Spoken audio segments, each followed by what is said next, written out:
judge economic and a working government by what they see. The price of bread is going up, and electricity is still going up, and nothing seems to be changing, even though we are being promised every year. Are we supposed to be hearing policy changes probably, or what are your thoughts? I think what we must look forward to, definitely, I think it's about the person, in the home. It's about the person in the street. It's about the ordinary citizen who's looking forward to better opportunities.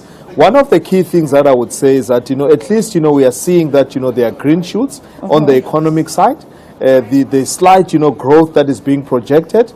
We are seeing at least inflation has stabilized. Yeah. We are seeing that, on the agricultural side, the agricultural produce, is, and especially exports have increased.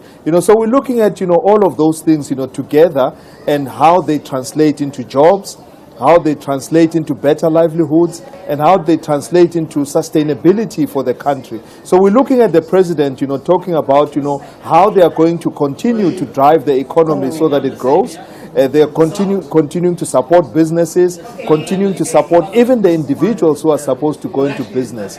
And as well, the skills, which is the education sector, to drive, more money into education, because that's where at least, you can talk about, being a differentiator. Education has proved over many years to be a differentiator of, people who are coming into the economy, people who can start their own businesses, or people who can branch out and do bigger things, on the world stage. So the president... He says we are just waiting for the red carpet to get more lively.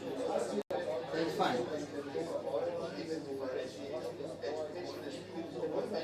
There's too much going on, guys.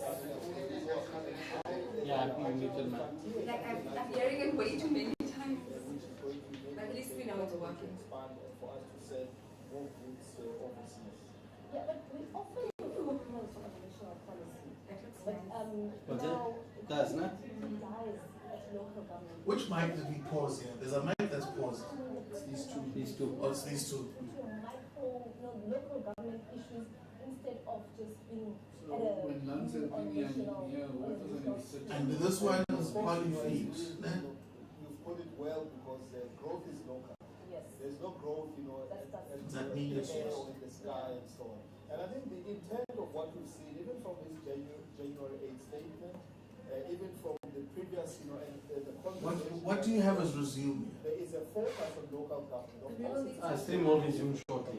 Okay, that's what Yeah. Beyond just being elected, So if there's any cuts, or if everything else fails, are coming together. or Parliament cuts camera, that you can switch to that. Start building up industry. So Brandon's gonna try and get someone now. Flow into So switch to No, but he doesn't have someone. He's saying he's gonna try and Remember, there's a delay. So From I told him so, Yeah. yes, but we will need some time to switch streams. Yes. So you must let us know. mainstream Perfect. economy. So we would expect that, with this budget, as well as, lifting the cap. Outskirts is free advertising Local there.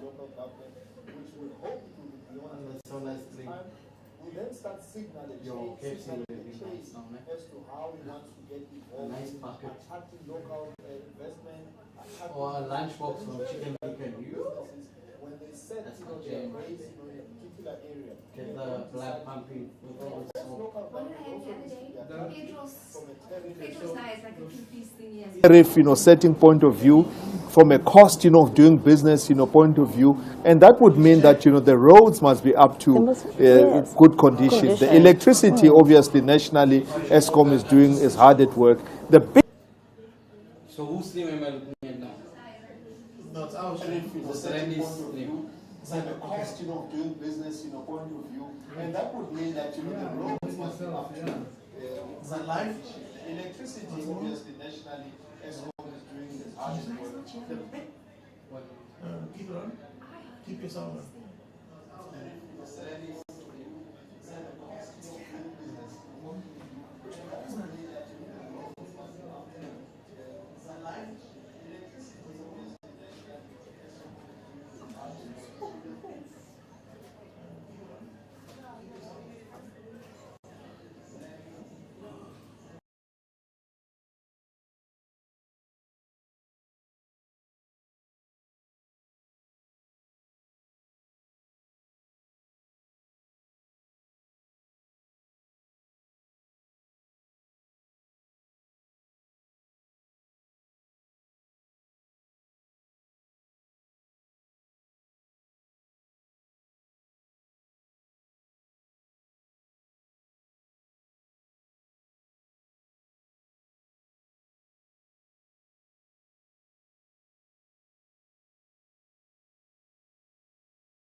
when you're ready.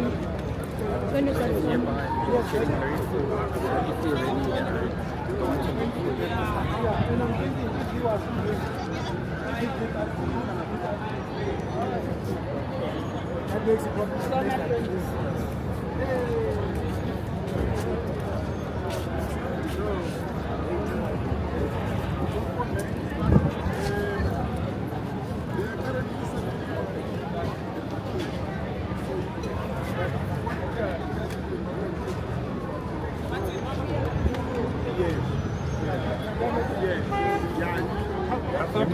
I thought the Bamba would be then going next.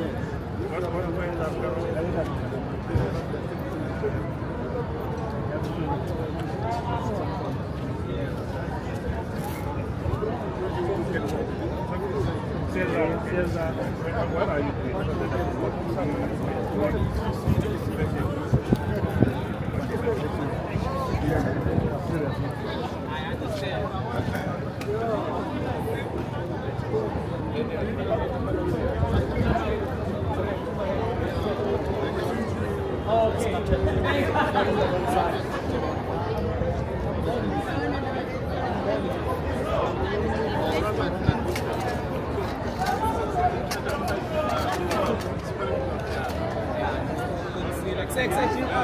Correct. When you got from that side.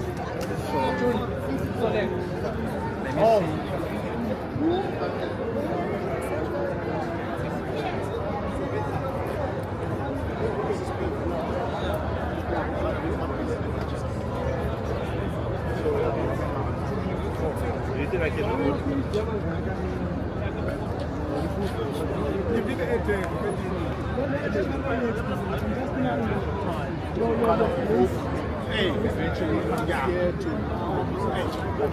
So you want to tell me in the yeah. What is it?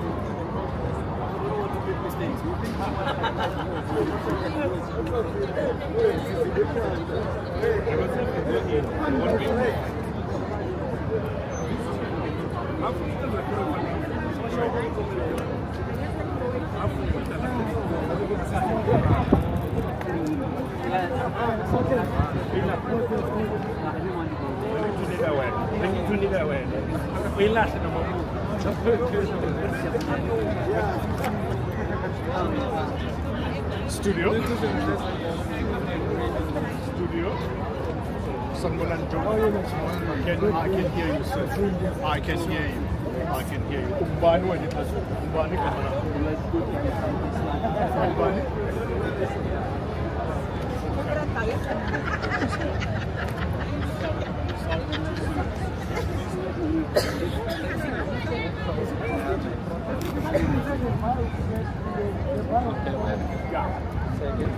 Is this not the... That was Wait. Oh, there is it. Go get him then.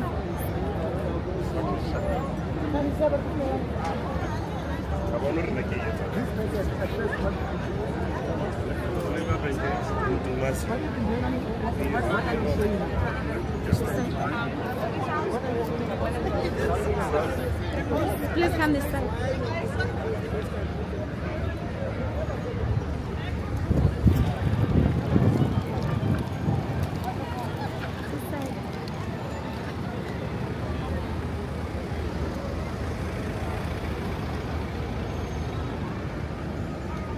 Next time here is a bit close noisy. Please tell them this. Yeah, I am.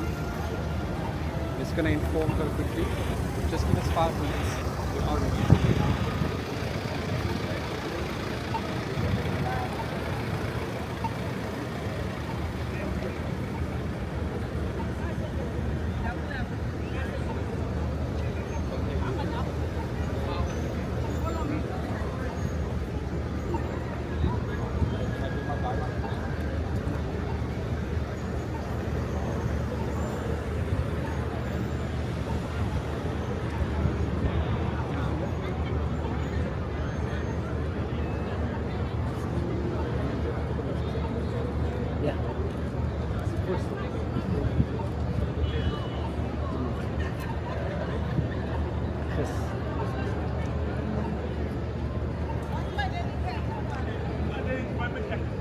One is the Cape Town City Hall, and this is where President Cyril Ramaphosa is expected to deliver his 10th State of the Nation address at 7 p.m.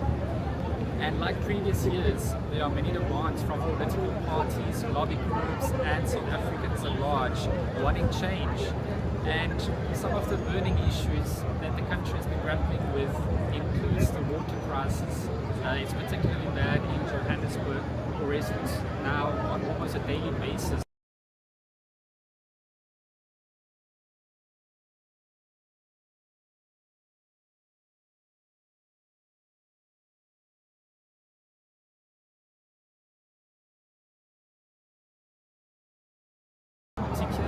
would be the crime crisis. It's out of control, and it's being echoed in cities like Nelson Mandela Bay, where in its northern areas there were more than 200 kids being killed over the past year. It is a pandemic, it is a problem. GBV has been declared a national disaster, and with me to discuss what he would like to hear the President say tonight is the chairperson of the South African Human Rights Commission, Chris Nissen. Chris, do you mind just telling us what you're expecting from the President tonight? Well, what I'm expecting from the President as the chief in command to put the roadmap, to tell us what to do. I think where it comes, where we force between the cracks, are when those who need to take up that command are actually kind of not taking that roadmap forward. Municipalities, he talked about, the issue about water, electricity, potholes, all of that. It's not the President. The President put it there, and you take a budget and you go for it. So the municipalities are the first line of realizing socioeconomic rights, right? Second issue that you raised is the issue about the GBV. We need teams to be together in that. The first thing is government doing what they have to do through the different departments, ensuring that from a policing, from rehabilitation, from all of that government needs to do that. But the third thing is also the community to do that thing. We must stop being quiet. We must talk out and go there. And the fourth thing is for the police to do the enforcement. But the police need to build a relationship with the community so there's trust and confidence in order for us to combat and prevent crime. So the President is going to set the roadmap, right? We, whoever you are, local government, provincial government, do what you have to do because you have the budget. Don't say there's no budget. You've got the budget. Do what you have. And then lastly, please, can we stop corruption? Thank you so much. That is Chris Nissen, the chairperson of the Human Rights Commission of South Africa. My colleague Wendy Gombolo, who's behind the camera, is going to show you more about what is happening here. Like I had said, it is the 10th State of the Nation address. So President Cyril Ramaphosa is expected to deliver that address at 7 p.m. Many guests have started arriving, and we will keep you abreast of the latest developments. These are in full force, so those who are trying to gate crash tonight's SONA will be as police are aware.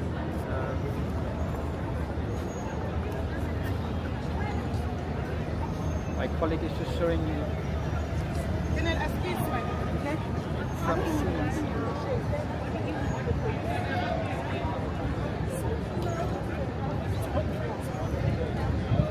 I agree on that side.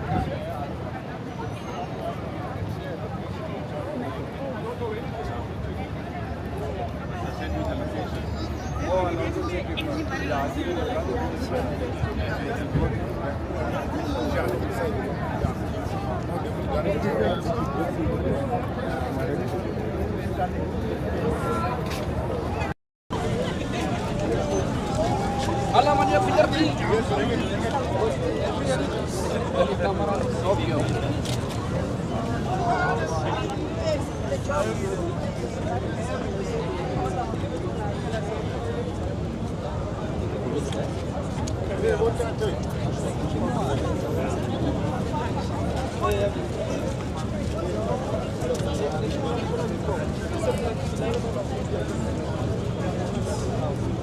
Yeah, that's fine. No problem.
Hey.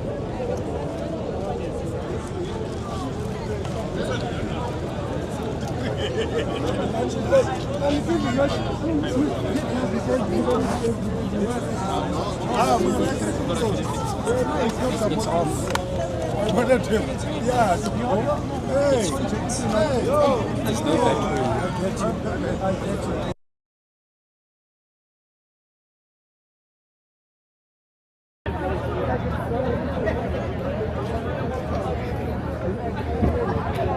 You just disconnected it.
There's common sense in the Mike.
And they normally stare.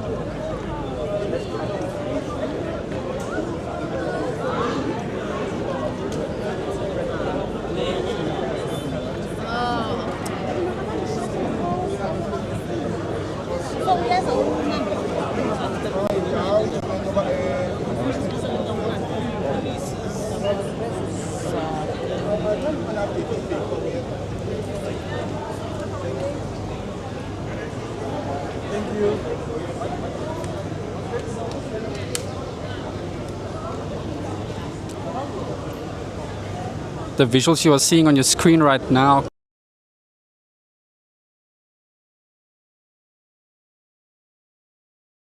comes from my colleague Wendy Dondolo. She's showing you the scene outside the Cape Town City Hall. This is where President Cyril Ramaphosa is expected to deliver his 10th State of the Nation address at 7 p.m. And as soon as more MPs are strutting their stuff on the red carpet, we will be speaking to them and we will ask them what they want to hear from the President tonight. So please do stay tuned in. Say thank you, Mama. Say thank you, Mama.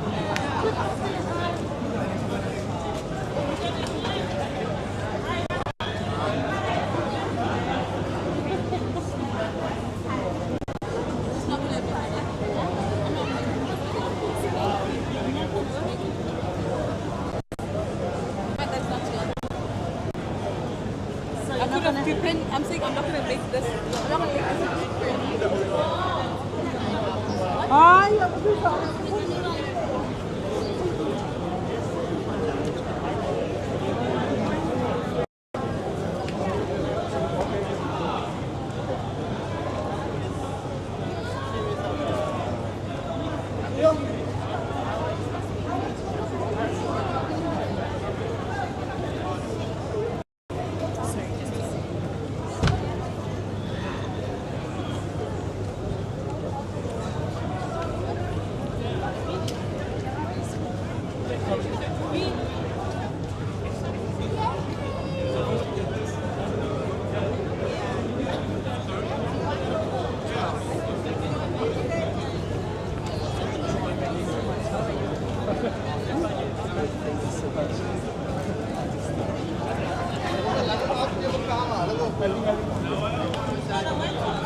I'm ready to go.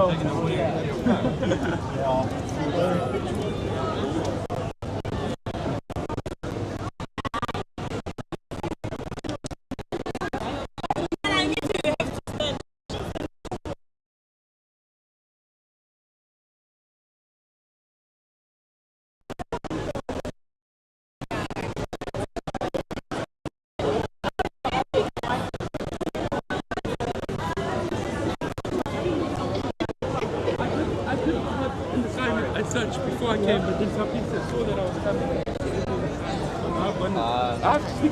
Even if you do like this, babes. Even if you do like this, like this. I'm still gonna have this side. I'm still gonna have this side.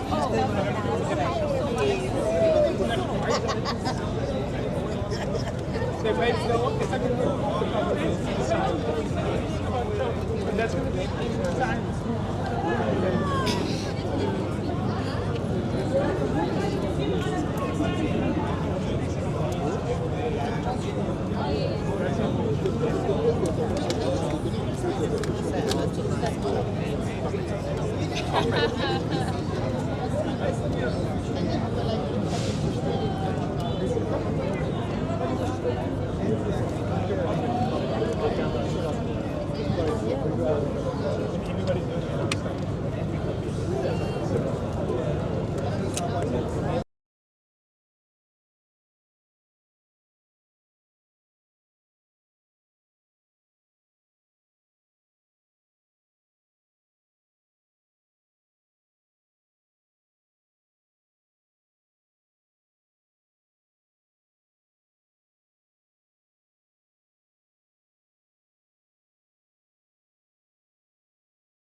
the State of the Nation address, where the guests have got deeper pockets, where they have the voices, they have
dress.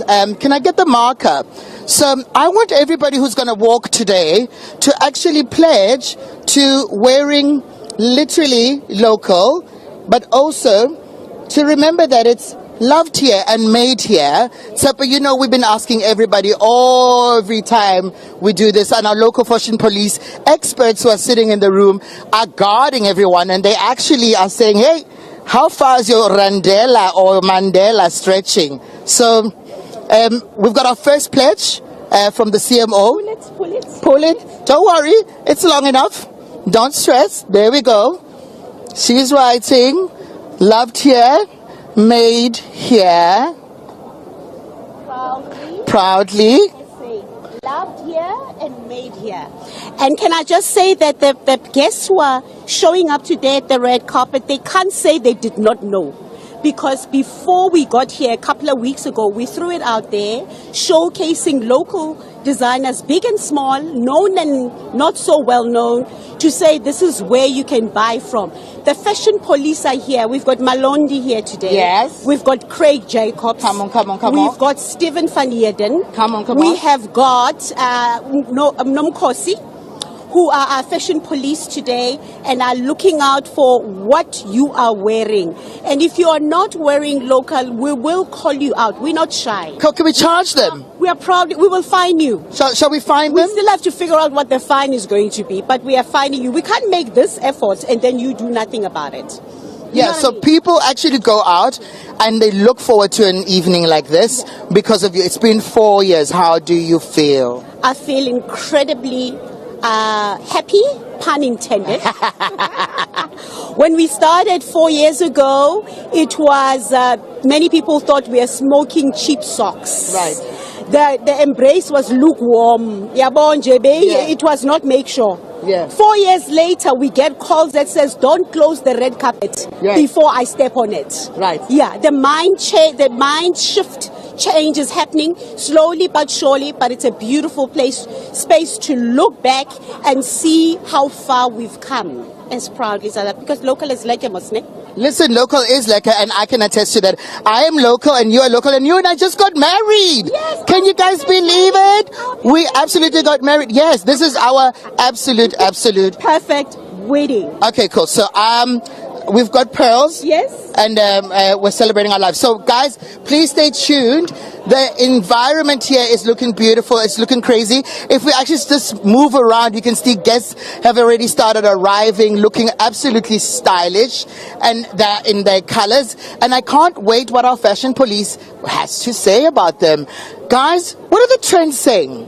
What are the colors saying? The makeup. You know, let's talk about the value chain that goes into how we get to an evening like this, because it took me hours to put my makeup on, and this outfit was made over hours. I heard somebody's outfit weighs 6 kgs, so I'm looking forward to those, you know. But I'm going to throw it back to you, Tsepo, and our local fashion police to discuss some of the trends, some of the facts, what you guys are looking forward to today. Loker is lacquer, and that was Happy and Tammy's perfect wedding.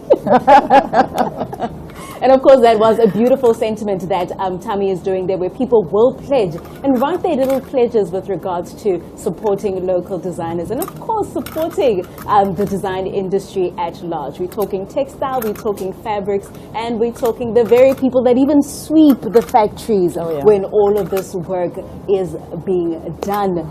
Now, let me ask Stephen, what are you looking forward to when it comes to the guests and the esteemed members of Parliament as they step onto this red carpet?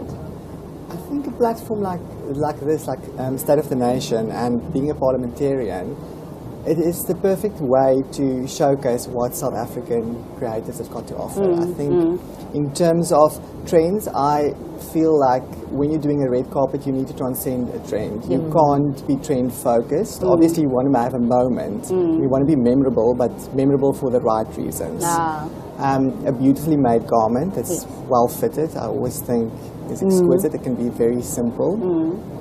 And I think also to keep in mind, you are a politician, but you don't have to be boring. You know, you can bring the vavavoom, but keep it stylish and elegant and tasteful. And Nomkosi, I mean, a lot of people watch this fashion segment at home and they think, you know what, we have unemployment, we have the issues of service delivery. Why should I sit here and watch a fashion design show? To them, it looks pompous. It looks like it's egocentric. Why is it important that we have this segment? Why is it important that we promote local? And what are you expecting to see, maybe? Well, it's so interesting. I love that question. And for me, coming from Kosinkosi as a brand, which is a brand that has always been about showcasing who we are as Africans. So when we watch shows like these and we see our ministers proudly wearing their African traditional attire, it brings a sense of pride in the African child.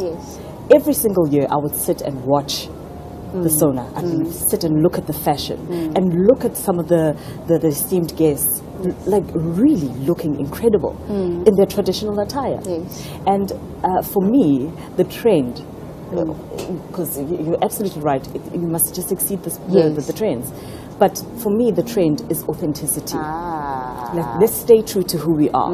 And once we do that, then it's a ripple effect. We're bringing in pride in our own selves, in our own country.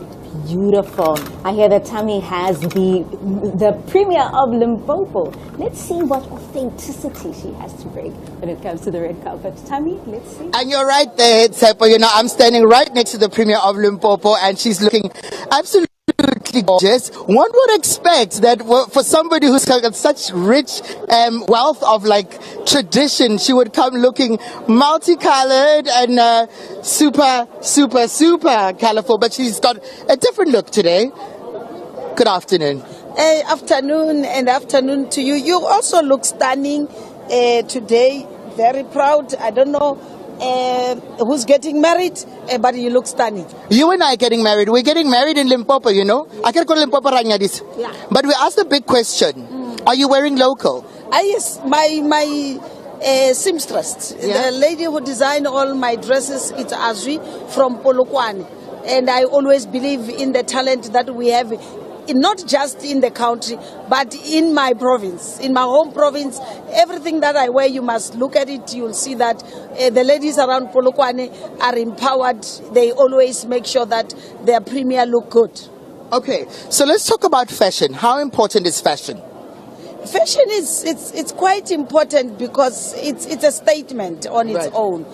Before people could even listen to what you are saying, they first look at what you're wearing. Unfortunately, that is the reality of it. Some of us, if I had choice, I wouldn't be going all out to say I need something to look good.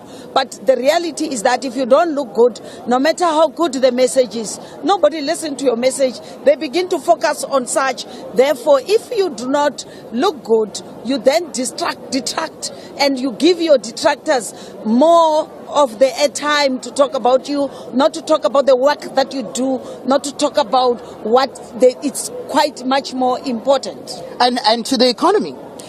You know, the economy on its own, fashion on its own, if we are to focus on proudly South Africans, like you could see here, like what I know you, I follow you, most of the time you are always advocating for the local. Yeah. And by doing that, you are making sure that you put a plate of food on the table of millions of South Africans.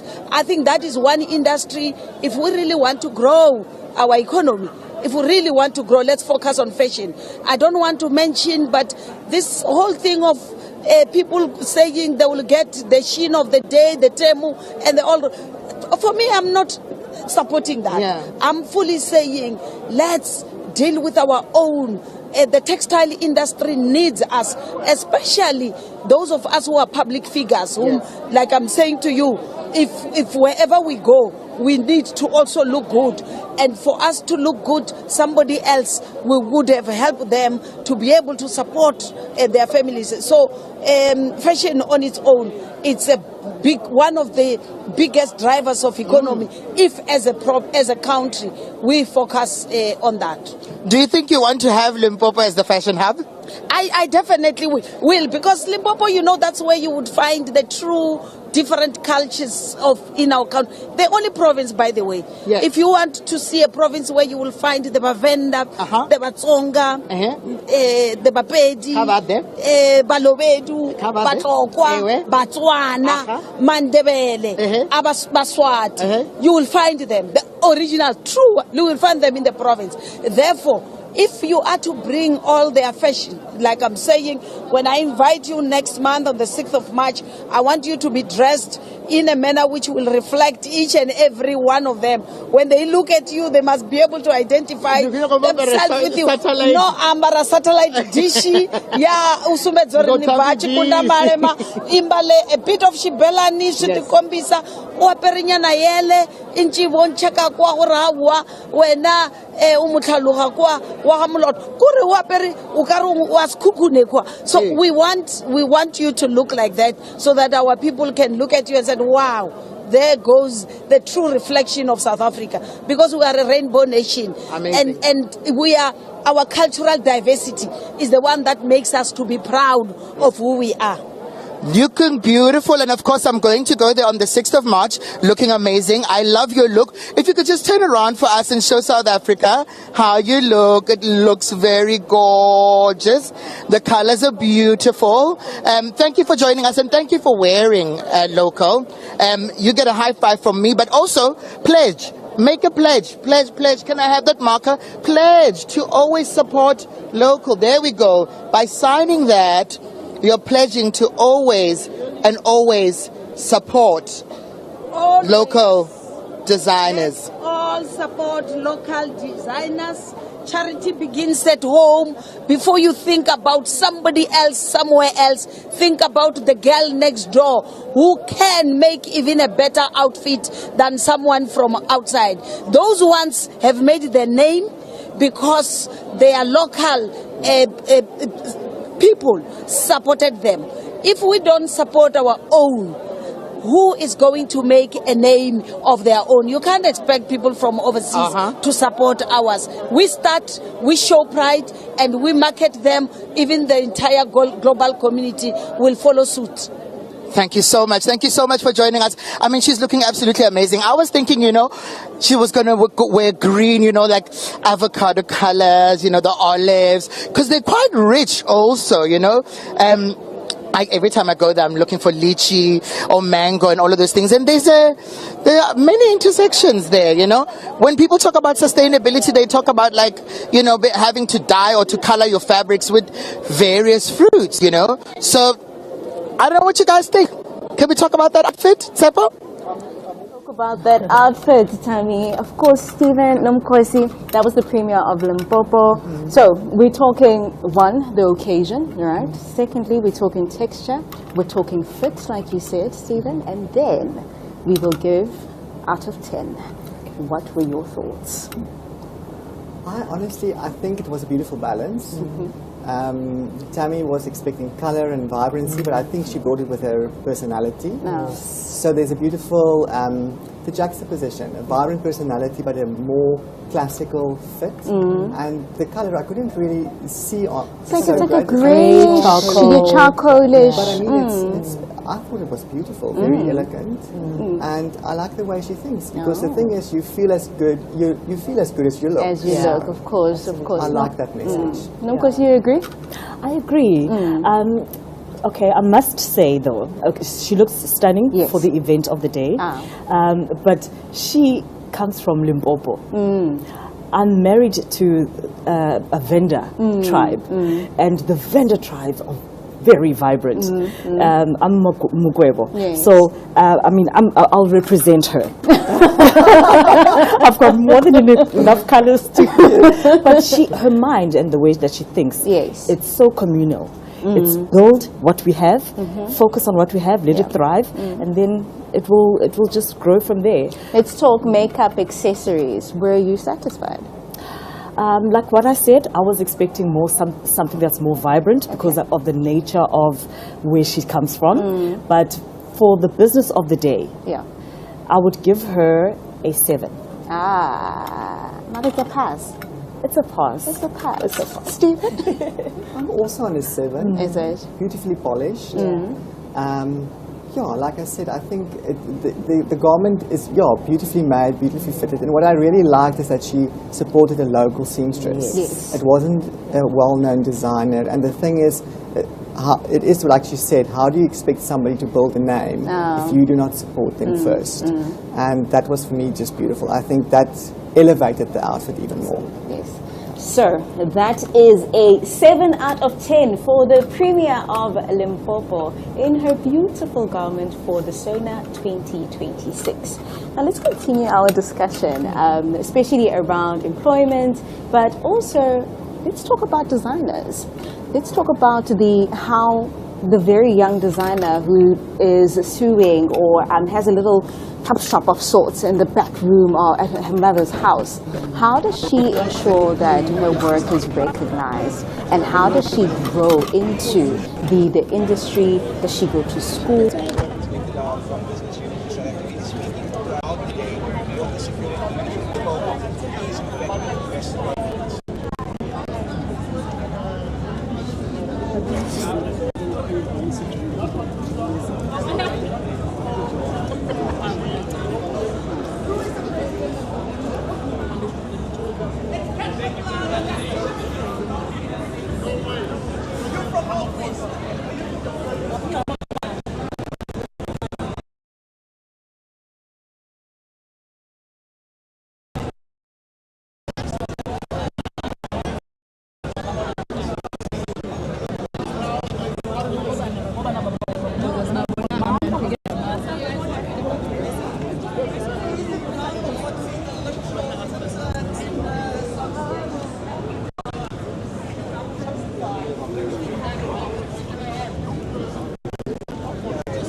We are at the Cape Town City Hall where President Cyril Ramaphosa is expected to address the nation tonight. And we are, of course, bringing you the live visuals.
Brings about a clear-cut stream, of ensuring that the area of skills, is getting the necessary investment.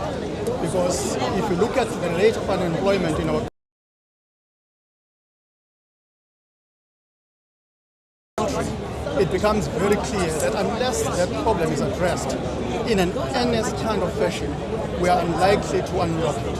But clearly, we don't have any other option but to address that problem. And there is no other time. The time is now. Thank you very much for your time. Thank you so much.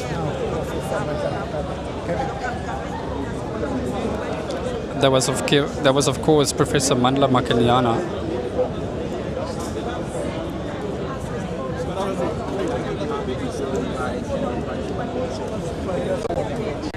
For those of you listening in, we are at the Cape Town City Hall, where President Cyril Ramaphosa is expected to deliver his 10th State of the Nation address.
Often work with money.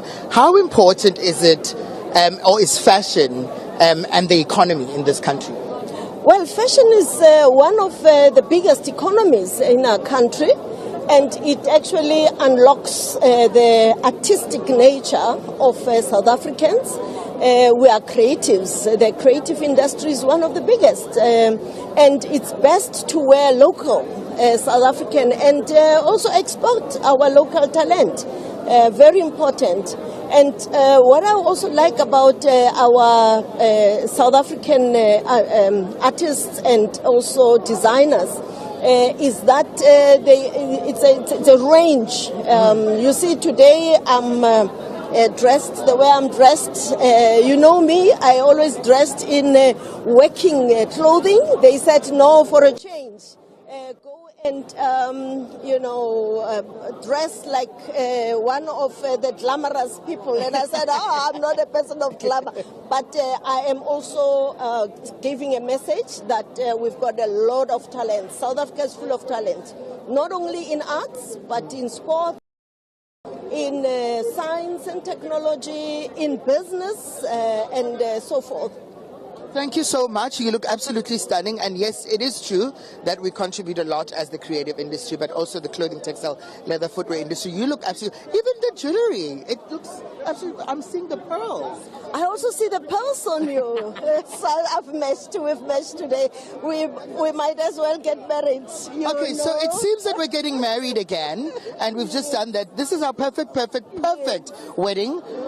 May you enjoy tonight and SONA tonight. Okay. Thank you very much. Thank you for joining us. That was Mam Gwen Ramaphosa. She says we're rich in our diverse culture. And moving straight from Mam Gwen, we're with Babantu Polomisa talking about the economy, the clothing, textile, leather, footwear industry, how important it is to support local businesses and locally designed outfits. Are you wearing a locally designed outfit, Bab? Secondly, I'm not wearing any local design or foreign design. I just go to a store and buy a nice suit. So if it is local, good for local industry. But if it is not for... Tell us what you would expect President Cyril Ramaphosa say tonight in his speech. Well, I think a State of the Nation is always an opportunity for the President of the country to report on progress. And I believe that there is progress. We're seeing, for instance, the recovery of a number of our parastatals. PRASA is opening up a number of lines. You're seeing not only passenger rail beginning to operate again in the different metros, you're seeing the effects of Operation Vulindlela in terms of our harbours and our ports. You're also beginning to see us removed from the grey list, and although not as big as we would want, clear signs that we're now moving above 1% towards 1.5% in terms of economic growth. But clearly, so number one, from the ANC, we expect the President to talk about the actual achievements. Very often we don't talk about those. But secondly, and most importantly, is to then outline a clear program of action around our key challenges. Service delivery. The ANC has said our number one priority is to fix local government. And in that regard, water has clearly been a key issue. You've heard what is required in regard to fix the infrastructure that has been neglected over many years. And that, I think, is a critical issue. The issue of safety and security is another critical issue. The Madlanga Commission, the ad hoc, many issues are coming out which are indicating that we have a deep crisis in the South African police services. So I think the President, from my point of view, also needs to talk to some of the steps which need to be taken to deal with what we're hearing, the information coming out about deep-seated corruption and how that impacts on the ability of the police to work with communities to keep our country safe. The issue of gender-based violence, there has been movement in that regard, but it remains an absolute crisis that needs to be dealt with. Many South Africans as well have concerns about undocumented foreign nationals and how that is placing a burden on the services. And I think the President in the January the 8th statement of the ANC made it clear that there's a distinction between those who are lawfully in our country and those who are not here lawfully. And that is, I think, an issue which we also expect the President to deal with and clearly outline steps to take this economic growth, which is a way that we're going to create more employment, which is our key problem, to beyond the 1.4%. Those issues, but the positive signs are there, and I think it's important that the President talks to those as well. Rightfully so, but all of these issues that you have mentioned now are long-standing. They've been coming for many, many years. So why do you think the President's address tonight will bring any difference immediately? Well, last year, since when we talked about passenger rail, a year on, passenger rail, you take here in Cape Town, the line has been restored through to Khayelitsha. That's again something that happened since the last State of the Nation. So I dispute the notion that nothing which he said last year, or issues that he raised, there hasn't been movement on. You take the issue of teacher assistants that have been employed through a public works program, a state-funded public works program, which has benefited, close to 1.2 million people. That has been a concrete achievement. Vulindlela, which has begun to see the rail system, the movement of goods through our harbours, the fact that we're off the grey list. Those are things which didn't exist a year ago. So I think the President has reason to claim those. And for me, what's important is what he announces needs to be tangible things that over the next 12 months can be achieved. And I think we are expecting a very practical and pragmatic implementation-focused speech today. Thank you so much, Mr. Duckmore. Thank you.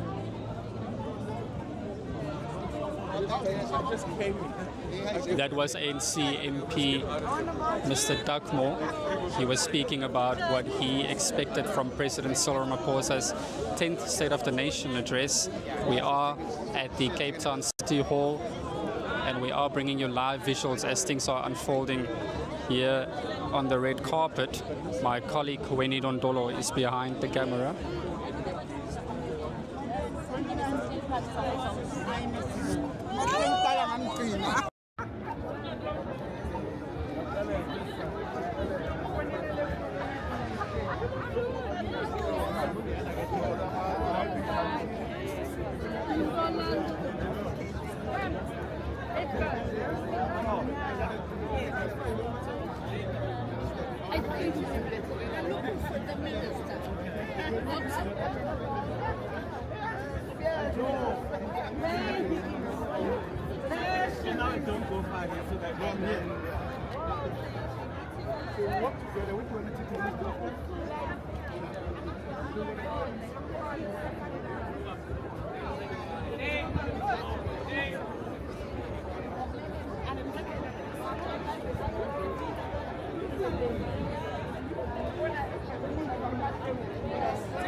They will actually want to interview you.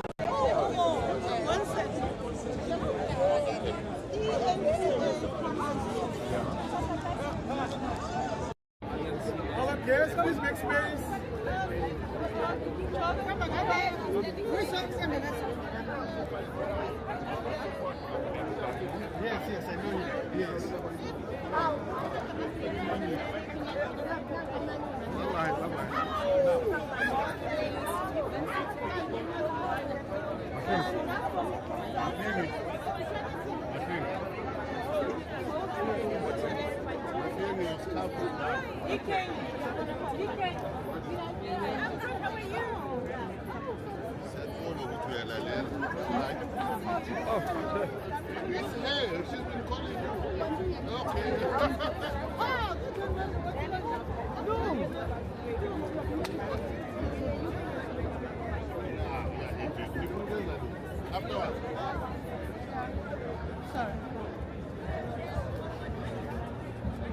Sorry.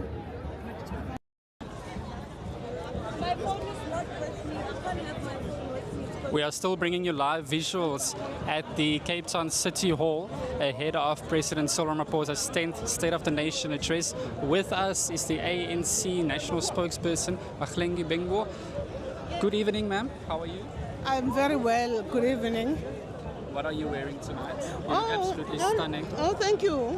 Local designer, Bongiwe Walaza, one of the renowned designers, African designers, and does all sorts of chic, bespoke wares. And but this was gifted to me by a friend, and it's important to acknowledge that. Oh, wow. And then please tell us what you are expecting from President Cyril Ramaphosa's address tonight. I'm expecting very important outlines of the sets of measures that demonstrate that we have made progress from 2025 to 2026 in respect of the most pressing challenges facing the nation, such as turning the economy around, such as an update of where we are with interventions in ensuring water security and addressing pockets where there is lack of access to water and ensuring that we can sustain that. And what is it that we are doing to secure scholar transport? All of those things that are currently pertinent for our people, those are the things that we do believe that the President will speak about, of course within the framework of the currently developing and ever-evolving geopolitical situation in the world. And do you think the government has what it takes to rectify all those quote-unquote failures? Well, government has got the capacity. Government has got the capacity to do so.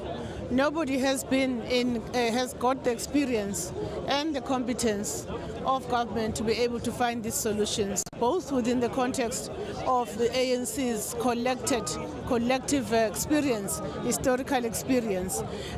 The failures that they refer to as failures, I'm talking about the challenges. Some of them are not a product of one government action or the other. That's why we refer to them as challenges, but I'm happy to debate that further. Thank you so much. I really appreciate it. That is the ANC's national spokesperson, Mahlengi Bengu. I appreciate your time. Thank you, ma'am. Thank you. More and more dignitaries are busy arriving at the 10th State of the Nation address at the Cape Town City Hall.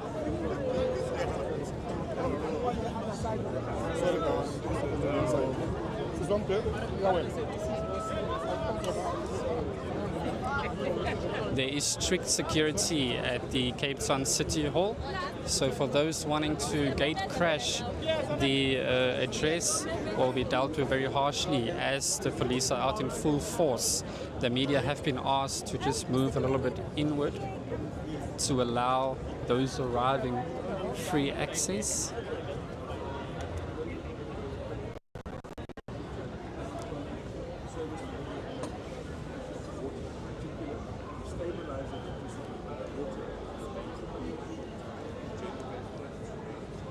We have, of course, earlier had a discussion with the Commissioner of the SA Human Rights Commission, Commissioner Chris Nissen, president to deal especially with crime and gender-based violence. Though it had been declared a national disaster, he wants the president to do more. We had also spoken to the ANC MP Cameron Duckmore, who had said his president had done wonderfully and that progress had been made, and he wants the president to highlight all the achievements that his administration had made in the past year.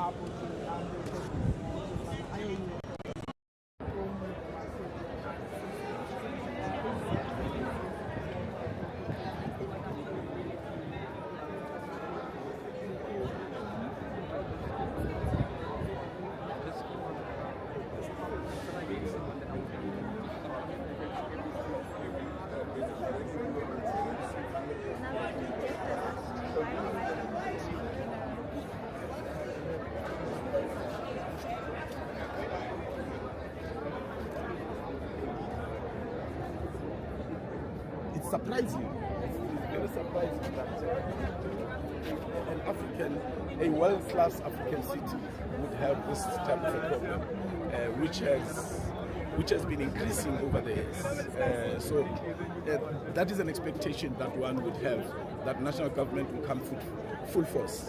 Since I've been the MNC from 2023, there has been a team or a task team that was put together from national government, water and sanitation, province and the municipality.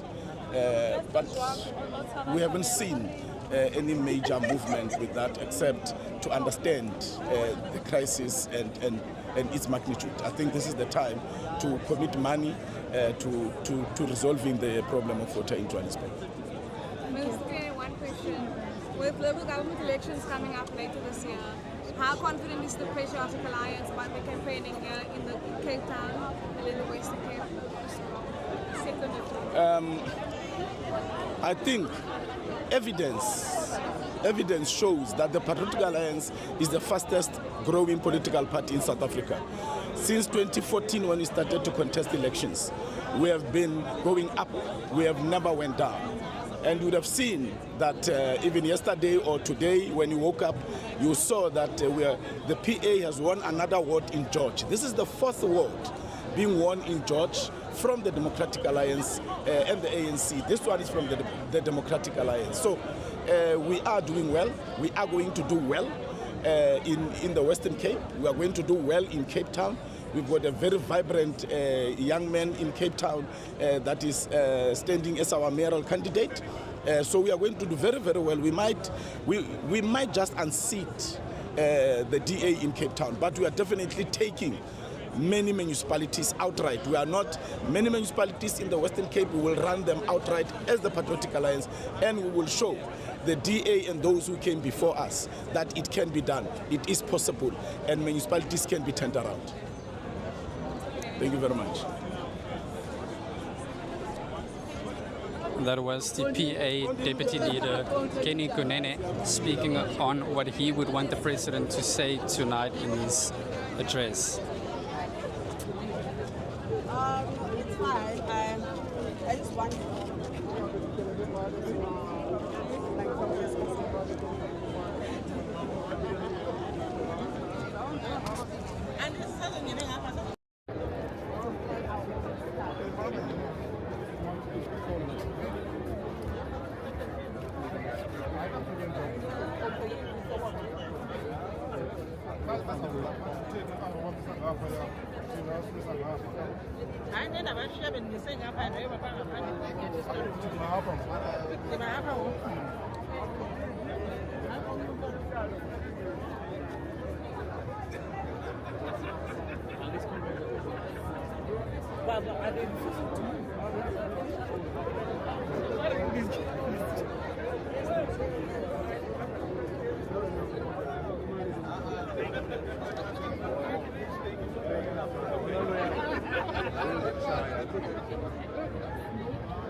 We are bringing you live visuals here at the Cape Town City Hall, where President Cyril Ramaphosa is expected to deliver his 10th State of the Nation address. Behind me, as you can see, there's a marching band, and my colleague behind the camera, Wendy Dondolo, is showing you that footage.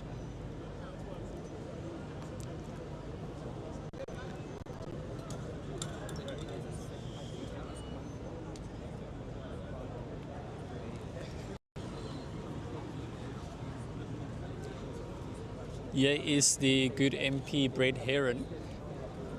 Good afternoon, sir. Hi, Brett. You look very dapper. Thank you. What are you wearing today, sir? Oh my gosh, I can't believe you asked that. It's all local. Last year I was asked, am I wearing local? It's all local. It's Roald Reader, a Cape Townian designer. Do you have the name of the designer, perhaps? Roald Reader. And then tell us, what are you expecting to hear from the President tonight? I hope the President will address a couple of things. First of all, he has to address slow economic growth and with it high unemployment, and with it the food insecurity crisis that we have in South Africa, where nearly 18 million South Africans are food insecure and half of them are severely food insecure. And so he needs to, in the economic space, address the Growth and Inclusion Plan, which is South Africa's new economic growth plan. But at the same time, he must address the state's obligations to support those people who cannot support themselves. And that includes either a food program, a national food program, or converting the social relief of distress grant into a basic income guarantee that at least meets the food poverty line. And what do you make of the foot and mouth disease? Well, I think that the Minister of Agriculture has been hammered by the farmers. There are legitimate questions around the delays in procuring vaccines, around the red tape around farmers themselves procuring vaccines. So I think that the foot and mouth disease was an unnecessarily prolonged crisis. And Good has jumped in bed with Rise Mzansi as well as Bosa to form Unite for Change. Can you maybe tell us more about that? So Bosa Build One South Africa, led by Musi Maimane, Rise Mzansi, led by Songezo Zibi, and Good, led by Patricia de Lille, and other parties that will come on board. We've agreed to contest the 2026 local government elections under one banner, a new political party called Unite for Change, where we are committing to South Africans that we will put forward the leadership that can bring change in their communities and in their towns. So in 2026, November 2026, we expect the election to be Good, Rise and Bosa at least will be uniting and contesting the elections as Unite for Change. Thank you so much. We appreciate it. Thank you. That was, of course, the Good MP, Brett Heron, speaking on what he would want to hear from President Cyril Ramaphosa tonight. On screen, you would see the marching band performing, and the red carpet is also full of MPs and other very important guests, such as judges. We have heard yesterday the Speaker of Parliament saying that President Zuma will be here as well, former President Jacob Zuma will be here, as well as Kgalema Motlanthe. She has, however, said that Thabo Mbeki will not be here. He has apologized and said he will not attend. We have not yet seen any presence of Zuma.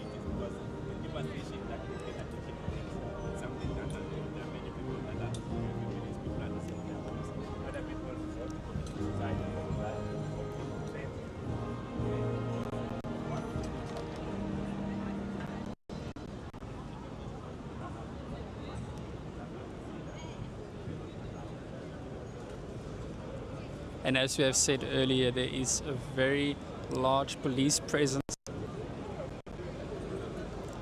The media has also been asked to move out of the road to make way for the dignitaries arriving.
Eastern Cape for the past 2 weeks.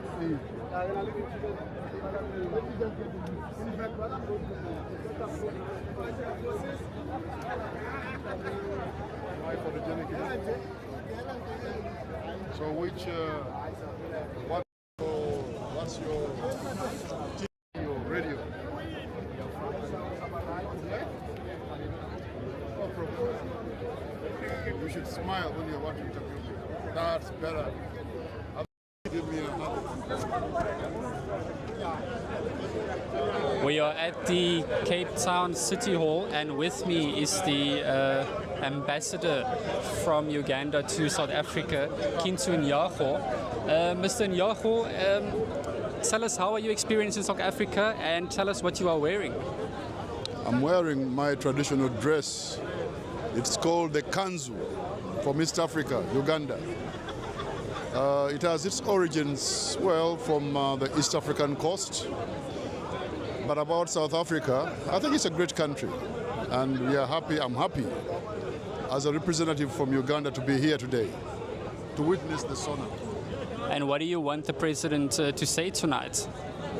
Well, just to listen to his message, I can't, but I'm confident that given the background of this country, that it will be a positive message. Thank you so much, Mr. Nyago. Thank you. Thank you. Thank you. Say thank you. Thank you. Baya danki Benier. Thank you so much. Bless you.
Oh shit.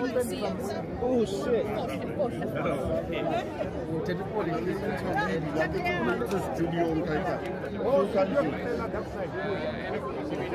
Here is the Premier of the Western Cape, Alan Windy, speaking to the media. And looking forward, well, then he's got to face that music. Are you running for presidency of the DA later this year? I can't answer that yet. Would you like to? I'm not going to answer that yet. I mean, you guys have been in the news. You guys have been in the news this past couple of weeks. Yes. John George, John Steenhuisen, that sort of thing. One would say this is the best time to take the ANC down for the DA. Why they're squabbling when the ANC is seemingly weak? I mean, whether it's squabbling or dealing with issues, it's election time. We've got a year to go. People are getting lists ready. I mean, that always happens in political parties. I'm very proud of our party's processes and our mechanisms. I mean, you just asked me a question of whether I'm going to be putting my hat in the ring for leadership. It's about processes. We've got a timeline. Those that are going to put their hat in the ring. There will be a contest. We will get to select a winner in that context, and then we will all slot in behind that winner. That's what we're going to do. That's how we do it. We run processes. Thank you very much for your time. Thank you. Premier. Go. Premier Windy, is it possible just quickly to tell us what you expect from President Cyril Ramaphosa's address tonight? Yeah, absolutely. If I had one thing, it's about policing and policing powers to provinces and cities.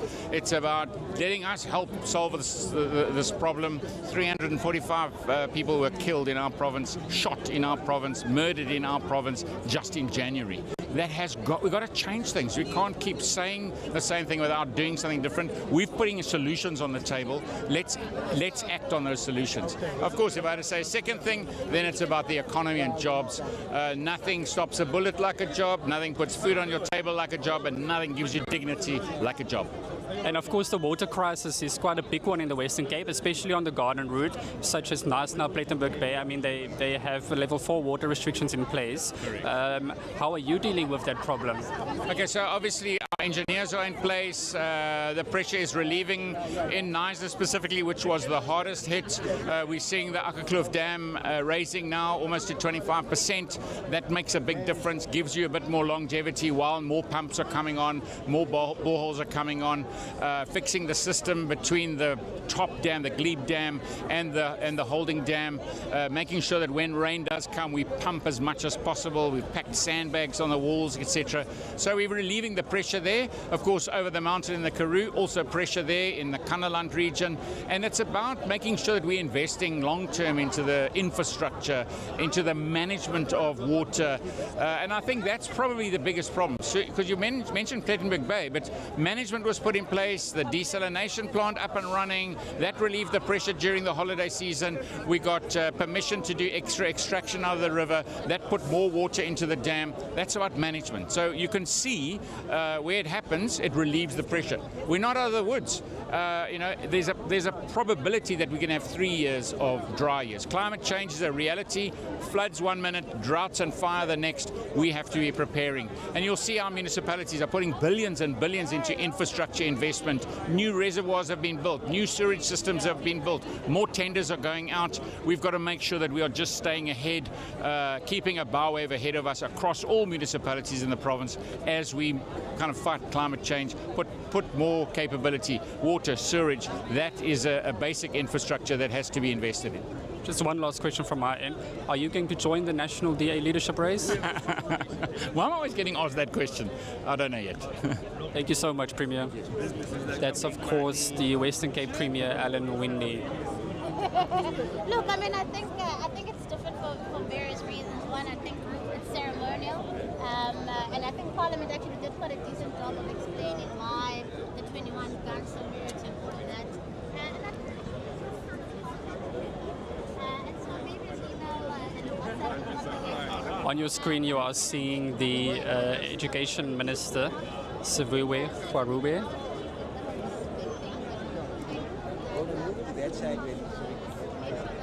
And we will, of course, ask her to answer a few of our questions as well.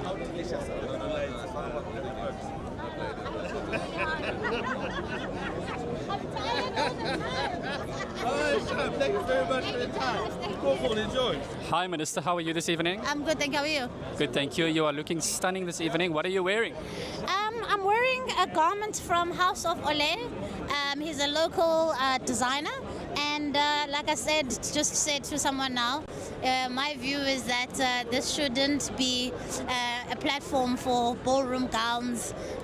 South Africans need to see that we're here to work, because ultimately this is a work event. So that's what I'm wearing. But really stunning work that he's done, and I'm really pleased with it. Yeah, you look very fabulous. What's there to say tonight? I really want him to affirm our commitment to the foundations of learning. I think that's gaining momentum, and I think his support is going to go a long way in making sure that we start our children strong, so that when they go in higher grades, they are actually a lot more equipped to do that. And what are you doing, Minister, to fix the education system? I think by focusing on the foundations of learning, and by saying that we've got to make sure that we shift this thing around. Let's make sure that children from 2 to 5 are in registered ECD centers, that they've got school nutrition, that children are ready for grade R and grade 1, and that the foundation phase is strong, because only then can we start to see a real change in our system. Thank you so much, Minister. That's, of course, the Basic Education Minister, Cyril Ramaphosa. We are hearing some commotion, and we are going to just move a bit closer so you can see as well what's going on. And if you are just tuning in, we are at the Cape Town City Hall ahead of President Cyril Ramaphosa's 10th State of the Nation address. There is a massive protest that has erupted here.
tried recently to offer the City Hall of Cape Town.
EFF MPs are moving inside.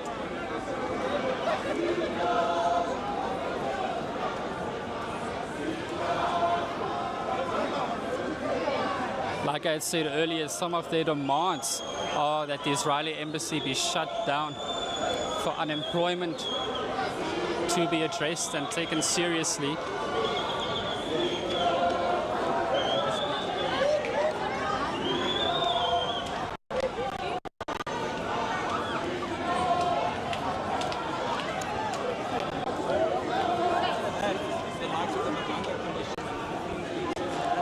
On your screen you would see DA MP Ian Cameron, and we will obviously grab him now shortly to answer a few of our questions. If you are just tuning in, the EFF is staging a protest at the Cape Town City Hall.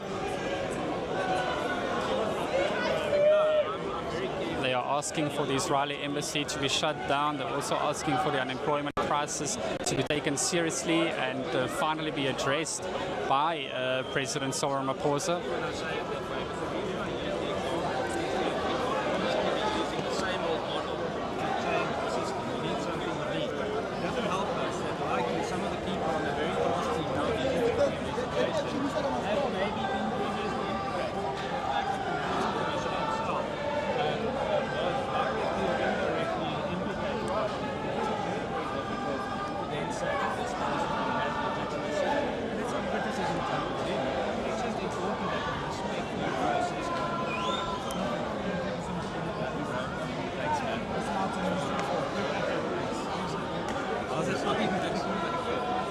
Hi MP.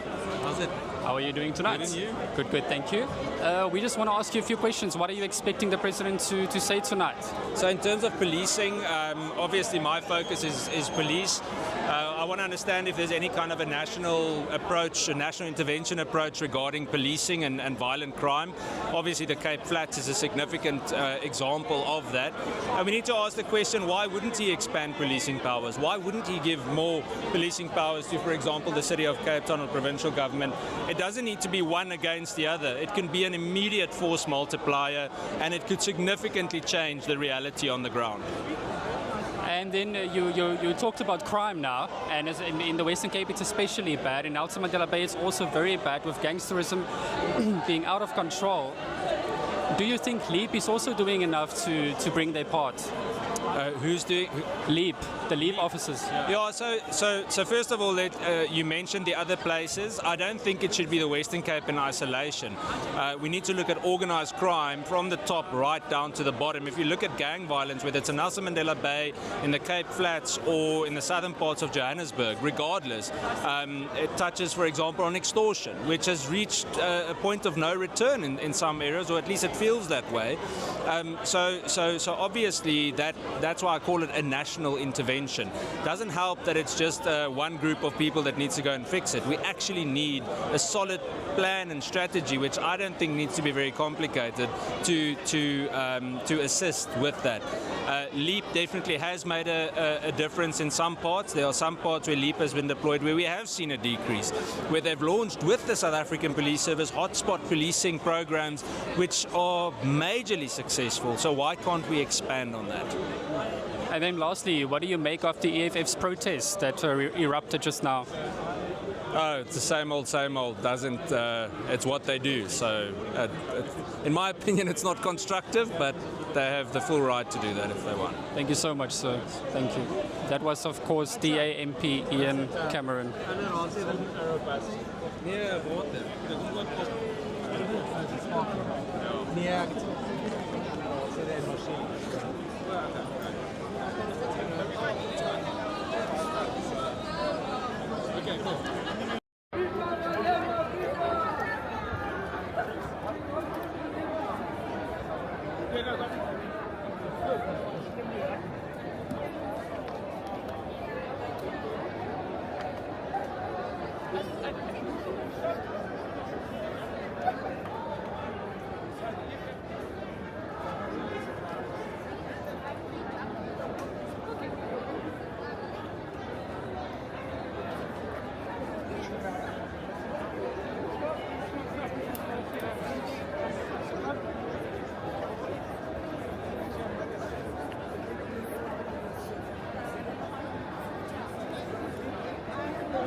We are bringing you live visuals from the Cape Town City Hall.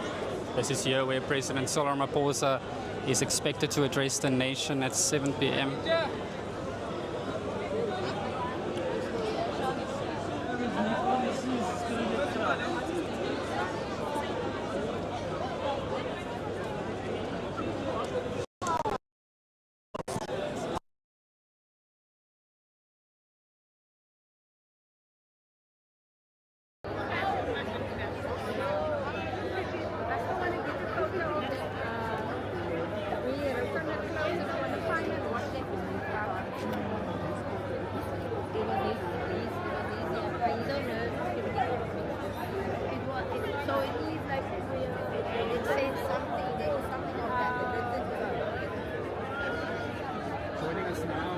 The ANC's opposition leader in the Western Cape. Good evening, Mr. Khalid Syed.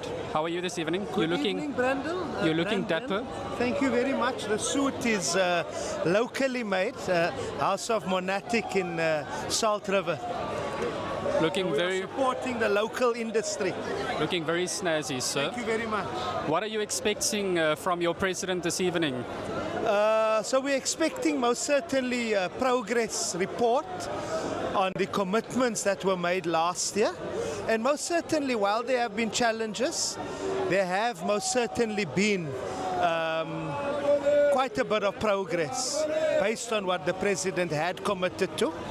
So we're looking forward to that, but we're also looking forward to a message of hope. A message of hope in what is now becoming a broken world. A broken world wherein which certain global powers feel it fit to undermine the sovereignty of other countries, including our country. So we are hoping and we are hopeful that the president is going to speak to that. We're also hopeful that the president is going to ensure that the message that we receive is one that we can utilize in the Western Cape to strengthen our oversight of the provincial government in the province. We have spoken to a few DA members as well, and they are calling for the devolution of police powers. They're still calling for it. Do you think that the policing power should be sent to the Western Cape? Most certainly not. Why is that, sir? So I'm sure you would be aware that there's a memorandum of understanding already that was signed between provincial government, the city of Cape Town and the national government at the level of policing for an integrated approach. We need to make that particular MOU work. Not unless they're telling us that the MOU has not worked, and they've not said it. So the MOU needs to work, they need to pull their weight, they must stop playing petty party politics. The competencies which are provincial, which are health and education, and also issues of social development, housing, they need to get right. Economic opportunities as well. They need to play their part. And the Constitution of the Republic of South Africa underlines the role that cooperative governance plays in making service delivery work, in ensuring that our communities are safer. So if we stick to that, if the province plays its role and its rightful role, then things will work. I'm not saying, let me also add, I'm not saying that SAPS is perfect. We need, for example, we don't have a head of crime intelligence in the Western Cape. That position needs to be filled. We must hold national government accountable when it comes to the operations of SAPS. But that does not mean that we must move in a manner which is separatist and which is balkanizing the Western Cape. Thank you so much. We appreciate it. Thank you. That is, of course, the ANC opposition leader in the Western Cape, and he called for President Cyril Ramaphosa to speak on some of the issues plaguing SA. Said, as a member of the ANC, he was obviously not blind to the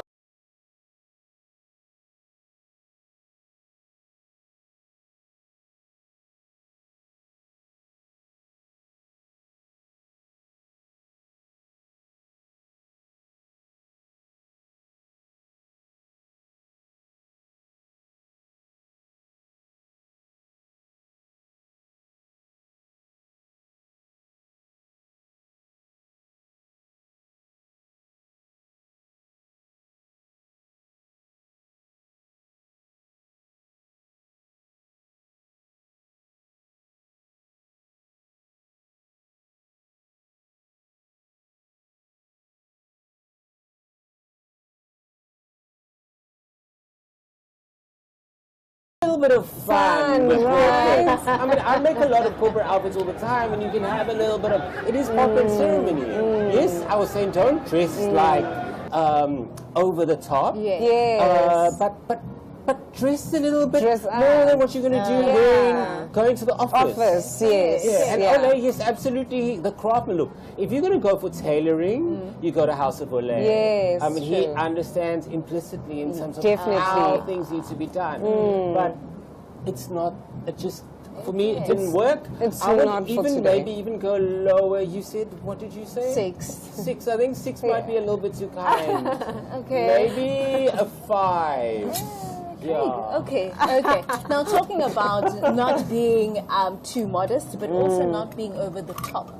Let's talk about that outfit with the beadings, the pearls, and yes, I found that very interesting. I'm going to wait for Londeka to say something before I say you know what what are your thoughts about that? First things first, I just didn't like that material. I saw it was a the mermaid. shiny. Oh, okay. Do you see how mermaids look on TV? Yes. Yeah, that yes, material. It's shiny. Yeah. Okay. I think though the craftsmanship was beautiful. You know, it shows how talented Sihle is. Yeah. When it comes to that, well done. They really did it so well. Yeah. I'm just not sure about how it came together. How it came together. Yeah. Okay. Yeah. Out of 10. Ish. Can you give the number? Okay, I'm going to do this, right? So firstly, where's the camera? Which camera am I looking at? Because firstly, Sihle, we absolutely love you. Sihle, you do red carpet like no one else can. Beadwork is always amazing. Yes. But no, not this time. Okay. This for me look like, and you know, I know online they're probably going to be loving it. It's going to meme, you know, you can just see it's going to go viral, and they're going to say it. But she looked like she was about to go. She was a spaceship about to go out of space. It was so costumey, you know, like we're acting in Wakanda or something. Gates McKenzie, the Patriotic Alliance leader, is also here, and we will speak to him now.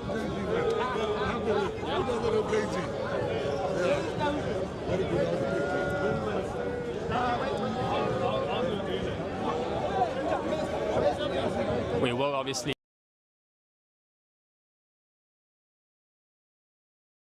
grab him shortly to ask him a few questions. Nowhere else. I want to be here. I am controlling my own here. Out of being home. Let's come and hear the good news. Formula 1, is it coming? Yes, it's coming. We thought it's going to come 2027, but we've realized more 2028, 2029. Minister, are you in Makanda? No, I answer. You know, the problem is that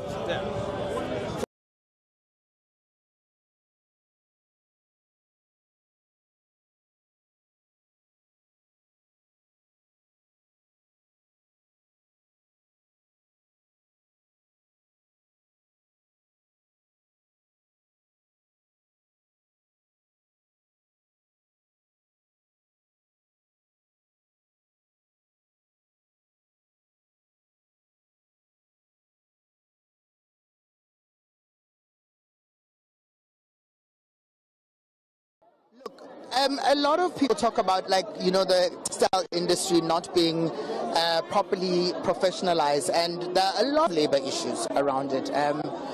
What can we do to ensure that we are supporting a lot of our, you know, creative industry and the textile industry, because they work many long hours and it's one of the most underpaid industry. I am happy that the Minister of Trade, Industry and Competition has announced that they've got a special focus on textile industry. As we know, all know that manufacturing has decreased in terms of performance, economic growth and contribution of that sector, including agriculture, is one of the areas that we are looking at. I was happy when I was with the Minister who said to us, the manufacturers, textile industry in particular, because it was once big. It is also big in terms of job creation. So we're looking forward to that. Working with the Department of Trade and Industry and Competition, we'll make sure that we go to our people. Actually, want to work with Proudly South African, Productivity South Africa, which is our entity, to ensure that by October. Our speech, I'm very proud of the president. The GNU is turning the corner, and this is not just talk. The rand is strong. Inflation at its lowest it's ever been in 20 years. For the first time, we've got 11 million tourists. There's no load sharing. So we are not doing nothing. The country is turning. Jobs in the third quarter last year, we've managed to create 250 to 300,000 jobs. You are making inroads in smaller municipalities, including George. You have won that by-election late last night. Can you tell us more about that? George is not a small municipality. The PA is the fastest growing political party in the country. We are the fastest growing political party in the country. Not is for strippers. So the polls are putting us nowhere. But on the ground, yesterday, in three weeks, we've won 3 wards in the Western Cape. In the Western Cape, the DA's time is over. The DA is in ICU. PA is the fastest growing political party. You know, every country, every party has a base. ANC's base is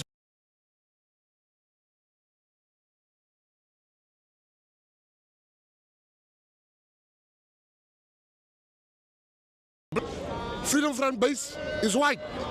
IFP's base is Zulu. Just together, we are the fastest growing political. Thank you, Minister. Let me explain something to you. about other 100. It's a very big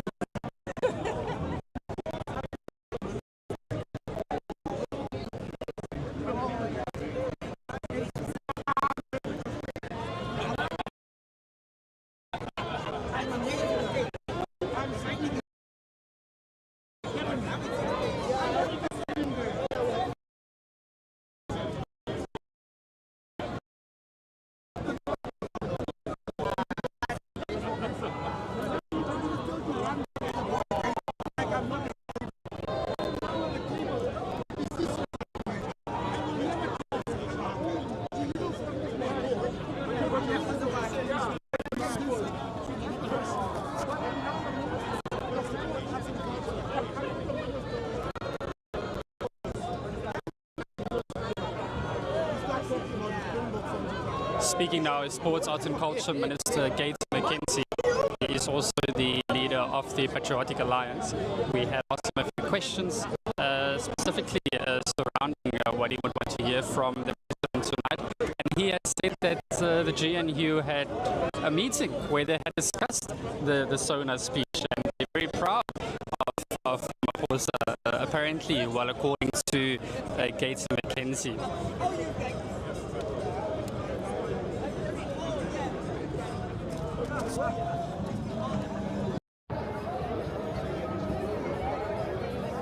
He was like talking like important things. I think we missed that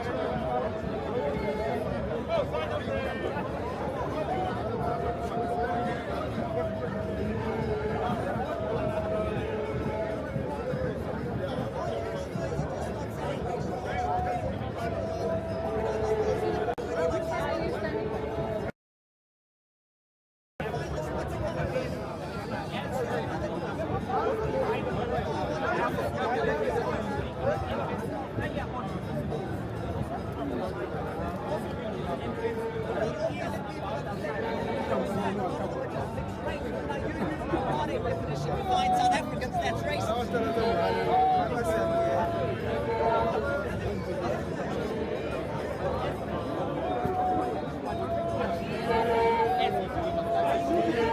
Well, I think we've built a powerful platform at Home Affairs and the Water Management Authority for 2026 to really be a breakthrough year for us. So I think we are ready to start dealing with some of the challenges that our country has seen.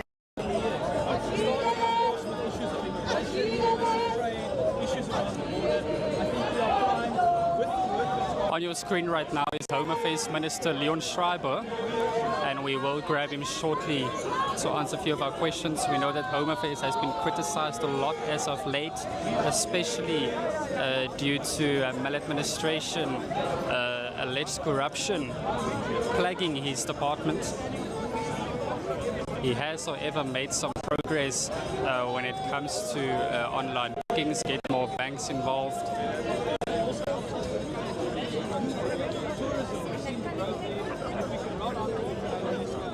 So we will grab him shortly. The MK party is also out in full force, holding placards asking for the crime and GBV crisis to be addressed tonight by President Cyril Ramaphosa. Sorry.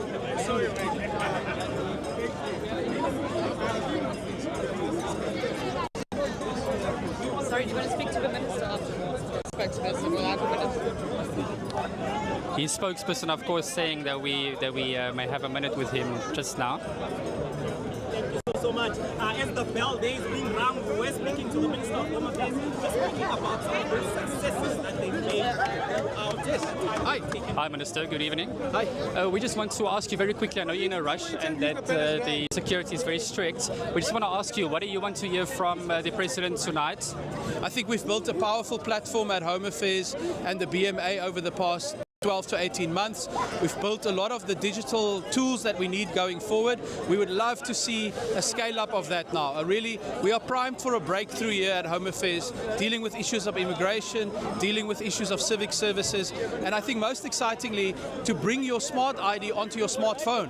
The ability for us to introduce digital ID this year, I think we're primed and ready to go. So if we can hear some of that this in the SONA, we can take decisive steps against illegal immigration, illicit trade, and as well as bringing services closer to the people, I think we'd be very happy to hear that. And you are saying that you wanted to bring it closer to the people. Are you keeping in mind the poor? Let's walk and talk. Yes, of course, because the biggest problem we have right now is that people in rural areas, for example, have to travel huge distances to reach their local Home Affairs office. If we can use bank branches, that's part of our plan, to make sure that you can actually apply for your smart ID or your passport at your local bank branch. We're going to expand access and inclusion on a massive scale all across the country. So we think it's really exciting. Thank you so much, Minister. That is, of course, the Home Affairs Minister, Leon Schreiber, talking about how his department is turning the tide. He's also saying that he's hoping the President addresses some of the issues that had plagued his department for years.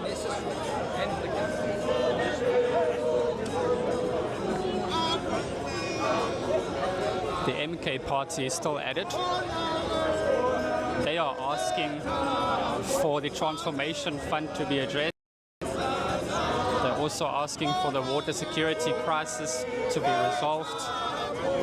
They're saying that taps are still dry. And we've seen that in Johannesburg. We have also seen that in areas such as Plettenberg Bay, Knysna, Oudtshoorn in the Western Cape.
Nobody interviews.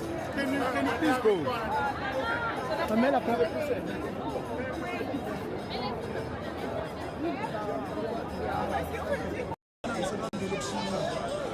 Parliament Security is asking the media to please stop interviewing the MPs and other dignitaries. They're asking the media to please move to witness the military parade in front of the Cape Town City Hall. And this is where we are broadcasting live ahead of President Cyril Ramaphosa's 10th State of the Nation address. My colleague Wendy Dondolo is bringing you that live visuals.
Maybe actually stood on the ground.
The National Assembly and the chairperson of the NCOP.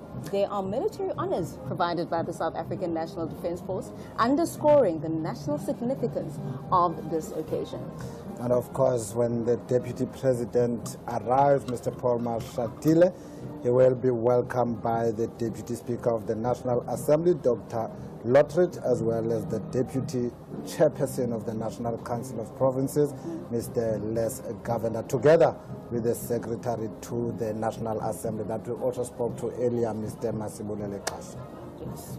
That, of course, inside the chamber, which is something that we're all waiting for, the presiding officers will enter in formal procession, and they are led by the Sergeant at Arms and the usher of the Black Rod. And the mace for the National Assembly is carried into a house, and it's a powerful symbol of authority of Parliament. Once the mace is in place, the joint sitting of the National Assembly and the NCOP will be formally constituted, and that will be happening at 7 p.m. tonight, when President Cyril Ramaphosa delivers the State of the Nation address for 2026. And as things stand, we await the arrival of the former President of the Republic of South Africa.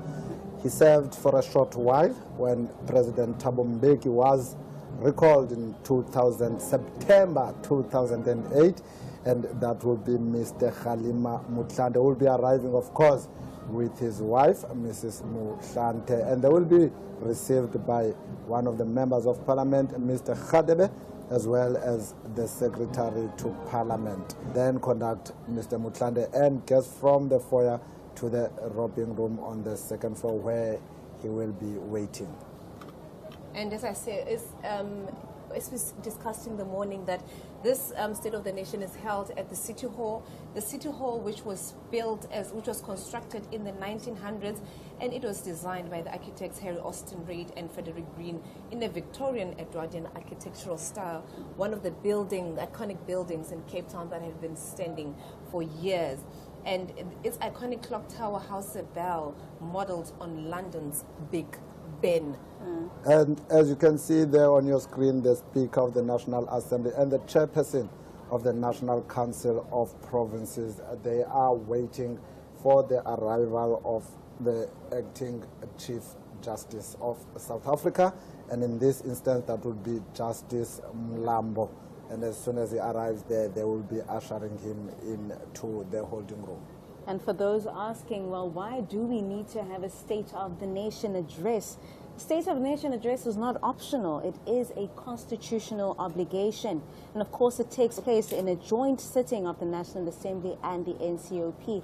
And it sets the executive's policy agenda for the year ahead. Now, what does it do? It signals priorities. It reveals tone and direction and can indicate shifts in policy emphasis. In coalition context, it often reflects negotiation and compromise. Right, as you can see, once again, we said on the screen there, it should be at any moment. As I'm looking at the screen, I think that is the car that is coming, that is carrying the acting Chief Justice, Justice Mlambo. And as we await the arrival of other key principal and dignitaries, tonight is more than a ceremony. It's a constitutional moment that the State of the Nation addresses, where the executive accounts to Parliament and also outlines policy directions for the year ahead. And that is the Judiciary, being received by the Speaker of the National Assembly, Ms. Thoko Didiza, and the Chairperson of the National Council of Provinces, Ms. Refilwe Tweni Sipande. Like I said earlier, the SONA is one of those rare occasions where the three arms of states come together under one roof. We're talking the legislature, we're talking the executive, and the Judiciary. The acting Chief Justice, they're being greeted, Justice Mlambo, they're being greeted by the Chairperson of the National Council of Provinces and the Speaker of the National Assembly, Ms. Thoko Didiza. As you can see them walking up the red carpet. And of course, the acting justice is being conducted to the reception room inside the Cape Town City Hall to robe and join other members of the Judiciary. And of course, we long await the delivery of the State of the Nation address by President Cyril Ramaphosa, where he will set out the tone for the rest of the year.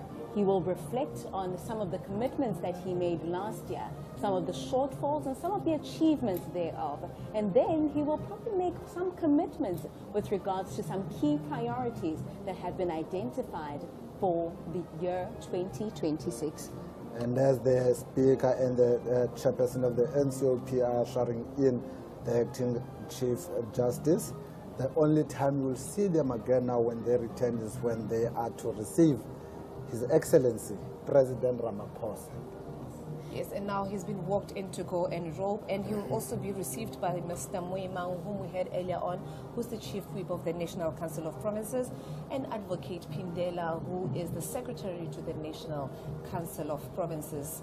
And there also will be with the head of protocol in the office of the Chief Justice. And of course, you can remember to join the conversation using hashtag SONA 2026.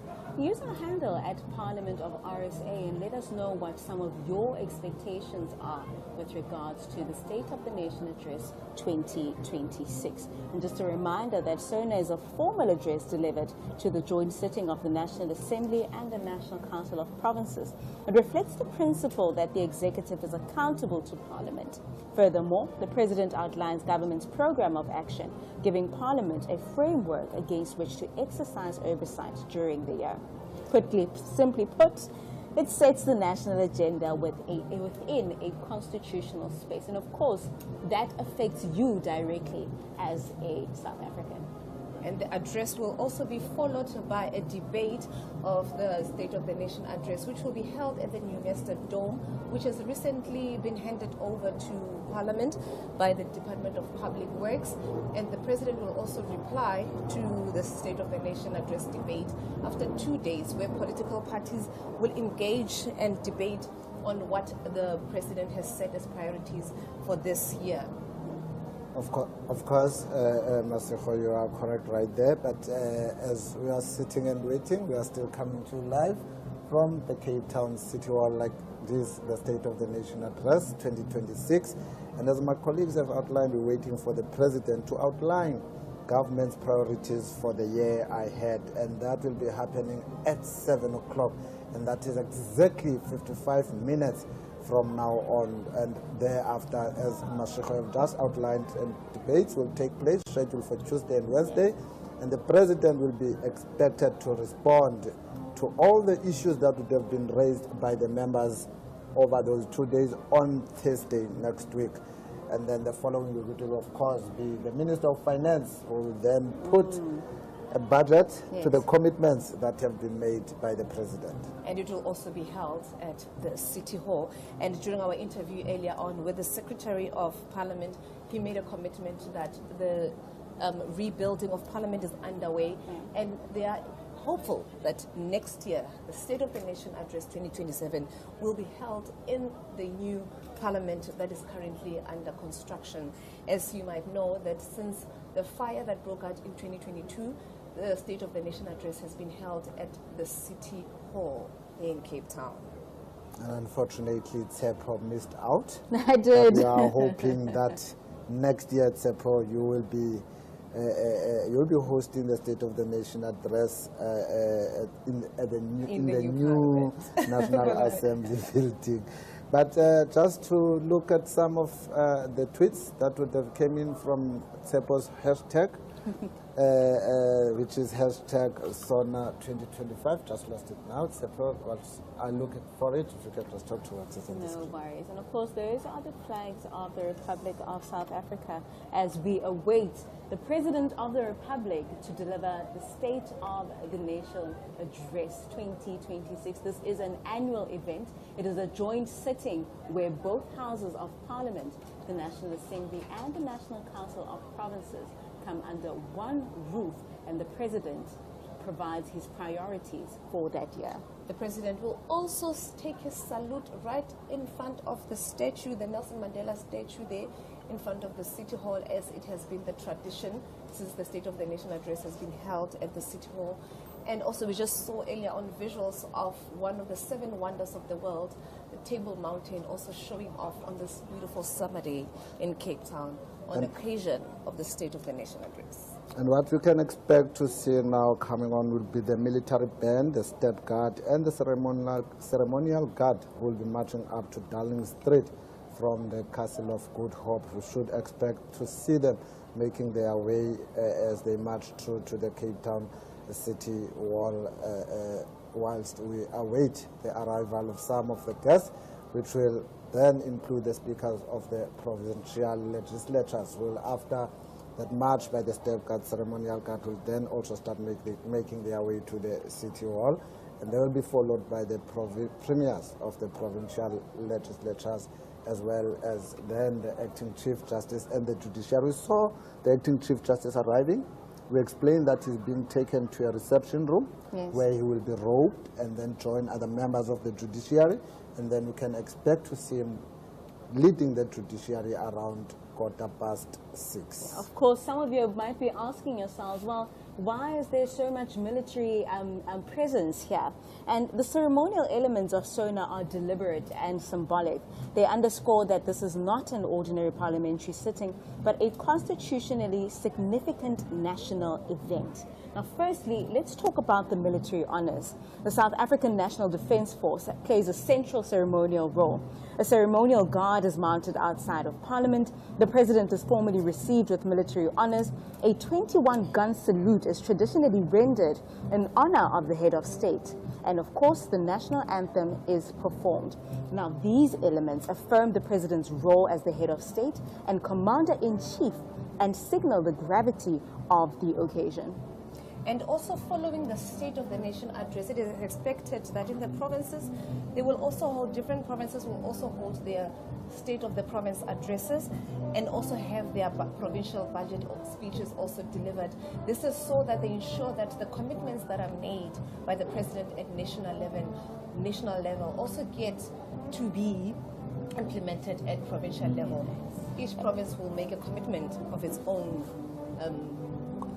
And of for the course, year. that is the military band, and all SONAs include this. And these performances are part of the culture and the tradition that shows that this is a uniquely South African dimension to what is otherwise rooted in Westminster tradition. And of course, 7 o'clock, the clock is ticking. We are now 50 minutes away before we get to listen to the president speaking to the nation, reporting back on government's achievements of the previous year, and also outlining government's priorities for the year ahead. And once that is done, as we had explained, it will be followed by the budget. And what follows thereafter is the departments who will then, from the policy direction that would have been given from the State of the Nation address, prepare their annual performance plan for tabling to Parliament. And such documents will then be scrutinized by the committees of Parliament that will then either, as Parliament is empowered by the Constitution, propose amendments or propose amendments to the budget through the relevant committees of Parliament. Now, just to reflect on what the President said last year, the SONA 2025, he spoke to unity, partnership and democracy, spoke to economic growth and jobs, structural reform and competitiveness, inclusive growth and transformation, human development, health and social support, infrastructure and urban development, foreign policy and global cooperation. I think we can expect that he will speak to local municipalities, seeing that there's local government elections this year. And on your screen, you have just seen walking in. Those were the speakers of the relevant legislatures, and as you can see now, the acting Chief Justice and the Judiciary also preparing to exit to make their way there. And these are the premiers of the various provinces as well, being led by Advocate Benny, who is the Deputy Secretary to the National Council of Provinces. The Under-Secretary, as is actually correctly addressed. You can see that the Premier of Limpopo, Popira Mutuba, the Premier of the Western Cape, Mr. Alan Winde, and the other premiers from the various provinces of South Africa. And next up, it will be the Acting Chief Justice and the Judiciary, and they will be led to the gallery by none other than the Secretary to the National Council of Provinces, Advocate M.E. Pindela. And of course, that is the statue of the former President, Nelson Mandela. I spoke to it earlier because I got to experience that gentleman when he was standing right there on the balcony on the 11th of February 1990. And that followed his release from prison after serving, of course, the 27 years of his life. Any moment now, we'll see the Acting Chief Justice and the Judiciary coming through Corporation Street, and they will be conducted along Darling Street to the VIP entrance of the City Hall so that they can also take their seats in the gallery. They will be led by the Secretary to the National Council of Provinces, Advocate Mudibedi Pindela. And of course, the nation awaits the 2026 State of the Nation address. It is a powerful moment, not just to look forward to, but to look back as well. And that is why it was important that even throughout our conversations on Parliament TV, we've been reflecting on some of the commitments that the President made in the last State of the Nation address. And surely, even throughout the debates next week, that is what some of the political parties will be scrutinizing and checking whether has he achieved some of the commitments that he made, and what are some of the shortfalls? And just to remind those who just joined us, you are watching the live broadcast of it. You're watching the live broadcast of Parliament TV. Yes. We're coming to live on DSTV channel 408. And of course, it's a build-up show to the State of the Nation address that the President will be delivering in the next 45 minutes. Of course, tonight is one of the most significant dates on South Africa's political calendar. The State of the Nation is where policy intent meets public expectation. It is not just a speech, it's a constitutional obligation delivered before the elected representatives of the people, those that will then be debating the State of the Nation address next week. And that is the Navy, and the band is playing outside. And like I said, this is part of the ceremony and the tradition that shows how proudly and uniquely South African the State of the Nation address processions are.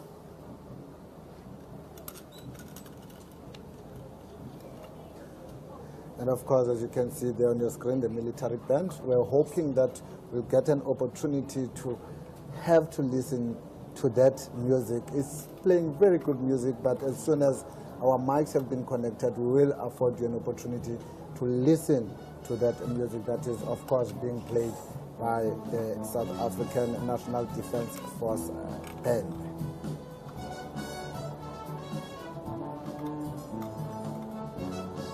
And of course, this SONA takes place at a pivotal moment, economically constrained, politically complex, and socially demanding. The President speaks tonight against the backdrop of collision governance, fiscal pressure, and of course, heightened public scrutiny. And that context will frame how every announcement that the President makes is interpreted.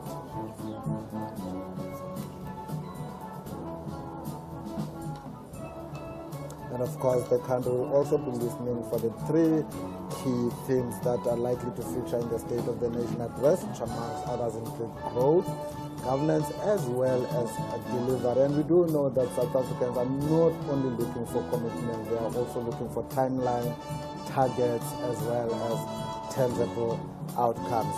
And right there, that is the military brand of the South African National Defence Force. They have been entertaining the crowds here from early afternoon, and we are expecting them to continue playing the music until at least the arrival of some of the prominent people that we have indicated that will be arriving. We are waiting for the acting Chief Justice Mlambo.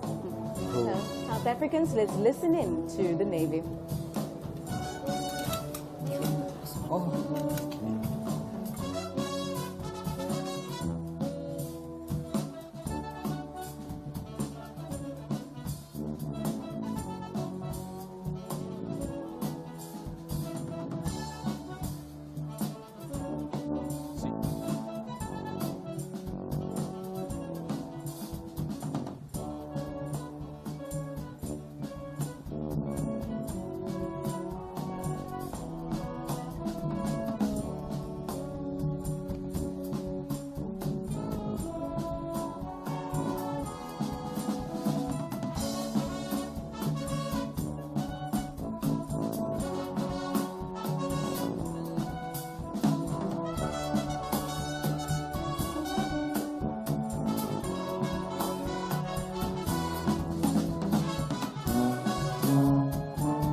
And of course, as you saw there, that was Advocate Kindela, and he is the Secretary to the National Council of Provinces, and he was leading in the judiciary under the leadership of the acting Chief Justice, Justice Mlambo. Now what you can expect is the State Guard, which will march up from the parade and assume position on both sides of the red carpet in front of the VVIP entrance in Darling Street. And Darling Street is the road that you see in front of the City Hall. It is located within Darling Street. So when you talk that street, you must know we are talking exactly the front of the Cape Town City Hall. And we are located just across the road from there at a place that is known as the Grand Parade. And immediately after the State Guards, it will be the military band as well as the Ceremonial Guard, which will march up to take up their positions in front of the Cape Town City Hall facing the Nelson Mandela statue. Expected also is that the Deputy Speaker of the National Assembly, Dr. Lotshed, the Deputy Chairperson of the NCOP, Mr. Les Govender, and Mr. Koso will conducted by the Protocol Liaison Officer, will from there go and receive the Deputy President of the Republic, Mr. Paul Mashatile. And Imbongi as well is expected, Ria from Northern Cape, and who is also expected to come and do praise singing for the President this evening as he walks into the City Hall to deliver his State of the Nation address. And of course, let's talk to the importance of having the judiciary at the SONA. And it is a highly symbolic and institutionally significant occasion. It reflects South Africa's constitutional architecture and reinforces the principles of democracy and the rule of law. Of course, the judiciary represents the independent arm of state tasked with upholding the Constitution. Now, their attendance at the SONA underscores the separation of powers. The executive sets policies, the legislature debates and oversees, and the judiciary ensures laws and government action remain constitutional. Let's listen in to the Navy that is playing while the esteemed guests arrive.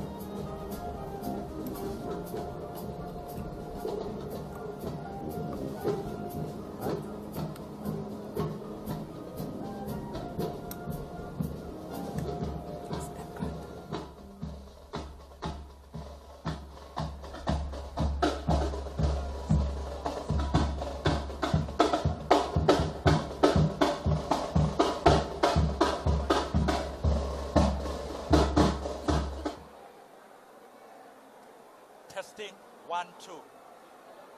Testing 1 2.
wide open.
This one last year. I can't go further than that. Up to date. Oh, you were here last year. Yeah. Okay, no. So yeah, in case you know this.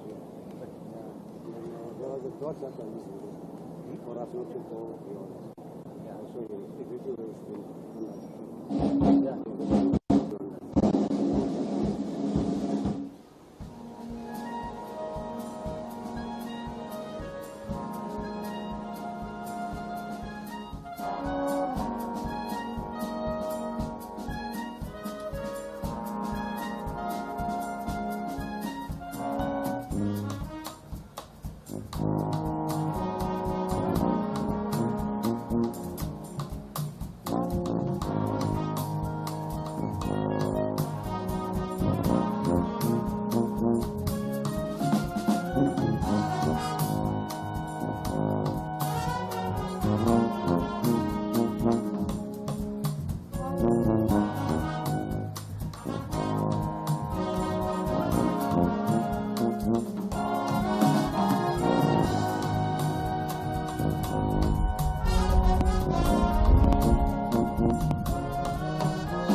Deputy Speaker of the National Assembly, Dr. Annelien Lotriet, the Deputy Chairperson of the National Council of Provinces, Mr. L. Govender, as well as the Secretary to the National Assembly, Mr.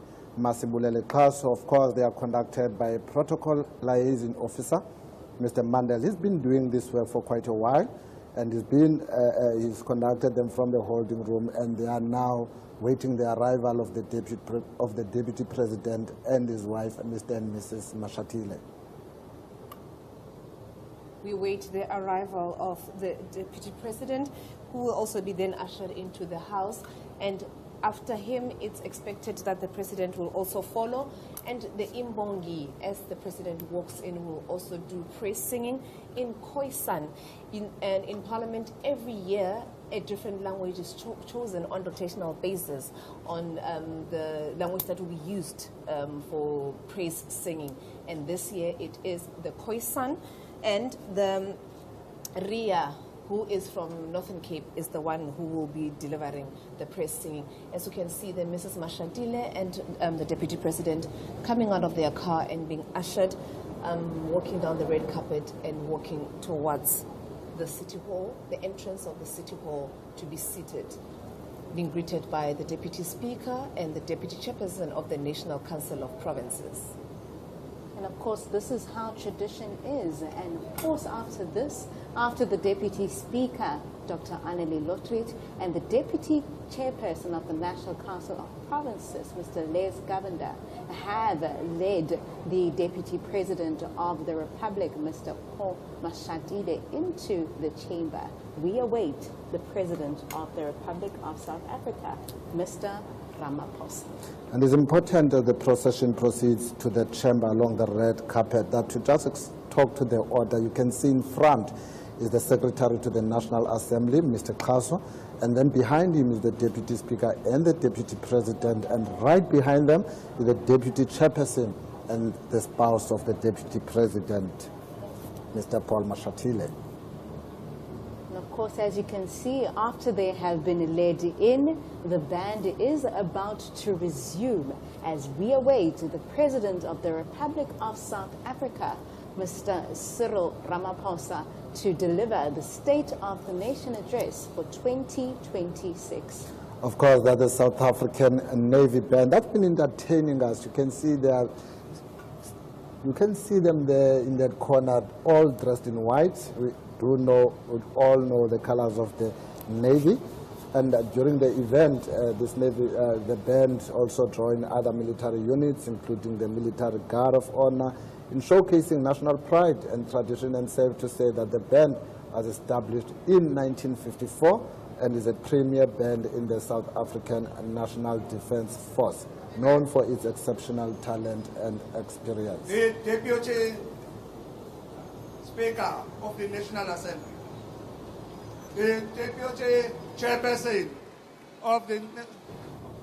That is the usher of the black rod there announcing the arrival of the Deputy Speaker of the National Assembly and the Deputy Chairperson of the National Council of Provinces as they enter the chamber in the City Hall.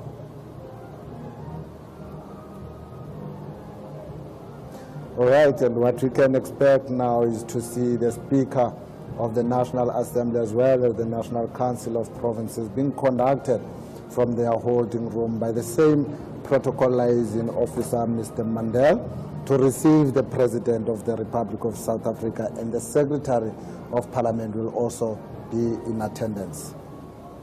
And of course, like I said, the band is playing as we await the long-awaited arrival of the President of the Republic, Mr. Cyril Ramaphosa, to deliver his State of the Nation address for the 2026 year. And this year, he will be outlining some of the priorities that will set the tone for the year ahead. And of course, the military band and the ceremonial guard at SONA are typically comprised members of the South African National Defence Force. And the military band is made up of musicians from the SANDF's various bands, such as the Pretoria Band, the Cape Town Band, or other regional band. And the ceremonial guard, these are the soldiers from the ceremonial units, often including the Guard of Honor, which is typically from the President's Guard and is part of SADF's ceremonial regiment, and other units may include soldiers from the Army, the Navy, the Air Force, as well as the military police. And these members are selected for their ceremonial duties, showcasing the SADF professionalism and pride. And as the President arrives, we'll see the aides-de-camp. They will be standing in their designated positions at the point of arrival of the President vehicle, just in front of the City Hall. The aide-de-camp is a commissioned officer who assists the President, the Deputy President, Minister, Premier, or any senior military office. They act as a link between the principal and the military. They also perform ceremonial, administrative, and coordination duties. And we will see them. They are also considered to be senior military officers. They are appointed basically to serve as personal assistants to high-ranking officials, especially heads of state and senior commanders within the military. And of course, the helicopters that you can hear on your screen there are a crucial part of state security apparatus, keeping the president and attendees safe throughout the event. They also form part of the ceremonies that you are seeing and the processions that are currently underway as we await the President of the Republic to deliver his State of the Nation Address 2026. And of course, we now await the arrival of the President of the Republic, as Tsepo had already indicated. I almost said Chepo. As Tsepo had already indicated that we await the arrival of the President. He will be received by the Speaker of the National Assembly, the Chairperson of the National Council of Provinces, and they will be led by the Secretary to Parliament. And as we know that this is the President Ramaphosa's second State of the Nation address in the 7th administration of Parliament, he also had what we call the opening of Parliament, which is different from the State of the Nation address. The opening of Parliament happens after a government has been established following elections. Let's watch those processions as the President arrives at the Cape Town City Hall to deliver the State of the Nation Address for 2026. And that will be the second of the Government of National Unity.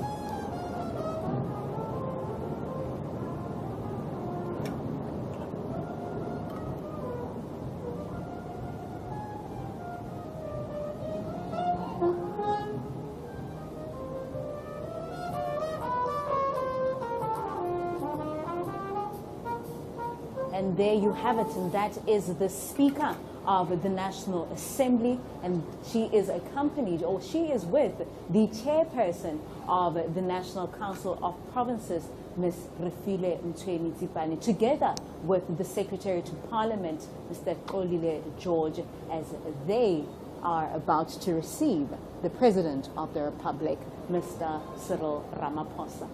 And what is to happen, as you can see there, the President has just stepped out, and members of the SADF, you've seen there opening the doors for the President and his wife, and the aides-de-camp are standing in their designated positions at the point of arrival of the President's vehicle at the Cape Town City Hall, and the Speaker of the National Assembly, of course, and the Chairperson of the National Council of Provinces, together with the Secretary to Parliament in attendance, will receive and welcome the President and the First Lady of the Republic of South Africa. And of course, some greetings there between the Speaker of the National Assembly, the Chairperson of the NCOP, the Secretary to Parliament, and they are greeting the President of the Republic, Mr. Cyril Ramaphosa, and the First Lady, Dr. Tsepo Motsepe. And after this greeting, the President will ascend to the stage together with the Speaker and the Chairperson, where he will take the 21-gun salute as we sing the national anthem. And of course, we are 10 minutes away from the long-awaited delivery of the State of the Nation address. But before that, we will have the 21 gunshot salute. And this is where it is a formal military honor that is reserved for President Cyril Ramaphosa as the head of state. It symbolizes respect for the president, national significance, continuity and tradition, and of course, state authority. And of course, the President will now proceed to the saluting dais. But safe to say that the Secretary to Parliament will not be proceeding with them, but will rather proceed into the main entrance of the City Hall building. And the Secretary will then join the Sergeant at Arms and the usher of the Black Rod in the passage right next to the entrance of the chamber, whilst the First Lady is being taken to a seat in the gallery by a protocol officer in the presidency. And the acting Chief of State Protocol, Mr. DJ Sitole, seen him there assisting, who's a divisional manager, is also in attendance to the President, the Speaker, and the Chairperson of the NCOP. As you can see, some conversation there between the Speaker, the President, and the Chairperson of the NCOP just before the President proceeds to the podium right in front of the City Hall. And of course, the standing order on the saluting dais will be as follows. It will be the President of the Republic, it will be the Chairperson of the National Council of Provinces, and then it will be the Speaker of the National Assembly together with 2 aide-de-camps. And on the command of national salute, present arms, only the President acknowledges the salute by placing his right hand on his chest. While the national anthem is played, a 21-gun salute and salute flight is given by the South African National Defence Force. And after that, the President returns his hand to his side on the command slope arms. The President does not inspect the guard of honor, and the aides-de-camp do not salute during the national salute as well. On the same command slope arms, the aides-de-camp execute an about-turn march and take up their positions on the red carpet. And on the command podium ground about-turn, the President, the Speaker of the National Assembly, and the Chairperson of the National Council of Provinces turn around and descend the saluting dais. And then the President, the Speaker of the National Assembly, and the Chairperson of the NCOP, they will then descend the saluting dais and proceed to the main entrance of the Cape Town City Hall.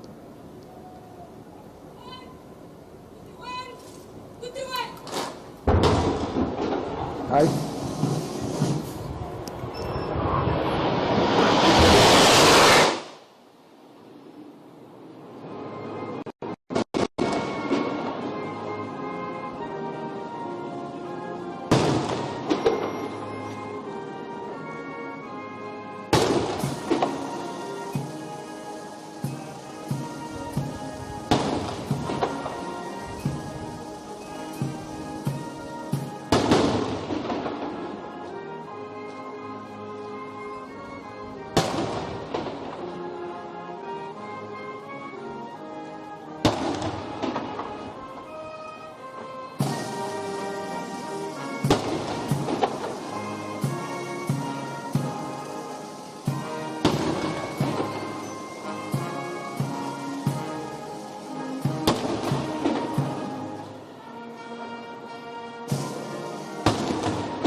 Thank you.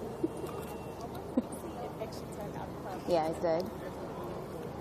Let me go back inside. I'm probably still hooked up and stuff. I know. I'm tired of talking.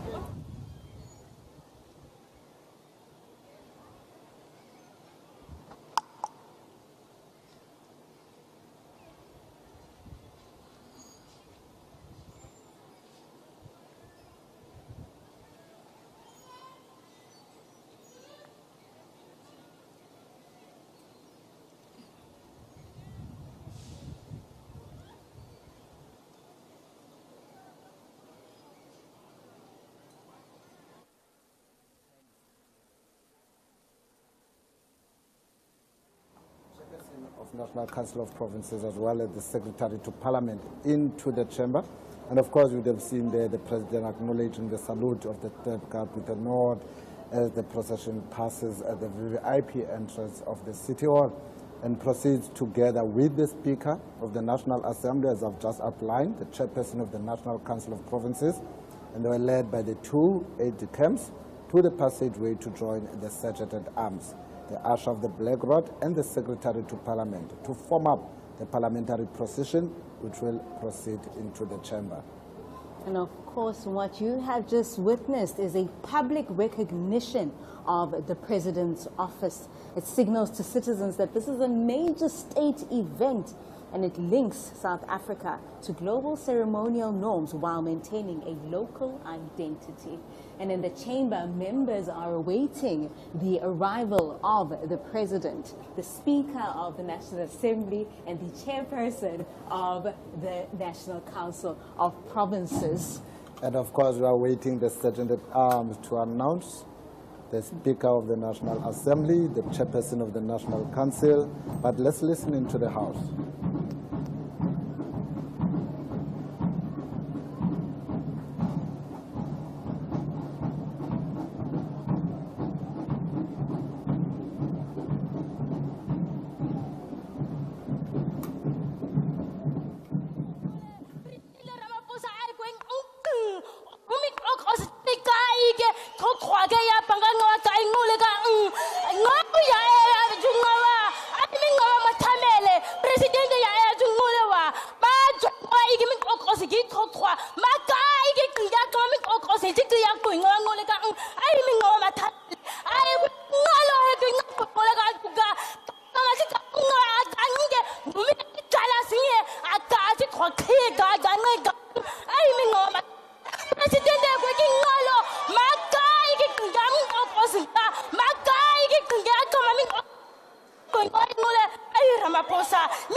Order, honorable members. There will now be an opportunity for silent prayer and meditation.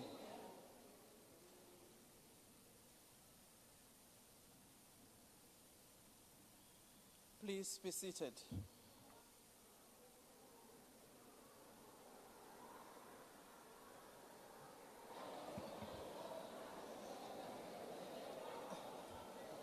Honorable members, we will try next time to add just 1 minute so that we can finish the prayers and meditation. Would like to thank our praise singer, and very importantly, that this year is the 30 years of our Constitution, and she gave the poem in quintile language, which recognizes the importance of the Khoi and the San members of our society.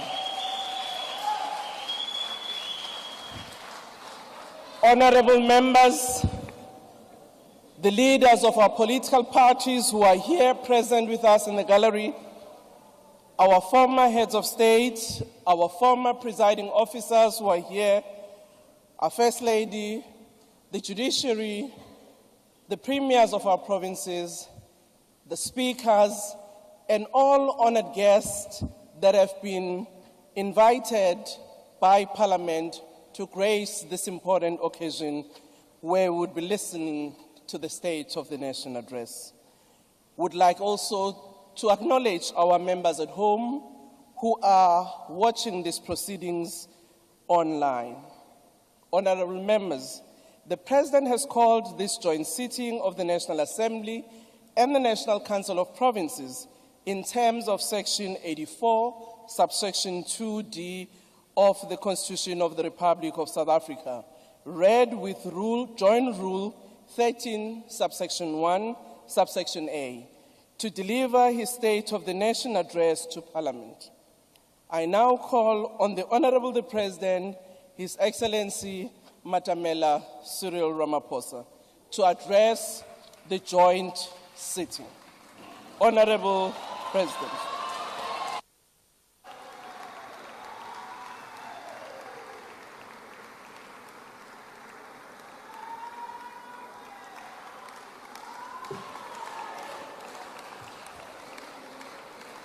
Honorable members, may we be seated to allow the President to address the nation. Honorable President.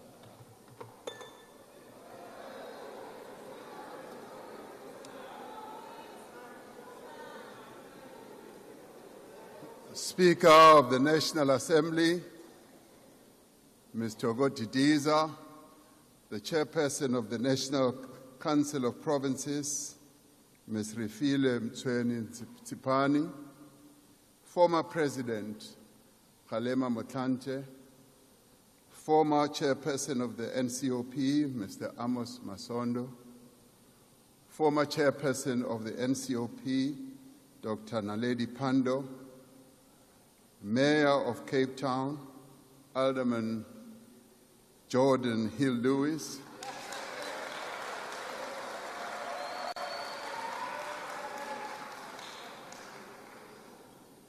he was nervous. He thought I wouldn't be able to pronounce his first name because it's wrongly spelled. Deputy Chief Justice Dunstan Mlambo, Chairperson of the National House of Traditional and Khoisan Leaders, Khosi Thabo Siatlulo, Isithwalandwe, Mayor Sophie de Bruyn, President of Contralesa,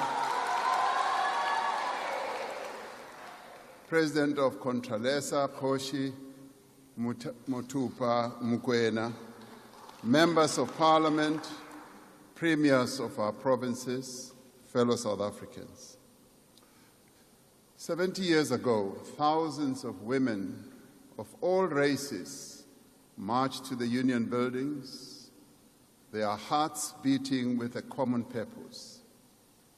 Armed with extraordinary cunning and resolve, these women braved police checkpoints and harassment. In a voice loud and clear, they said, "We shall not rest until we have won for our children their fundamental rights of freedom, justice, and security." We recall the powerful image of Lillian Ngoyi, Helen Joseph, Sophie de Bruyn, and Rahima Musa, carrying armfuls of petitions to lay at the doorstep of a prime minister who did not dare to meet them. Every petition they handed over carried the weight of justice. Each of the 100,000 signatures they had collected expressed a desire for freedom and equality. For 30 minutes, the 20,000 women stood on the steps of the amphitheater of the Union buildings in silence, not singing, not moving, not speaking. The powerful imagery of these women standing in silence illustrated their resolve and their commitment to bring change about. Their silence reflected the deep emotional pain and frustration born out of systemic apartheid oppression. Their silence showcased the sorrow and the anger that these women felt in their fight for justice and equality. Their silence was long enough to be unsettling to the apartheid officials who were watching them. In that quiet moment, they showed the world that it is not the shouts of anger, but the stillness of determination that moves mountains. After the silence came the singing of the now eternally famous chant that has gone down in our struggle history, symbolizing the powerful role played by women in the struggle against apartheid. They chanted, "Watinta Bafazi, Watinti Mbogodo."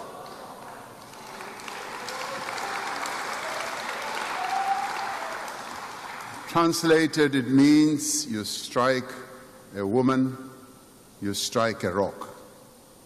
It is said that the women's chant rolled down the terraces of the union buildings, turning the seat of state power into a stage of protest, where courage meets authority.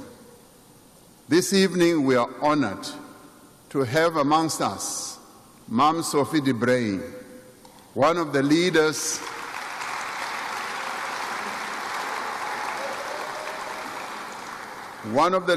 that marched and a stalwart of our struggle for freedom.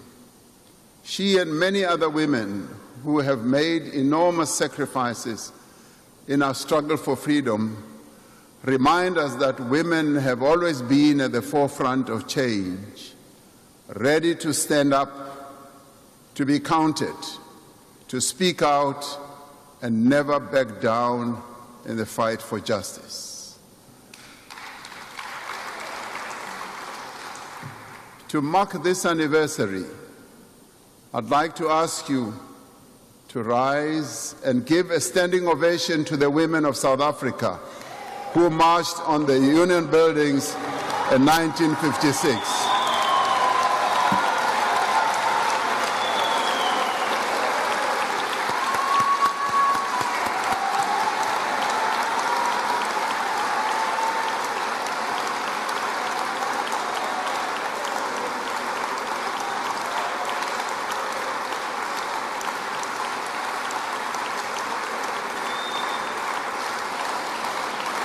We may be seated.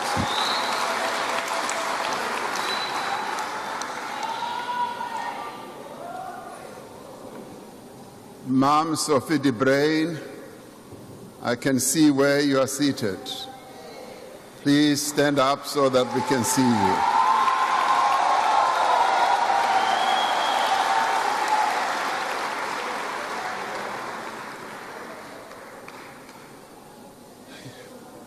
It was 50 years ago, in that same spirit of defiance and struggle, that young people in Soweto walked out of school and marched towards Orlando Stadium to oppose the imposition of Afrikaans as a medium of instruction and the hated system of Bantu education. Their courage in the face of a brutally oppressive regime reverberated around the world and brought renewed attention to our struggle. The determination and sacrifices of the youth of 1976 and the generations of young people that would follow continue to inspire us. We thank the young people of 1976.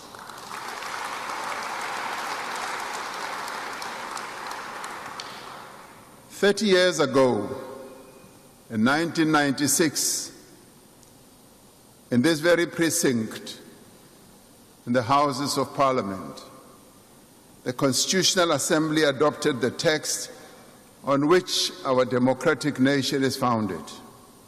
Our Constitution reflects the spirit of those women who marched in 1956.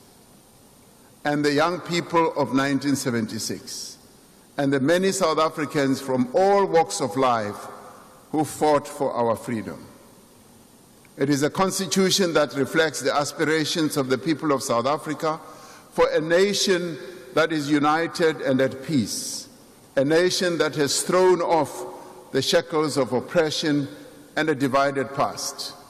It is a constitution that calls on us not only to redress the injustices of the past, but to progressively realize the right of all South Africans to housing, to health, to food, to water, to social security, to education, and to a better and prosperous life for all.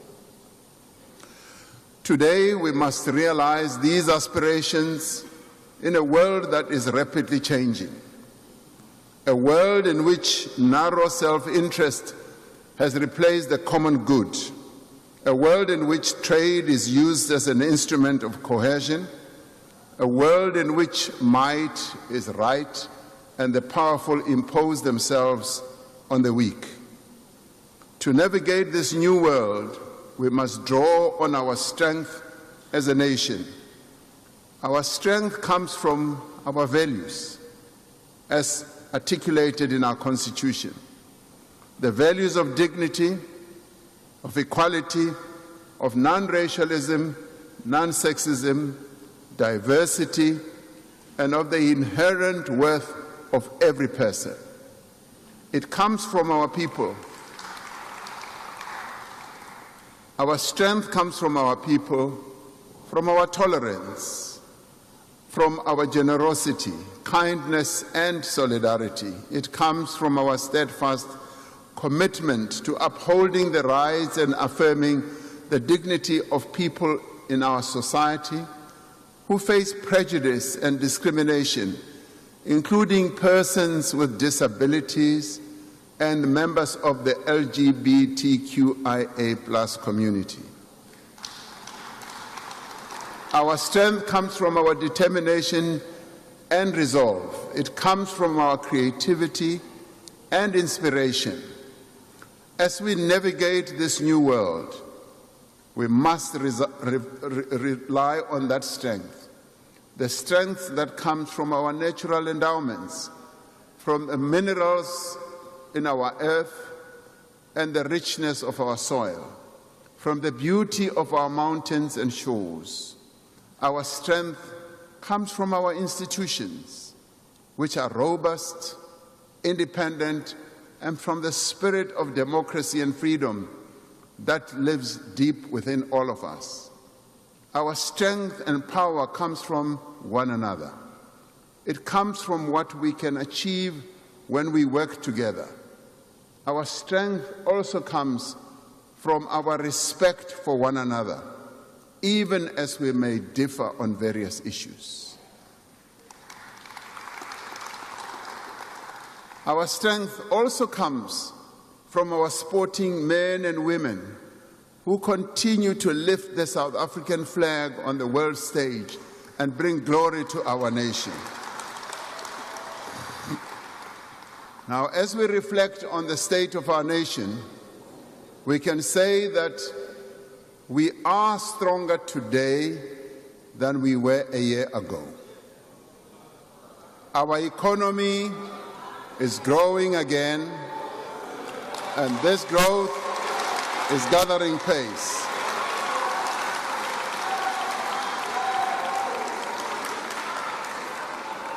While we have experienced 4 consecutive quarters of GDP growth, we know that it has to grow much higher and much faster to meet our social and economic challenges. We have achieved 2 consecutive primary budget surpluses. Our credit rating has improved. Interest rates are coming down. And inflation is at its lowest level in 20 years. We are on a clear path of stabilizing our national debt. The rand has strengthened against the dollar. The Johannesburg Stock Exchange, the largest stock exchange on the African continent, has performed exceptionally well over the past year. This growth reflects broader economic recovery, investor confidence, and increasing interest in South Africa's economy and equities. Our borrowing costs have been declining. Through Operation Vulindlela, we've made significant progress in accelerating economic reform and opening the way for investment competition. We have brought an end to load shedding and built a more dynamic and resilient energy system. We have made progress in improving the performance of our ports and freight rail lines, steadily increasing the volume of goods that we move in and out of our country. We have restored our passenger rail system. More and more commuters are now able to travel to work on newly locally made trains, significantly reducing their traveling costs. We are investing across our country in roads, in bridges, in rail lines, in ports, in dams, and in solar farms. We have created over 2.5 million opportunities through the presidential employment stimulus, mainly for young people and women. The expanded works program and community work program continue to offer job opportunities to many throughout the country. Last year, we saw the highest matric pass rate in our history, with more than two-thirds. Now, with more than two-thirds of all bachelor passes coming from schools in the most disadvantaged communities. Now, as the economy continues to grow, the rate of unemployment must come down.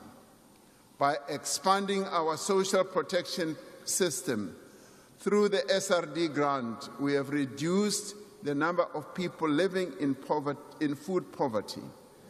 We are strengthening our anti-corruption laws. Our country has been removed from the grey list of Financial Action Task Team.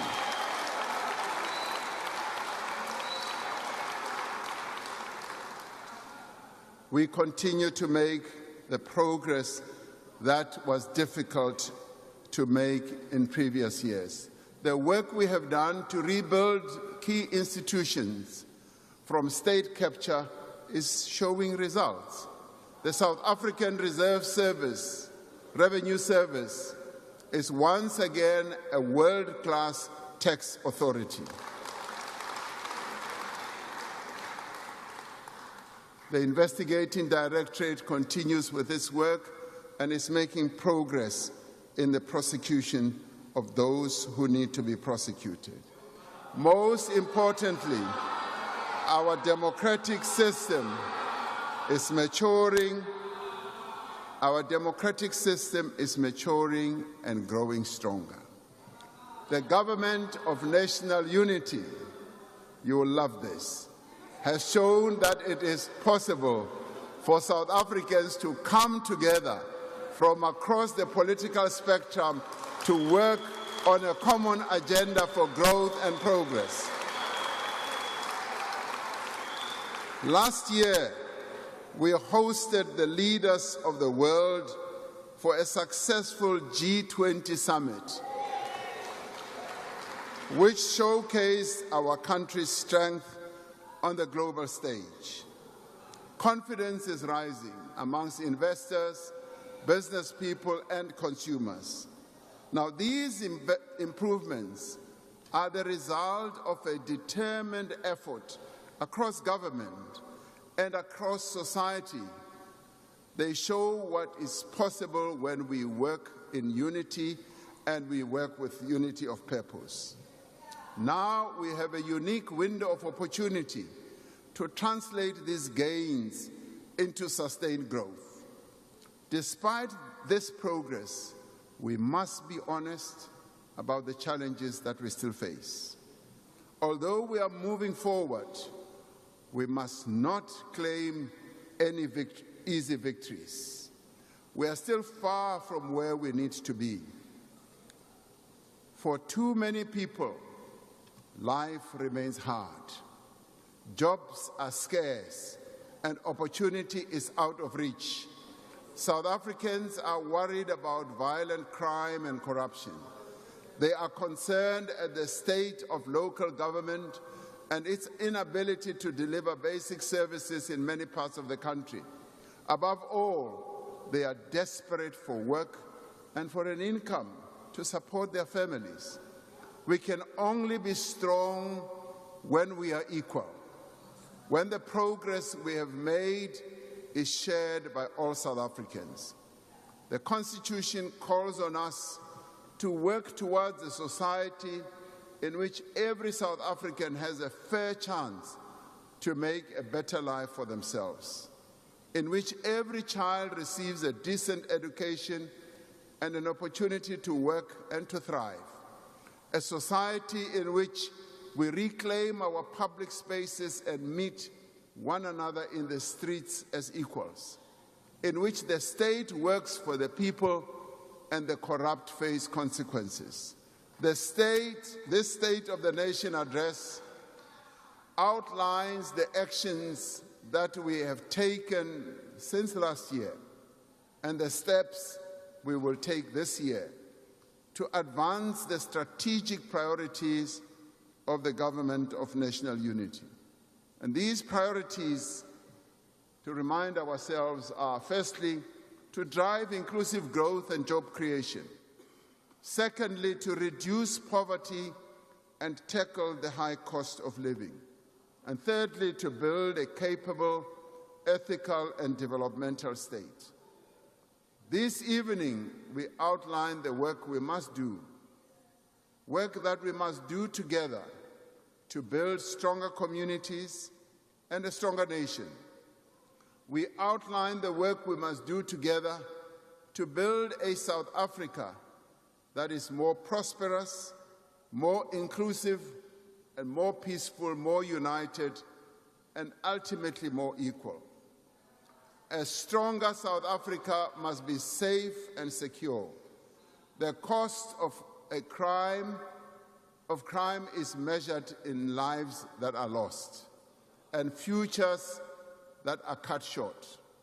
It is felt also in the sense of fear that permeates our society and in the reluctance of businesses to invest. Children here in the Western Cape are caught in the crossfire of gang wars. People are chased out of their homes by illegal miners in Kagiso, in Gauteng, Bapoba Mogale as well. Women are murdered by their partners in their homes. Building sites are shut down by criminals. This must and will change. Organized crime is now the most immediate threat to our democracy, our society, and our economic development. Our primary focus this year is on stepping up the fight against organized crime and criminal syndicates.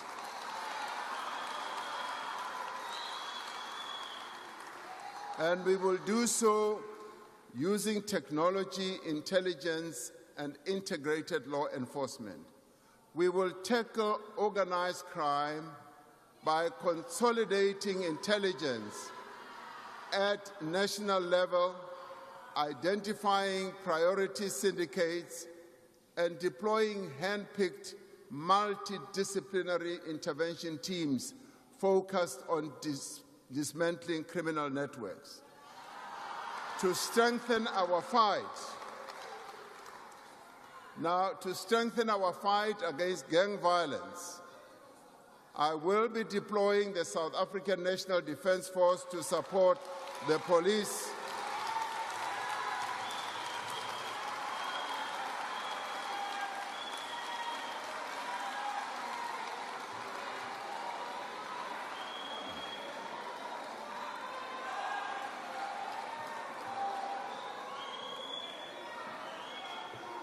Now, thank you. Thank you. As I said, I will be deploying the South African National Defence Force to support the police as we did to great effect with illegal mining. I have directed the Minister of Police and the SANDF to develop a technical plan on where our security forces should be deployed within the next few days in the Western Cape and in Gauteng to deal with gang violence and illegal mining. Now, as is required by the Constitution, I will inform the National Assembly and the National Council of Provinces regarding the timing and place of the deployment of our soldiers and what it will cost.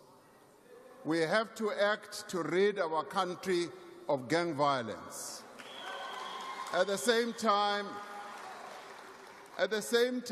we are implementing an integrated strategy to address the root causes of crime through coordinated interventions across society, from street lighting to access to social services. We are going to tackle gun crime by streamlining legislation and regulations on licensing, possessing and trading in firearms and ammunition. We will increase enforcement of existing gun laws. We are putting more boots on the ground through the recruitment this year of 5,500 police officers, adding to the 20,000 new officers we announced previously in the State of the Nation address. We are also addressing the threat posed by the infiltration of illegal and counterfeit goods to South African jobs and industry. We are establishing a national illicit economy disruption program that brings together key state agencies and other stakeholders, including the private sector. Through the effective use of data analytics, AI, we will be targeting high-risk sectors like tobacco, fuel, alcohol, and other counterfeit products. The hearings of the Madlanga Commission of Inquiry and the hearings that are going on in the ad hoc committee here have exposed rampant corruption in the SAPS and some metro police departments through the abuse of power. We cannot tolerate this. The rule of law depends on a police service that is ethical, responsive, and rooted in the communities that it serves. The South African Police Service has established a task team to ensure that investigations arising from the Madlanga Commission are undertaken swiftly without interference. The State Security Agency will re-vet the senior management of the South African Police Service and Metro Police Departments. The vetting process will include lifestyle audits as well. As we have successfully done with previous commissions, we will use the recommendations of the Madlanga Commission to make far-reaching changes. We are determined that the Commission's findings and recommendations will lay the basis for a fundamental reform of our criminal justice system. We are confident that these efforts will succeed because the great majority of police officers are dedicated to upholding the law and diligently serving the people of South Africa. Now, drawing on the success of Operation Vulindlela in advancing economic reform, we will use a similar approach to establish a hard-hitting new criminal justice reform initiative This will crack down on organized crime, on illicit firearms and trade, using a dedicated team to ensure that reforms are implemented across the system. We are further intensifying the fight against corruption by strengthening bodies such as the Special Investigating Unit, the National Prosecuting Authority, and the Hawks. We will finalize government's approach to the recommendations of the National Anti-Corruption Advisory Council on the establishment of a permanent, independent, overarching anti-corruption body. We cannot accept that those who speak out against corruption are victimized, targeted, and killed. The Whistleblower Protection Bill will be introduced in Parliament. Among other things, this will criminalize retaliation and provide psychosocial, legal, and financial support to whistleblowers. And there will be a special focus on restructuring our procurement system with a view to ending corruption. The Auditor General reports that the majority of incidents of corruption originate in the procurement system. We cannot allow this cancer to continue, and we must therefore act. Measures will be taken. Measures that we will take will include the use of technology and the finalization of the new Public Procurement Act regulations by mid-2026. We cannot fight organized criminals by treading softly. We must act with zero tolerance and bring the full force of the law to bear. And I'd like this message to be clear. There will be no impunity for acts of criminality and corruption. In addition to crime, water is now the single most important issue for many people in our country, from large cities like Johannesburg to smaller towns like Knysna and rural areas like Guyana. We have all seen the pain that our people have been expressing through demonstrations in various parts of Gauteng. Now, these protests have been fueled by the frustrations that our people are feeling over inadequate, unreliable access to basic services such as water. I have directed the Minister of Water and Sanitation and her deputy, as well as the Minister of Cooperative Governance, to attend to the water shortage problem and engage with our communities. Now, I can see you are excited. As we speak, Order, honorable members. Can we please lessen our voices so that members can hear the message? Thank you. As we speak, they are in Gauteng at the moment, engaging with our people, explaining to them precisely how government intends to immediately deal with the challenges that our people are experiencing. They have informed me that the pipes that had been damaged are being repaired and the reservoirs are filling up again. Now, this comes from poor planning, inadequate maintenance of water systems by many of our municipalities, and the main cause of the problems are now the reason why we are now having empty taps. There is no silver bullet to address this challenge, which has its roots in systemic failures and many years of neglecting infrastructure. To ensure water security is in the long term, we are building new dams, upgrading existing infrastructure, we have committed 156 billion rand in public funding for water and sanitation infrastructure over the next 3 years. The construction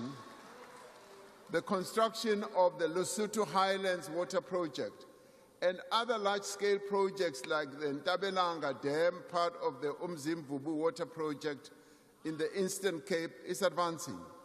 And we are in the final stages of establishing a national water resource infrastructure agency to effectively manage the country's water infrastructure and mobilize funding for infrastructure. However, the real challenge lies not in the availability of water, but in getting water to people's taps.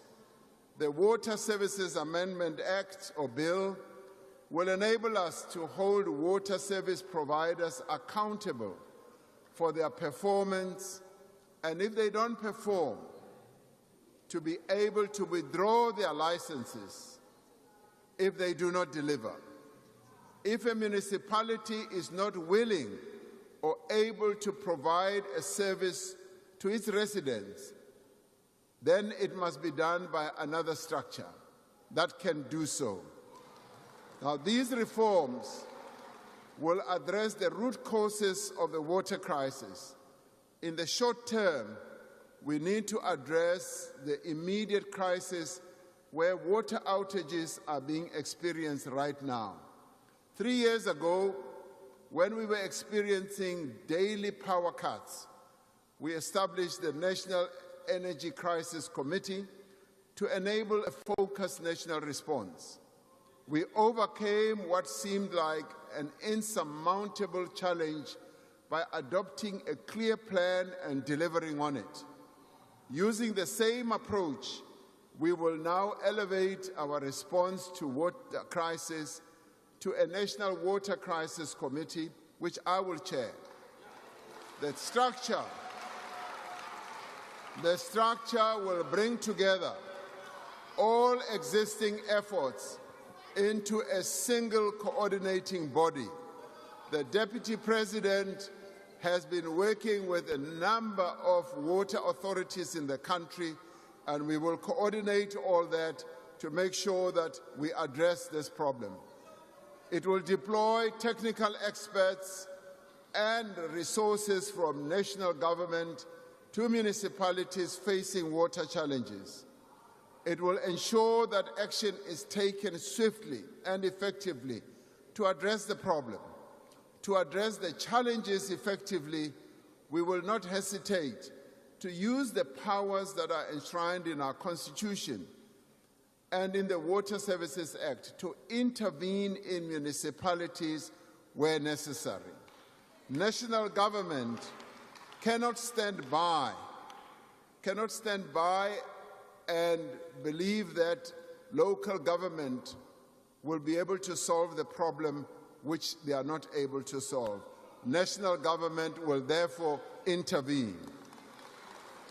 We will hold to account those who neglect their responsibility to supply water to our people.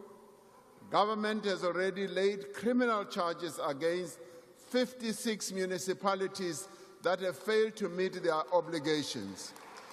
We will now move to even lay charges against municipal managers for violating the National Water Act. The critical problem is that in many metros, in many of our cities and towns, water revenue is being used for other purposes, and very little is invested in upgrading and maintaining water infrastructure. To address this challenge, in line with the commitment that we made last year, we have introduced a new 54 billion rand incentive for metros to reform their water and sanitation electricity services. This will ensure that the revenue from water usage is put straight back into fixing pipes, into fixing reservoirs, and into pumping stations. Water outages are a symptom of a local government system that is not working. A far-reaching overhaul is now underway to address the root causes of dysfunction in many of our municipalities. In many places, local government administrations are weak, don't have the capacity, and are also governed by patronage rather than by technical capacity and merit. In her most recent report on local government, the Auditor General said, local government is characterized by inefficient accountability, failing service delivery, poor financial management and governance, weak institutional capability and widespread instability. She says that arresting the decline of local government will require our collective action. We are now taking collective action. Learning from our experience of the past 30 years, we will, in the coming months, finalize a revised white paper on local government. This will provide solutions for the functioning of an effective local government system. The white paper will reimagine the way that our local government should work. The current system is too complex and fragmented, expecting even small and weak municipalities to take on many responsibilities. We will propose fundamental changes that recognize the reality that some municipalities can take on more functions than others, and that we need a differentiated approach to municipal powers and responsibilities. We're also proposing a more structured cooperation between municipalities and traditional and Khoisan leadership institutions to enable community engagement and shared problem solving. We will ensure that senior officials in local government have the required qualifications and are appointed through an independent process free from political interference. Where municipalities fail, we will strengthen the ability of national government to intervene more quickly and to direct corrective measures in the interest of serving our people better. These changes may be difficult, but they must be done. While these fundamental reforms are underway, we will continue to implement targeted support to improve the delivery of basic services through the presidential working groups on eThekwini and Johannesburg. While we have made progress in stabilizing eThekwini, which has led to investor confidence returning, there is much more that needs to be done in Johannesburg to deal with collapsing infrastructure, financial mismanagement, and electricity and water interruptions. The same applies to a few other metros in our country as well. There are many committed people with skills and experience working in local government.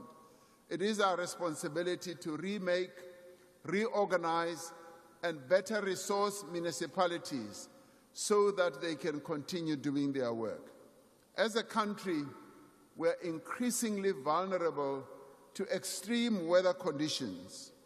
And just a few weeks ago, catastrophic flooding in Limpopo and Mpumalanga, as well as parts of KZN, caused the loss of a number of lives and widespread destruction of homes, schools, clinics, and other infrastructure.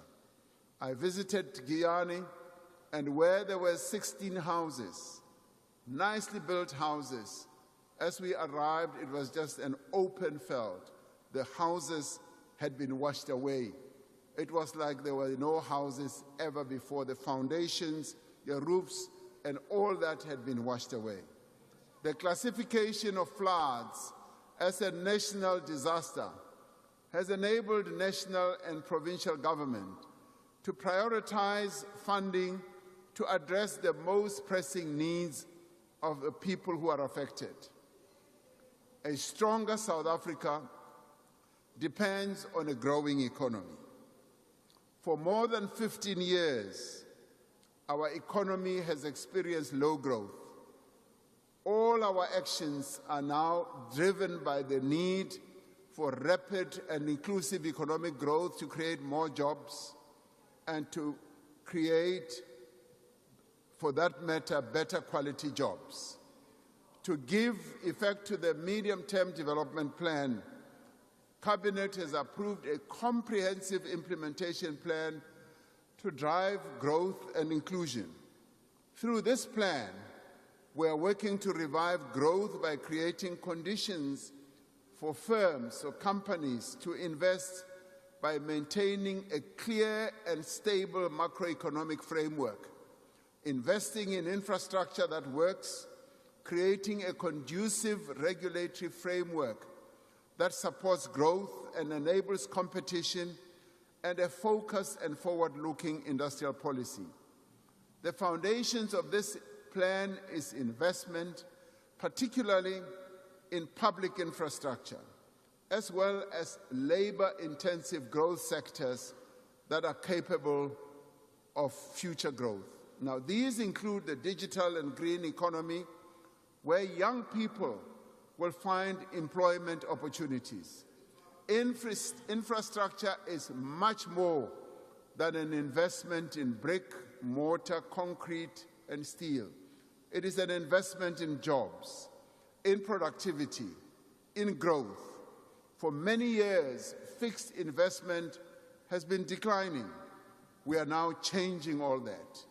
Government has committed more than 1 trillion rand in public investment over 3 years to build and maintain infrastructure.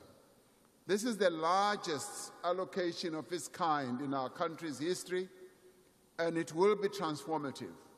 It will create jobs. Through the Infrastructure Fund and the new regulations for public-private partnerships, we are using innovative funding models, reducing risk and attracting investors to fast-track projects in energy, in water, in transport, and in the digital infrastructure. We launched our first-ever infrastructure bond to raise funding for the infrastructure drive that we have embarked upon, which was more than 2 times oversubscribed, showing that when we have put our resolve forward and have put forward innovative ways of raising money, those with money, the private sector, do respond.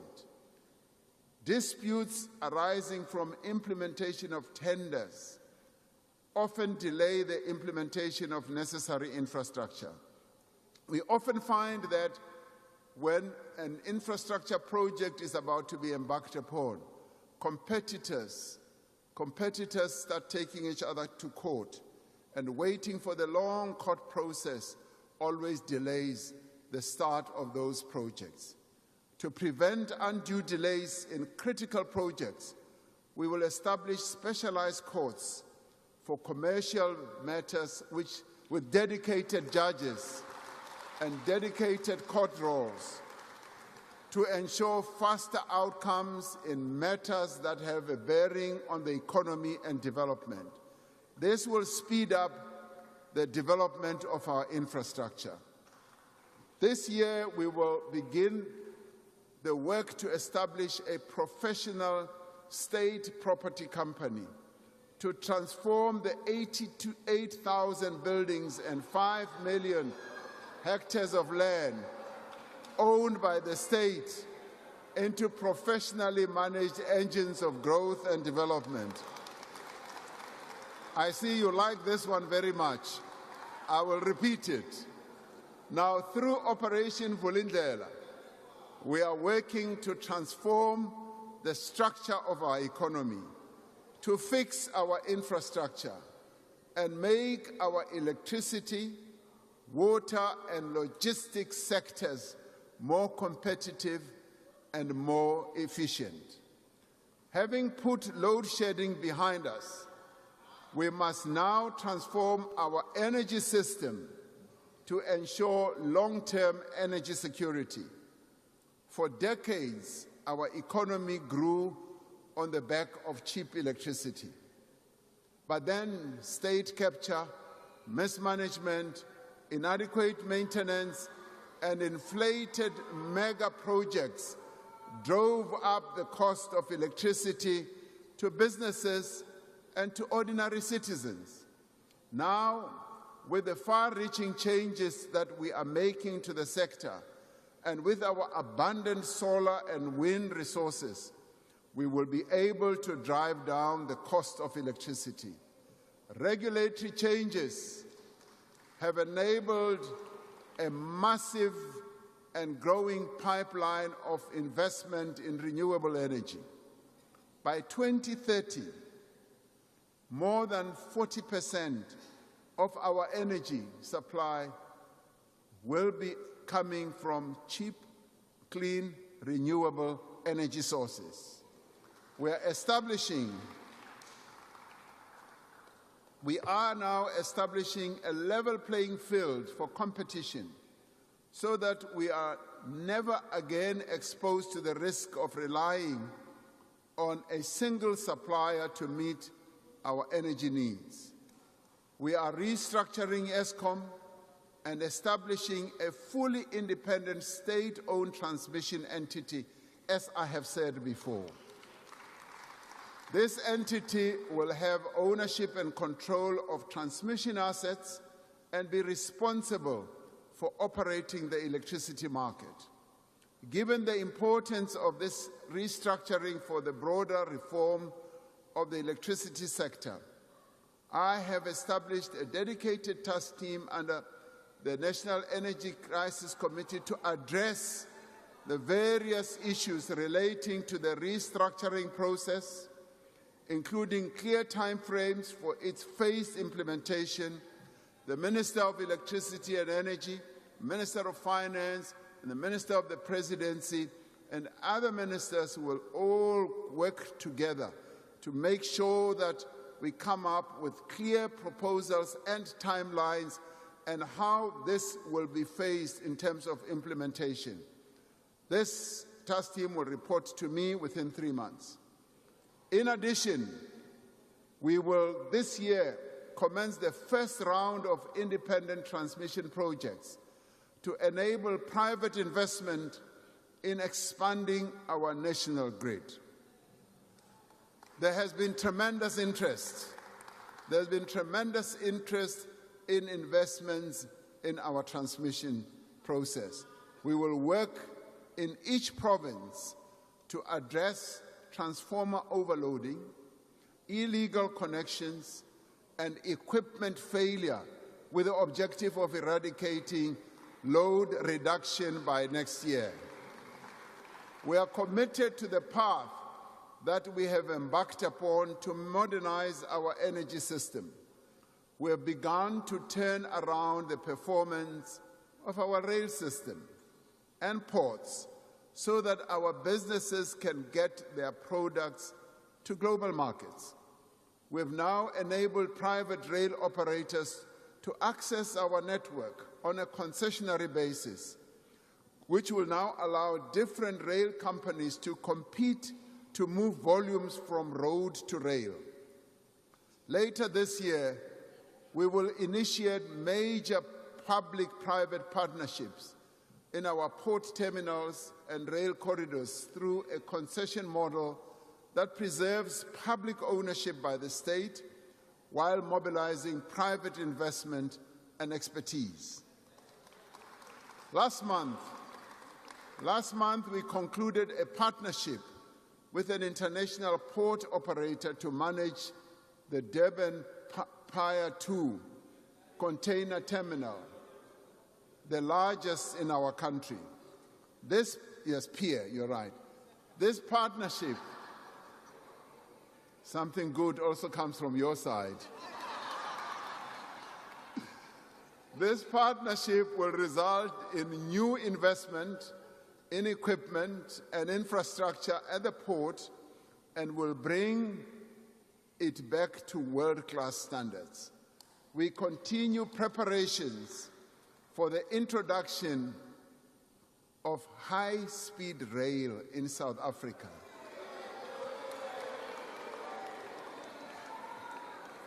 I know you love this one.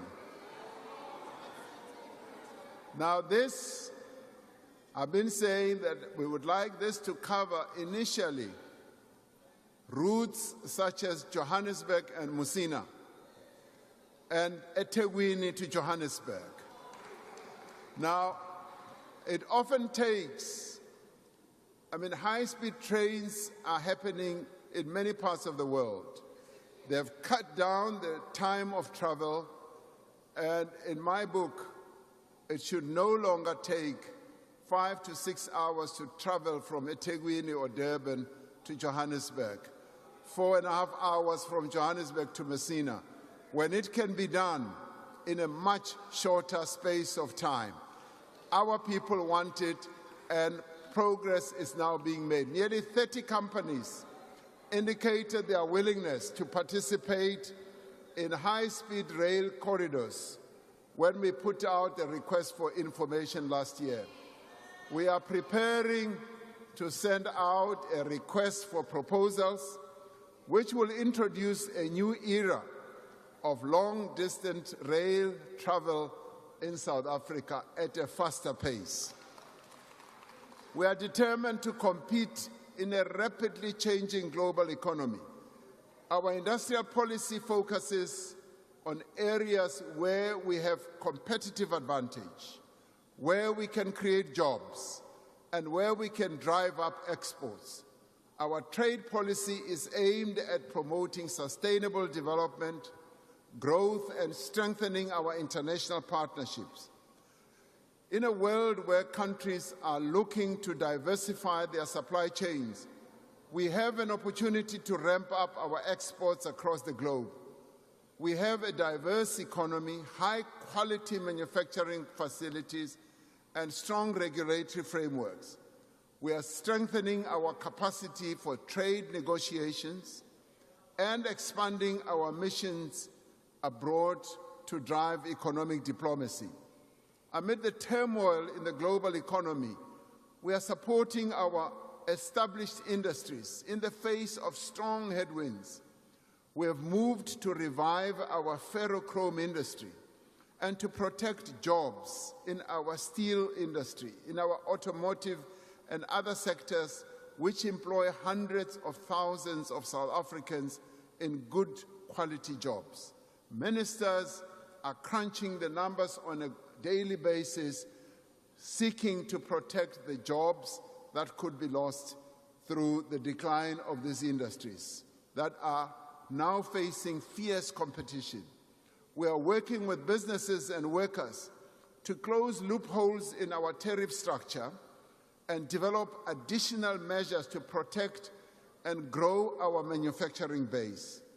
As we protect jobs in vulnerable industries, we remain focused on sectors that will drive future growth. We know that we can create millions of good quality jobs in sectors like agriculture, mining, and services industry, as well as in the green economy. These are areas where we can be more than competitive. We can be the best in the world. Our agricultural sector is expanding rapidly. Already we are the second largest exporter of citrus fruit in the world. We are opening new markets for our exports, from citrus to avocados to maize, livestock, grapes, and wine. Through the blended finance scheme, working with the Land Bank and the commercial banks, we have provided 7.8 billion rand in innovative funding for black producers. We will deploy 10,000 new extension officers to support farmers and to improve agricultural productivity. This will give rise to many opportunities for young people to be employed in the agricultural sector. I saw how this works extremely well.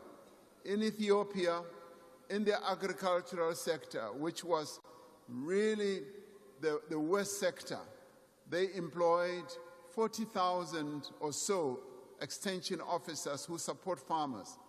And all of a sudden, agriculture has now become the best performing sector in their economy. While the rest of our agriculture is thriving, the cattle industry today is facing one of the worst outbreaks of foot and mouth disease our country has ever experienced. This disease is damaging our economy, resulting in export bans, trade restrictions, and the devastation of herds. We have decided to vaccinate the entire national herd of 14 million cattle. This requires 28 million vaccines over the next few months. The state will facilitate the acquisition of the vaccines centrally to ensure that we get the right vaccine for the particular strain of the virus in South Africa. Like during COVID, many people felt tempted that they wanted to acquire vaccines for themselves. But because we are a regulated economy and country, we wanted everything to be approved by our authority, SAPRA.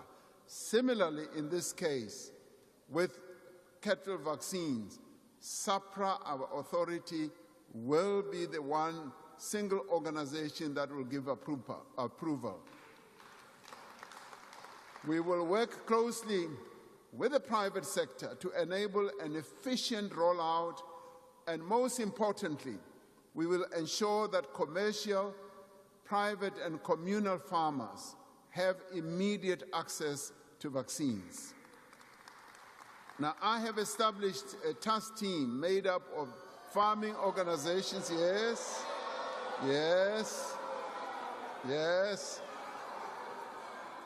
farmer organizations and experts, working together with the Minister of Agriculture and his department that will report to me every month about the progress we are making in dealing with the pandemic. Now, why do we do this? We do this because we've got experts. We've got people with great knowledge. We need to mobilize them. We need to bring them to work with government because they have the know-how and the wisdom. We have classified foot and mouth disease as a national disaster and will be mobilizing all necessary capabilities within the state to deal with this crisis. Our services sector, from digital technology to financial services, is growing. Our financial institutions are some of the best in the world, and they have the ability to compete in Africa and across the globe. We are attracting major investment in digital infrastructure with 55 data centers already built and more than 50 billion of investment expected over the next few years. Tourism is a vital driver of economic growth. With every 13 international tourist arrival, they support one job.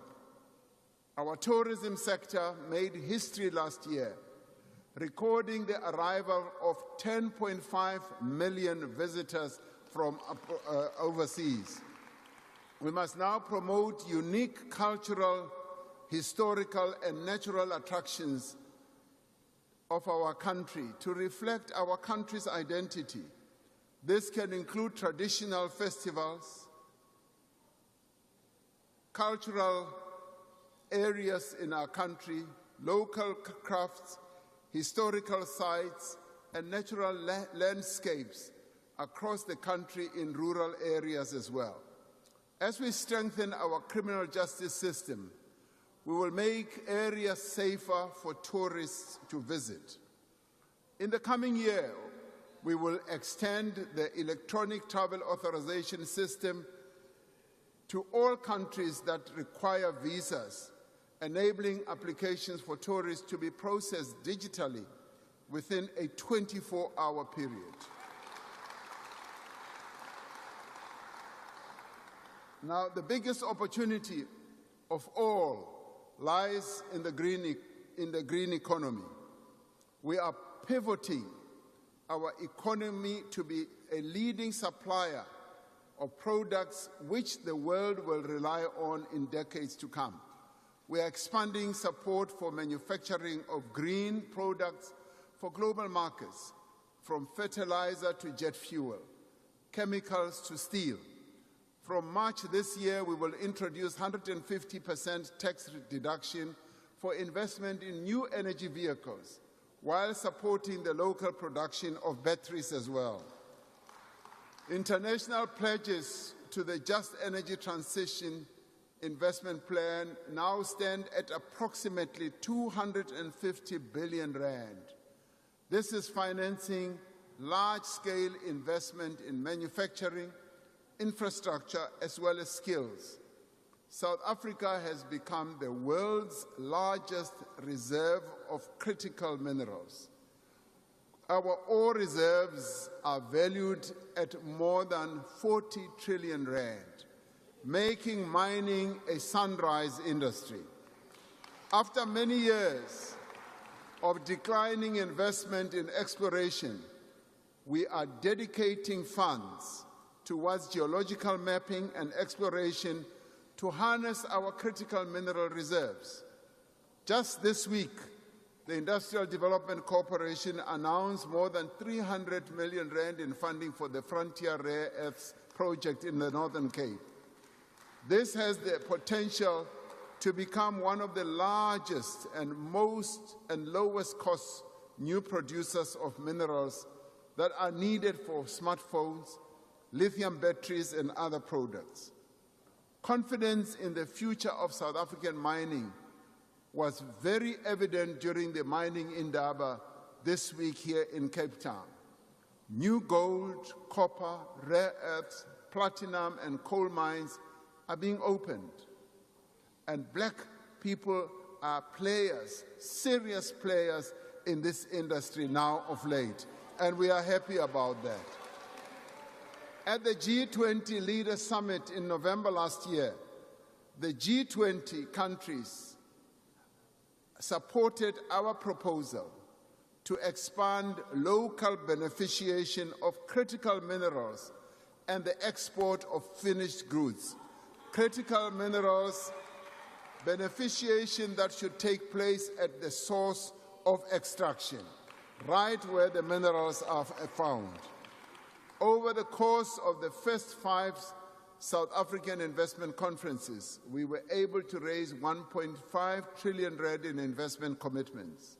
To date, over 600 billion that was committed has flowed into projects. New factories, mines, and other facilities are being opened each year. We have now set ourselves a target of raising 2 trillion rand in new investments over the next 5 years. We therefore look forward to hosting the 6th South African Investment Conference on the 31st of March of 2026. To build a more inclusive economy, we are going to back those who create opportunity. If every small and medium business in South Africa could employ 1 additional person, we would create 3 million new jobs. But many of these businesses, a number of which are owned by women and young people, cannot get funding to start or to grow.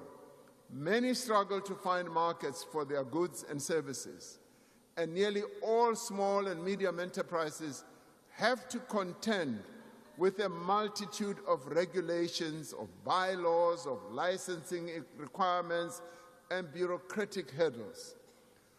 We take seriously the public comments on the draft business licensing bill and will ensure that the final bill makes it easier, not harder, to start and to run a small business in South Africa.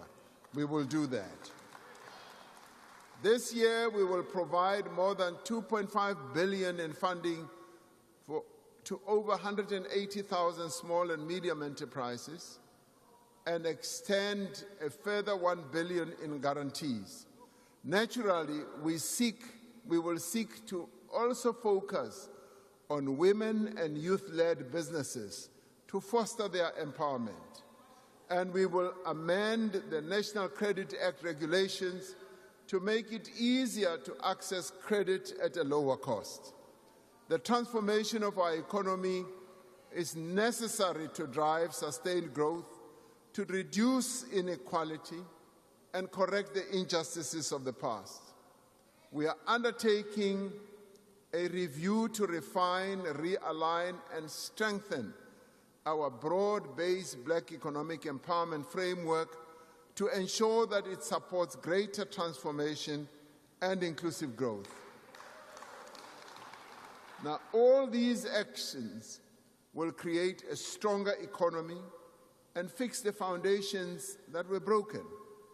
It is a matter of national concern that too many South Africans remain unemployed and too many young people struggle to find their first job. That is why we are rebuilding the economy. We are creating work and livelihood opportunities on a scale through public and social employment programs. In places like Standerton in Mpumalanga, the presidential employment stimulus is creating work that matters, turning dumping sites into parks and empty yards into community gardens. The SA Youth Platform has provided millions of young people with access to work and learning opportunities for the first time. The Youth Employment Service, a partnership between business and government, placed over 200,000 young people in year-long work experience opportunities. This year, we will introduce regulatory changes that will make it much easier for businesses to participate in the Youth Employment Service and create jobs for young people. In the coming year, we will expand our public employment programs, including the Community Works Program and the EPWP and the Presidential Employment Stimulus. We will ensure that they are better coordinated, provide income support, skills development, and pathways into longer-term work, particularly for young people and women. To ensure that no one is left behind, we are implementing decisions to increase employment equity targets for persons with disabilities in the public service to 7% by 2030, and to mandate a 7% preferential procurement target across all government and public entities. Above all, however, a strong economy relies on a well-educated, capable, and skilled population. Our focus now is on establishing a firm foundation for learning in the early years of a child's life.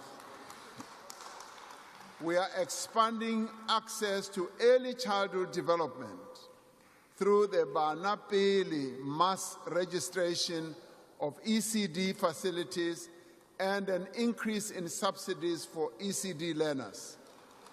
By making grade R compulsory, we are getting all our children off to a good start. We are intensifying efforts to fix the basic education system with a focus on early learning, literacy, numeracy, and mother tongue-based bilingual education. Now, we must congratulate the matric class of 2025, which achieved an 88% pass rate.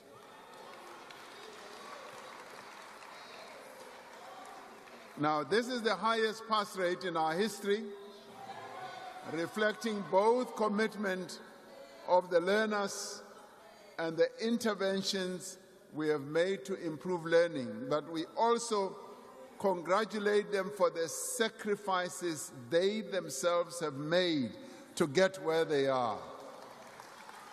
As we welcome improvements,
workplace experience and employment, building on successful initiatives such as Job Boost.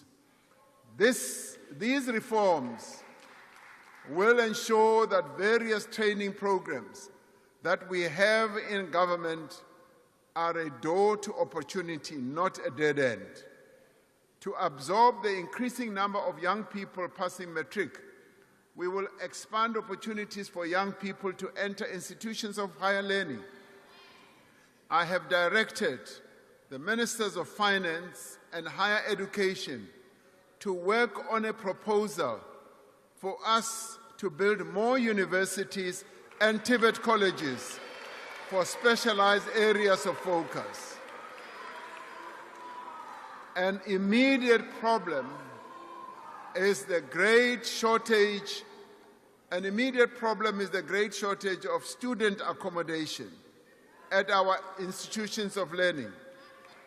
I have also directed the Minister of Higher Education to address this challenge, working together with financial institutions on innovative methods in which government can provide student accommodation. A stronger South Africa is built on strong communities, and strong communities look after their children. More than a quarter of children under 5 years are stunted, increasing their risk of disease and affecting their ability to learn and to grow. Now, this is devastating for children and their families and has an impact on our society as a whole. This year, we will embark on a mission to end child stunting and malnutrition by 2030 and tackle malnutrition amongst young children in line with the national strategy to accelerate action for children. We will focus on the crucial 1,000 days of a child's life, building on existing support such as the Child Support Grant, We will implement targeted interventions to ensure that pregnant women and low birth weight children get the protein and nutrients that they need. This is a massive crisis that demands attention and resources. Now, the medium-term budget statement that will be presented by the Minister later this year will set out a clear allocation for the actions that we need to take. A major contributor to child stunting is excessive alcohol consumption, which can affect a child's development during pregnancy. Alcohol abuse leads to violence, leads to road accidents and crime. Now, to address this scourge, we call on provincial governments to strengthen the regulation of alcohol by limiting the density of alcohol outlets, restricting trading hours, and ending the sale of alcohol in large containers. As national government, we propose measures to curb excessive alcohol use, including minimum unit pricing or higher excise duties and greater restrictions on alcohol advertising, which we are consulting with the stakeholders. Now, since it was introduced during COVID-19, the Social Relief of Distress Grant has kept millions of South Africans out of food poverty. As a transformative instrument to improve the lives of the poorest and the most vulnerable people, this grant will be continued into the future. This year, we will redesign the grant to more effectively support livelihoods, skills development, work opportunities, and productive activity. We know that most of the money provided through the social grants is spent on food and transport. In our cities and towns, most people live far away from workplaces and services. We are remaking our cities and reducing the cost of living for working families by expanding affordable housing and revitalizing commuter rail. We are introducing a new model for housing where people are given subsidies for ownership and rental in areas that are suitable for them. We are shifting from building houses for people to supporting them to build, to buy or to rent their own houses. Yesterday marked the 60th anniversary of the declaration of District 6 here in this city as a wide group area. A couple of 100 meters from here where we are, more than 60,000 residents were forcibly removed and relocated to the Cape Flats. The destruction of District 6 is a painful reminder of our shared responsibility to redress the injustices of the past and to build vibrant and cohesive communities. The restitution claim lodged in 1998 affirmed the lawful right of former residents of District 6 and their descendants to come home. That return has required court supervision, detailed planning, and sustained public investment. Many homes have now been completed and handed over to verified claimants. With 500 million rand allocated to this work, we are proceeding with phase 4 of the construction. The restoration of District 6 is a goal we all seek and a responsibility that we must all shoulder. We are working to build a healthy nation. As part of preparation for the National Health Insurance, we are investing in health facilities, in personnel and systems to improve access to quality care. We will be undertaking substantial investment in health infrastructure, prioritizing the construction and revitalization of our academic hospitals. On a recent visit that I undertook, led by Minister Motsoaledi, to George Mkhari Hospital in Ga-Rankuwa, I witnessed the dire effects of inadequate health infrastructure.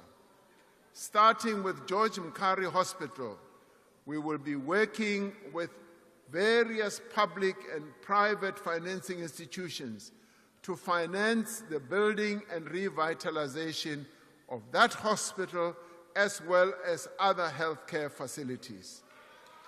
Now, as a nation, we are finally able to imagine a country without HIV/AIDS. In support of our program to prevent and ultimately to eliminate HIV, we will be undertaking a massive rollout of lenacapavir, a 6-monthly injection that has proven highly effective in preventing transmission of HIV. We are also working to end cervical cancer in our country by mobilizing society to ensure that every young girl between the ages of 9 and 15 receives HPV vaccine. Last year, we classified gender-based violence and femicide as a national disaster. Now, through this classification, we are able to better coordinate our response and direct efforts towards the most impactful interventions. Building on the National Strategic Plan, we will mobilize all sectors of society through communication and social mobilization to challenge harmful attitudes and practices. We will continue to promote women's economic empowerment through training, financial support, and preferential procurement. We will strengthen law enforcement through faster investigation, improved case management, expanded sexual offences courts, and action against repeat offenders. We will scale up survivor center support, ensuring access to shelters, one-stop service centers, mobile and rural outreach, and the placement of social workers in our police stations. Illegal immigration continues to pose a risk to our security, our stability, and economic progress. We will address this problem while ensuring that the fundamental rights of every person in this country are upheld and protected. This year, we will take additional steps to secure our borders. Funding to strengthen border security will be prioritized, covering infrastructure, technology, and people. Now, key border posts will be redeveloped through public-private partnerships, and we will extend the electronic travel authorization to all international airports and the busiest land ports of entry. We are already using drones and technology to greater effect all along our borderline. The police, home affairs, and labor inspectors will work together to crack down on violations of existing immigration, labor, and other laws. Employers who hire foreign nationals without the required permits or visas will face the full might of the law. Now, to tighten enforcement, we will hire an additional 10,000 labor inspectors this year. As we undertake these interventions, we insist that the laws of our country must be observed by everyone. We will not tolerate violence and acts of lawlessness directed at foreign nationals. No foreign national should be unlawfully barred from accessing public facilities, including health facilities and schools. To build a stronger South Africa, we need an ethical and capable developmental state. A capable state needs committed and honest public servants with the right skills and a deep culture of service. Over the past year, we have passed significant new legislation to professionalize the public service. The Public Service Amendment Bill will protect key appointments from political interference and ensure that capable and qualified people are appointed to senior positions on the basis of their suitability for the job. Lifestyle audits have been made mandatory for senior public servants, reaching 93% compliance across departments. We are establishing a central registry for disciplinary cases across all spheres of government. This will prevent people who are facing or have undergone discipline action from being employed elsewhere in the state. We are continuing to improve governance and performance of state-owned enterprises like Eskom, Transnet, Denel, Prasa, and others. This includes the implementation of clear standards of appointment to ensure that the leaders of these entities have the right qualifications and experience. We will continue to work in a phased manner towards a centralized model of managing our SOE portfolio so that we can set standards, improve governance, and ensure financial sustainability to deliver on their mandates. This includes finalizing the National State Enterprise Bill, which will be done in this Parliament. We will harness digital transformation as a driver of growth, of inclusion and effective service delivery. This year, Home Affairs will launch the Digital ID to enable safe and secure use of digital services for all South Africans. We will digitize driver's licenses, matric certificates, and services at the Master's Office. Citizens will be able to fill out police statements online, and eligibility for SASSA grants online, and be tested remotely. All these services will be made available by My Mzansi platform. Soon, every South African will be able to access many of the services they need without having to visit a government office or filling out manual forms. This year alone, hundreds more bank branches will now offer smart IDs and passport services, decreasing queues and waiting times. We will also work with civil society to ensure that citizens' protections and rights are safeguarded through this digital revolution. For South Africa to be strong, our continent, Africa, must be at peace and it must prosper. To advance the values of our Constitution, to promote our national interest, we seek a world that is sustainable, just, and inclusive. In an increasingly volatile world, South Africa holds firm to the principles that defined our G20 presidency and underpin our foreign policy, which is solidarity, equality, and sustainability. Now, through our position in the African Union and the Southern African Development Community, SADC, we are advancing regional integration, peace, and stability. We know that we are using our international relations to support domestic economic priorities, including manufacturing, value addition, and export growth. We are contributing to the implementation of the African Continental Free Trade Area to expand trade between African countries, to drive industrialization, and to create jobs.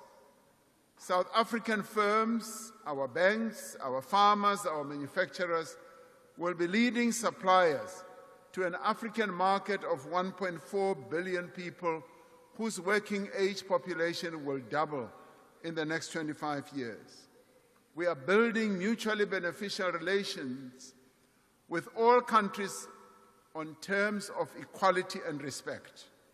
Now, in a world where powerful nations often assert their dominance and influence over less powerful nations, our country's commitment to sovereignty and self-determination is sacrosanct. It is not negotiable. And we will stand firm on our sovereignty and promote our national interests, our values, and the rights of our people. We are clear that we will continue to respect the rights and sovereignty of other nations. But we must be equally clear that we will not be bullied by any other country in the world. We will forge strong partnerships with like-minded countries to increase our shared resilience to global disruptions. Building on our presidency of the G20, which all attest to having been very successful, we continue to advance the priorities of the Global South. Now, these include inclusive growth, debt relief, climate action, reform of global governance institutions, and the beneficiation of critical minerals at source, as we said. Drawing on the work of the G20 Extraordinary Committee on Global Inequality, we are working with other international partners towards launching the International Panel on Inequality. This is an important pillar of the global effort to reduce inequality within and between nations. We continue to champion multilateralism and strengthen humanitarian diplomacy. South Africa remains clear and a consistent voice for international law, for justice, and for human rights. South Africa will continue to support conflict prevention and peacekeeping efforts of the United Nations, the African Union, and SADC. We are proud of the participation of South African soldiers in peacekeeping missions in many parts of our continent since the advent of democracy. We have requested the United Nations to allow us to withdraw our troops from the UN mission in the DRC, where they were serving under MINUSCO, with a view of consolidating our own defense force and strengthening it. We cannot consider ourselves free as long as the people of Palestine, of Cuba, of Sudan, and Western Sahara, and elsewhere suffer occupation, oppression, and war. So, fellow South Africans, our nation has reached what many people are saying is a turning point. We are leaving behind an era of decline and turning towards an era of prosperity and growth. We have done much to overcome the effects of state capture, COVID-19, and the public unrest of 2021, and the devastating floods of the following year. We are turning towards hope, towards the reality of a better future for all. The progress we have made over the last 5 years does give us hope and encouragement. It shows what we can achieve when we work together. Now is not the time to rest. Now is the time for all South Africans to be part of taking our country forward.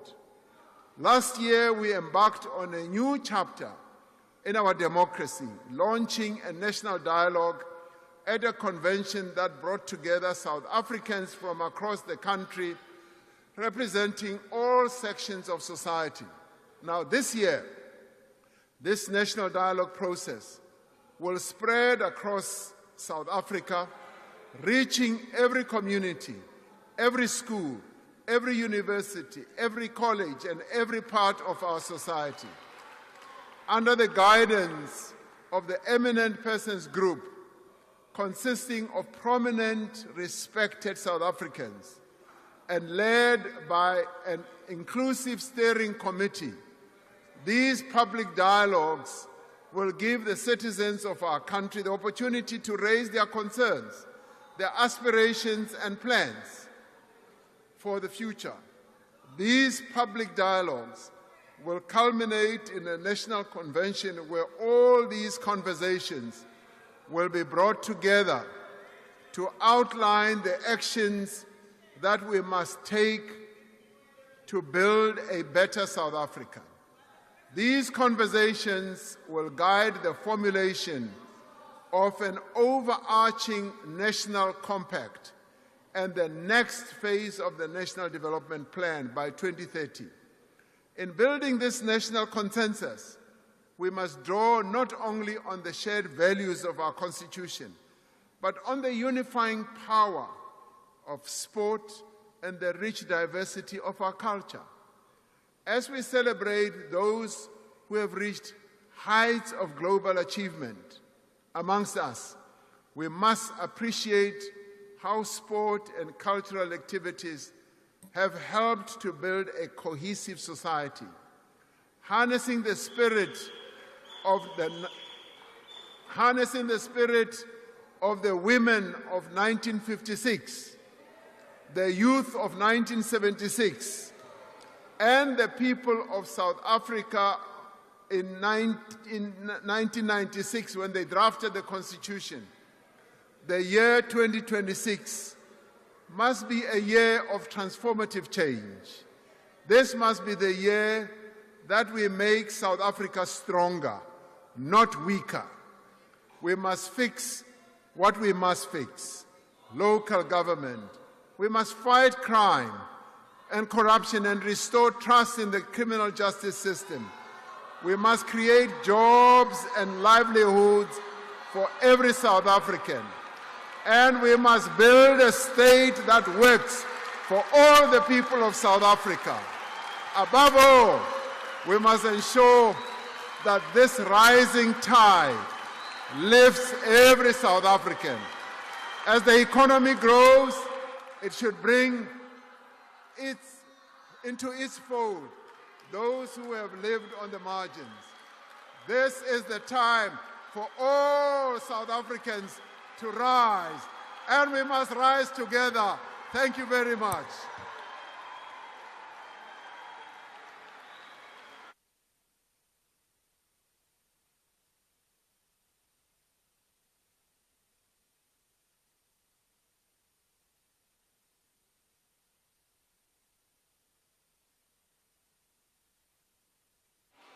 Thank you very much, honorable members. You may take your seats. Order, honorable members. Order, honorable members. The House is still in procession. Order, honorable members. I thank the Honorable, the President, for a well-delivered State of the Nation address. After I have adjourned this joint sitting, members are requested to rise and remain at their places until the procession has left the chamber. The guests in the gallery should remain seated until the judiciary has left. The ushers will then indicate when doors are open. The procession led by the Usher of the Black Rod, and the acting Sergeant-at-Arms will leave the chamber in the following order: the Speaker of the National Assembly, the Chairperson of the National Council of Provinces, the President, the Deputy Speaker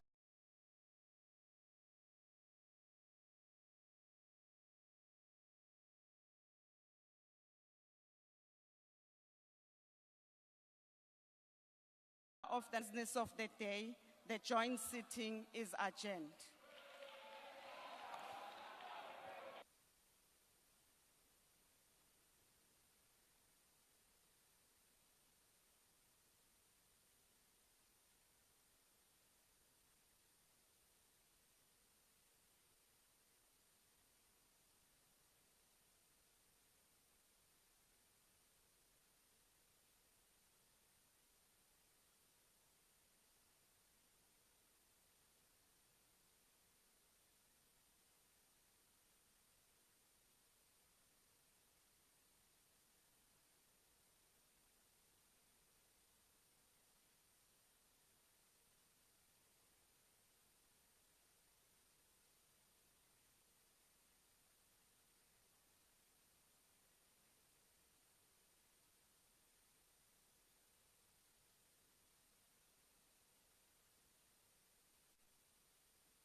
If he's singing the side.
Thanks to you. Can we quickly steal for a minute? Can we quickly steal you for a minute?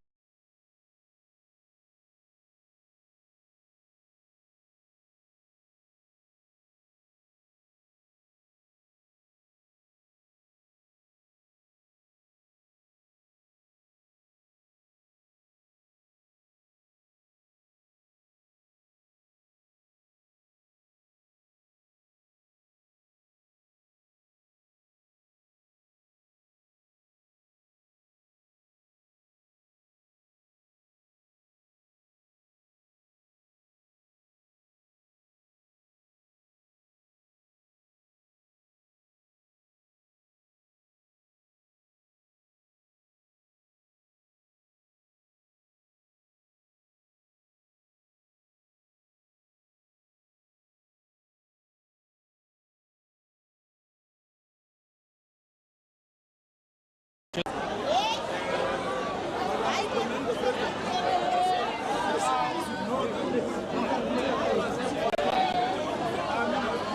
going to start now.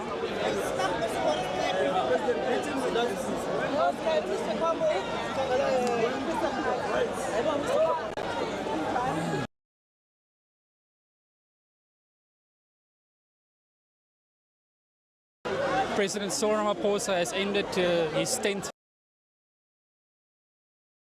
State of the Nation address. He announced some lofty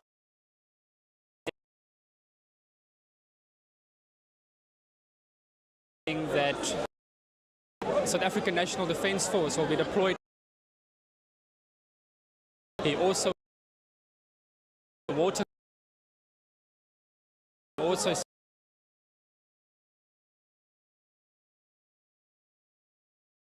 said R1 million for that.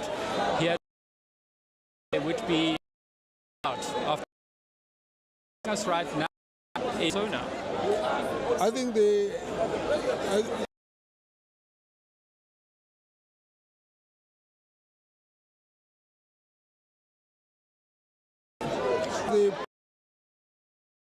of crime attention now to reinforcing the police is a very positive. The second issue related again the attention of vaccination the whole head is a quite important thing. There's been a good report that indicates a huge investment on infrastructure. It's very, very important to build the economy, to revive the ensure that there's a lot of investment in infrastructure. On the other hand, water infrastructure, the focus on additional repair and dedicated approach to that is also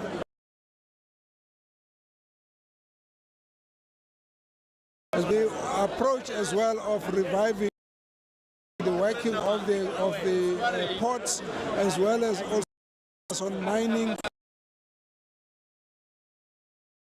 is also a very, very important issue because we need the economy to be built very strongly. The strengthening of the energy production to rebuild our country is, and again, the efficiency that will turn the whole economy around because we do have to address the issue of unemployment, job creation. Again, that remains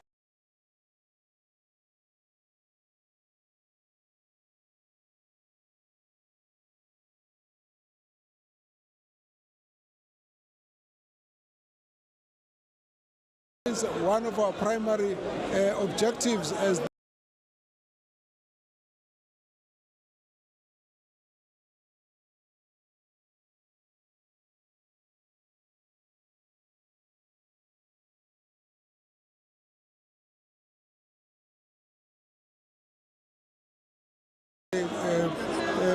deal with issues of parliament. Whether all these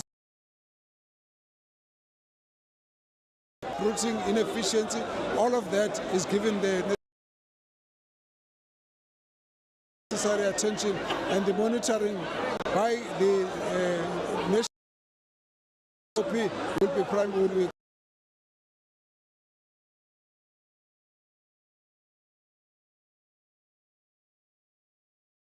quite Minister Arts and Culture, Gates McKenzie. We're just going to see if he's willing to speak to us. It is a bit loud outside as the MPs are exiting the Cape Town City Hall. It's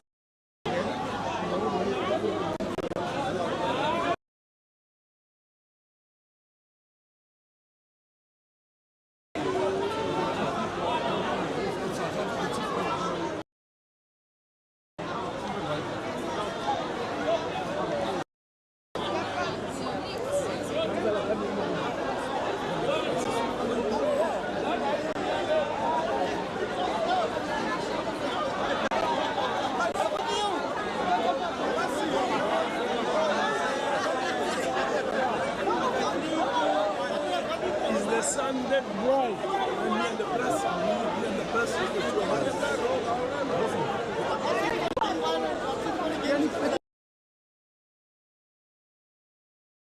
leader of the Patriotic Alliance, as well as the Sports, Arts and Culture Minister, Post-SONA. Minister. Good evening. Is it possible for you to maybe tell us what you think of tonight's SONA? He says he's going to shortly. He's being inundated with photo requests. Good evening, Minister. Are you satisfied with tonight's SONA? The President was speaking on all the issues. Ones that are not satisfied are the ones that's outside the GNU. There's progress. He called us visible progress. He spoke about the gang fights in Cape Town will now be attended to by the South African National Defence Force. He spoke about illegal immigration, which is a problem. He spoke about people that hires illegal foreigners. So President Ramaphosa is leading us very well. Very well, very well, very well. Thank you so much. And then Deputy Leader of the Patriotic Alliance, Mr. Kenny Kunene, what is your view of tonight's SONA? We are very happy with the of the President, very pragmatic, clear achievements by the government of national unity. The President is clear with timelines, what needs to be done. But I must commend President Gayton McKenzie, the President of the Patriotic Alliance, in the gang-troubled areas. And today, the people of the Western Cape, the people of Westbury, the people of El Roro Park, army being deployed to deal with gangs. And this because President Gayton McKenzie did not mince his words in the cabinet Lekgotla. He presented the views of the Patriotic Alliance. Today, the President of the country has spoken to the tightening of laws and tightening of implementing compliance in terms of labor relations, labor laws. Now we know that there's 10,000 inspectors, labor inspectors that are going to be employed that will go into the businesses and make sure those with our workplace and South Africans can be employed. This because President Gayton McKenzie, the minister, is representing South Africans very well in cabinet. He is not there to be pat on the back. He goes and he represents the manifesto of the Patriotic Alliance. We are very proud of our leader, Minister of Sports, Arts and Culture. But speech of President Ramaphosa, he has spoken specifically to key issues. Before we went in, I raised the issue of water. I raised the issue of SMMEs that are not getting funding, that are not getting loans.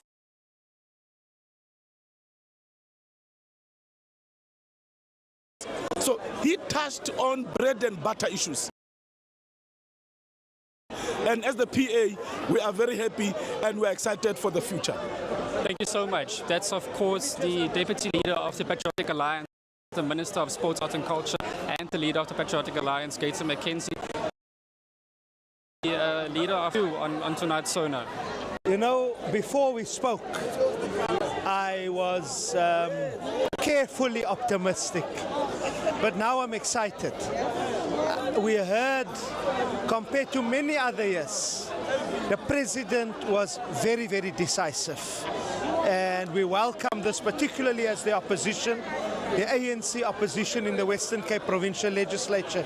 We are extremely excited and welcoming the fact that the President has just disarmed the DA's devolution agenda of policing powers in the Western Cape by announcing that SAPS will be augmented by the SANDF. That's a masterstroke.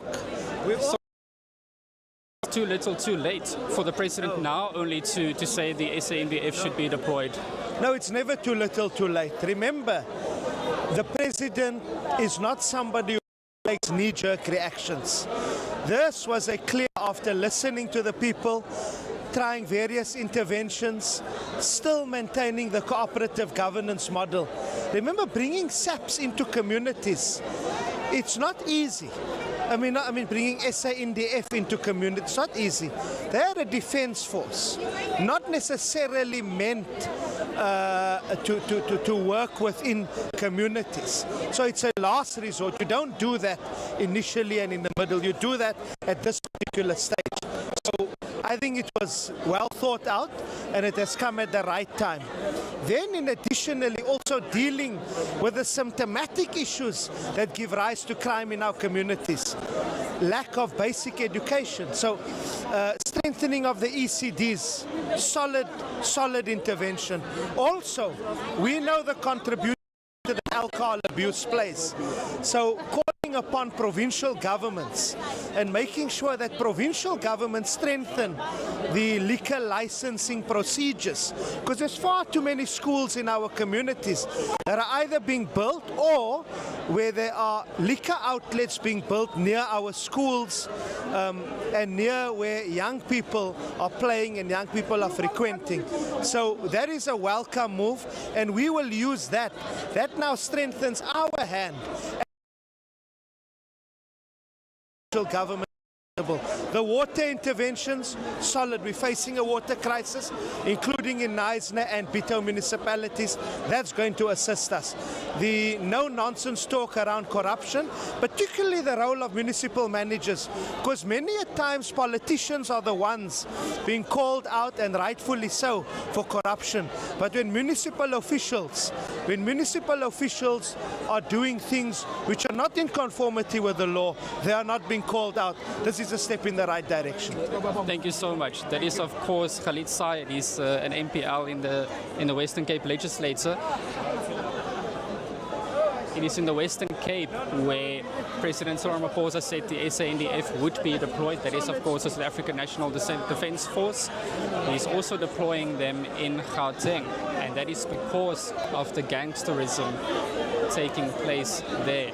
We are obviously looking for members of other political parties to give you some reaction in regards to the President's speech.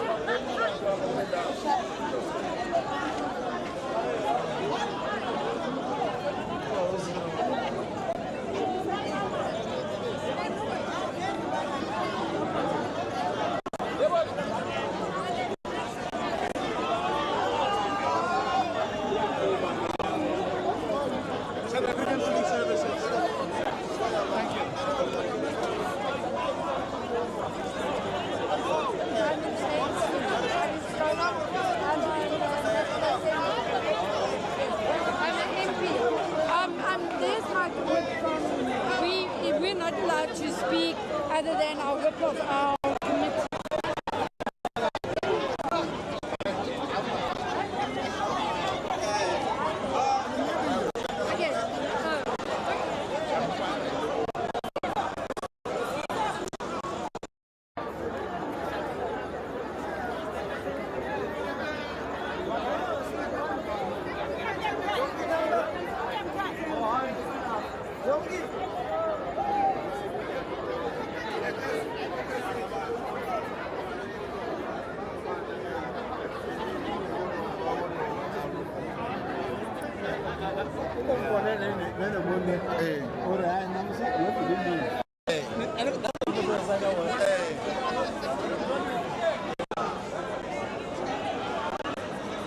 What you are seeing on your screen right now is the scene outside the Cape Town City Hall. It is here where President Ramaphosa delivered his 10th State of the Nation address. Among other things, he had said that the SANDF would be deployed in Gauteng as well as the Western Cape. He also set aside 156 billion rand for the water crisis, and it also established a water committee. We are looking for members of different political organizations so we can bring their reactions straight to you.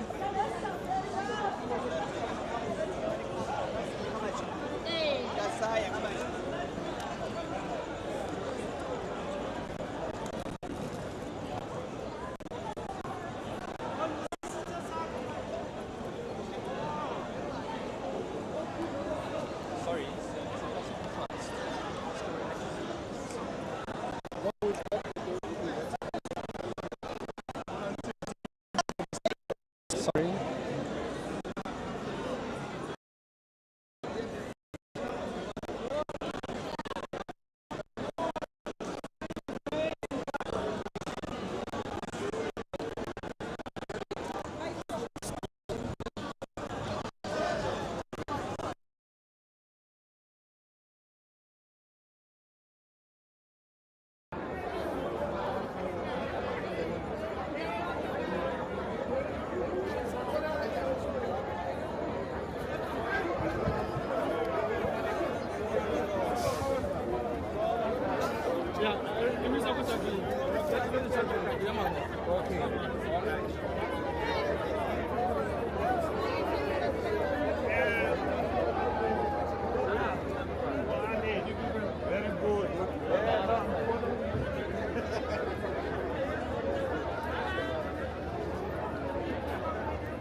official spokesperson, right?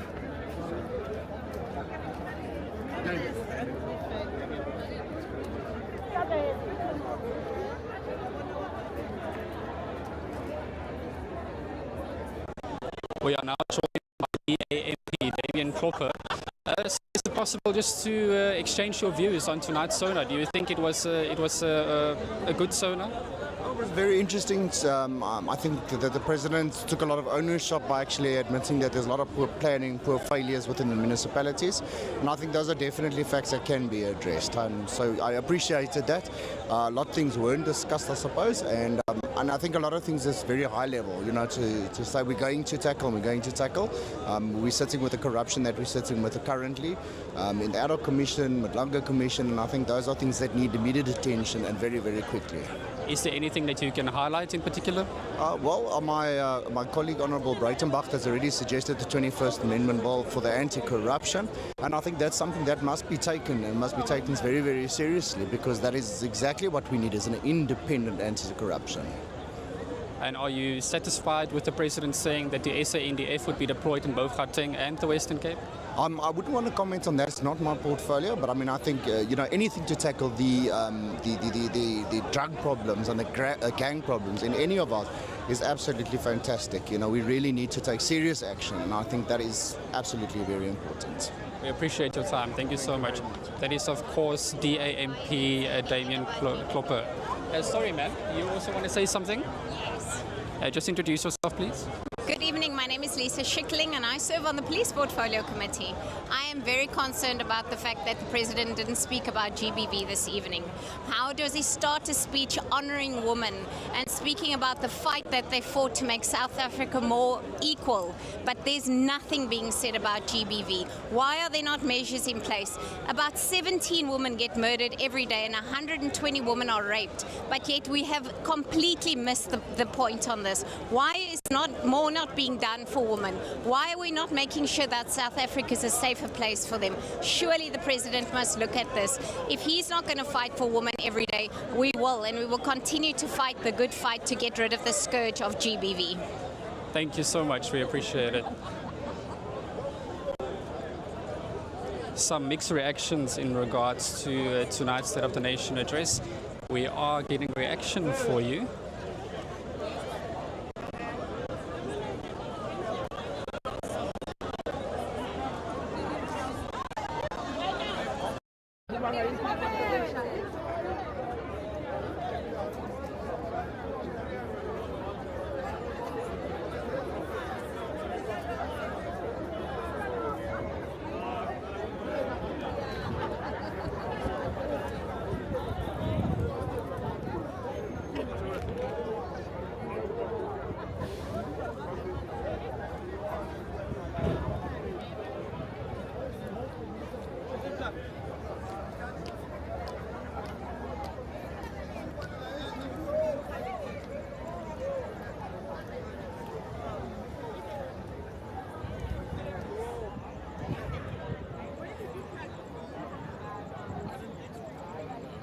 I'll take an Uber from the... Oh, from...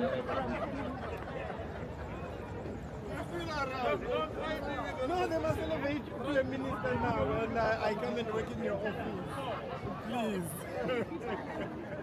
No,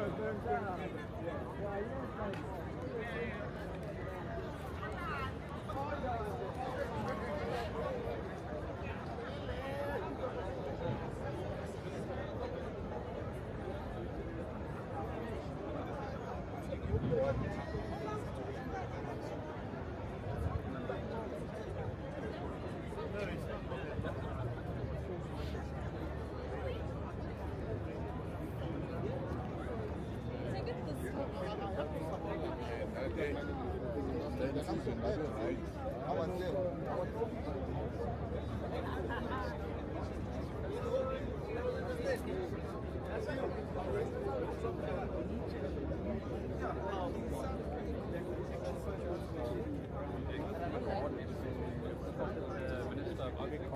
John Steenhuisen giving an address to the press.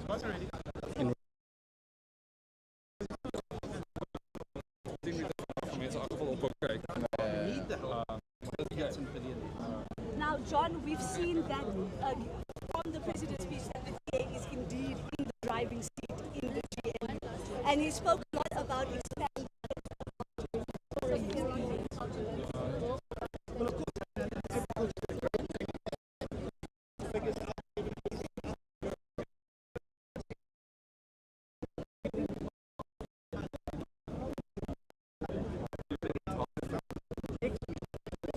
I just want to gentlemen.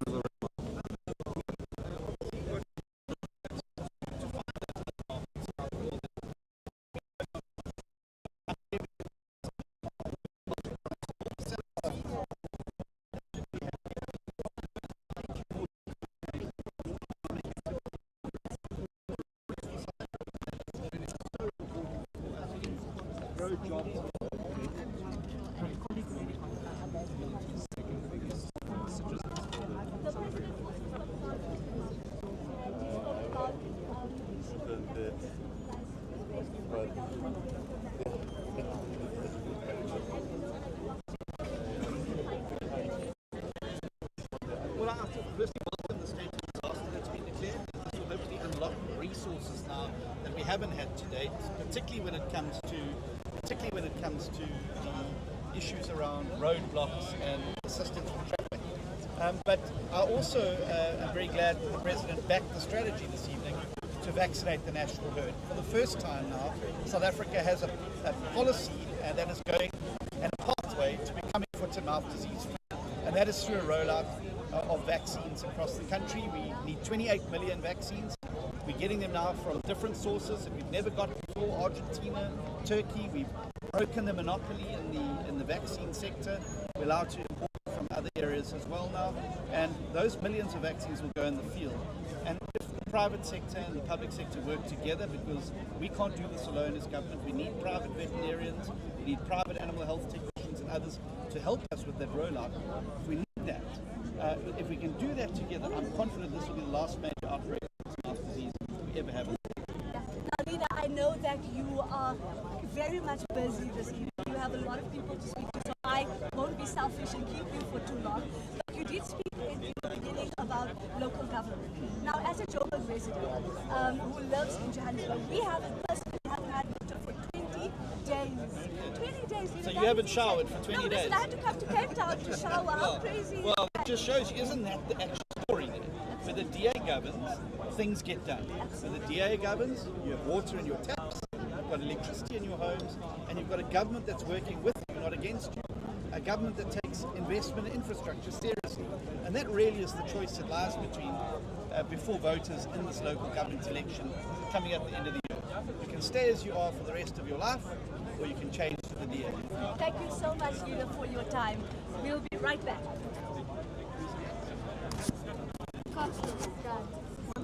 Thanks so much. How are you? Good to see you.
Good evening and welcome. My name is Lance Whitten, the editor of IOL. Welcome to our State of the Nation Address post-briefing. In studio with me, I have Dr. Renée, political analyst, and the editor of the Cape Argus, Liesl van der Schuyf. An interesting State of the Nation Address by President Cyril Ramaphosa. His 10th State of the Nation Address in the year that we celebrate the 30th anniversary of our Constitution. An interesting one because it didn't feel as much as previous years where there were a lot of empty promises, although some of his comments and statements did draw jeers from the crowd. It was also very interesting in the fact that President Cyril Ramaphosa kicked off his speech honouring Lillian Goy, as well as the women of the 1956 Pass Laws March, echoing their famous slogan, Watinta Bafazi, Watinta Mbokodo. And yet, he is a president who, and through his administration, has consistently failed women in this country. Similarly, he echoed and honoured the heroes of the 1976 Student March and the Youth Uprising of 1976. And again, he has failed our youth consistently. Him and his administration have consistently failed our youth if you consider the levels of youth unemployment in this country. Interesting little thread, if we can look at this. Prime Minister Strydom back in 1956 refused to meet with the women who led that march in 1956. President Cyril Ramaphosa, despite promising to do so in 2017, has not yet met with the widows of Marikana. So a very interesting and I think mixed speech. I'm going to start off with Dr. Fourie. Dr. Renée, tell me first impressions very broadly of President Cyril Ramaphosa's 10th State of the Nation Address. Good evening, Lance, and good evening to everyone who's watching.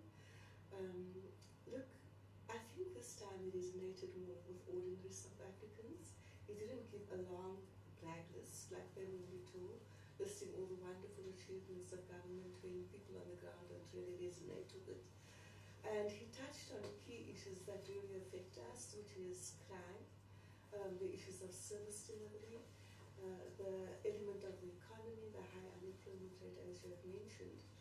And so, yes, now we need to see whether there's going to be implementation, because every year we hear similar stories, and implementation doesn't occur.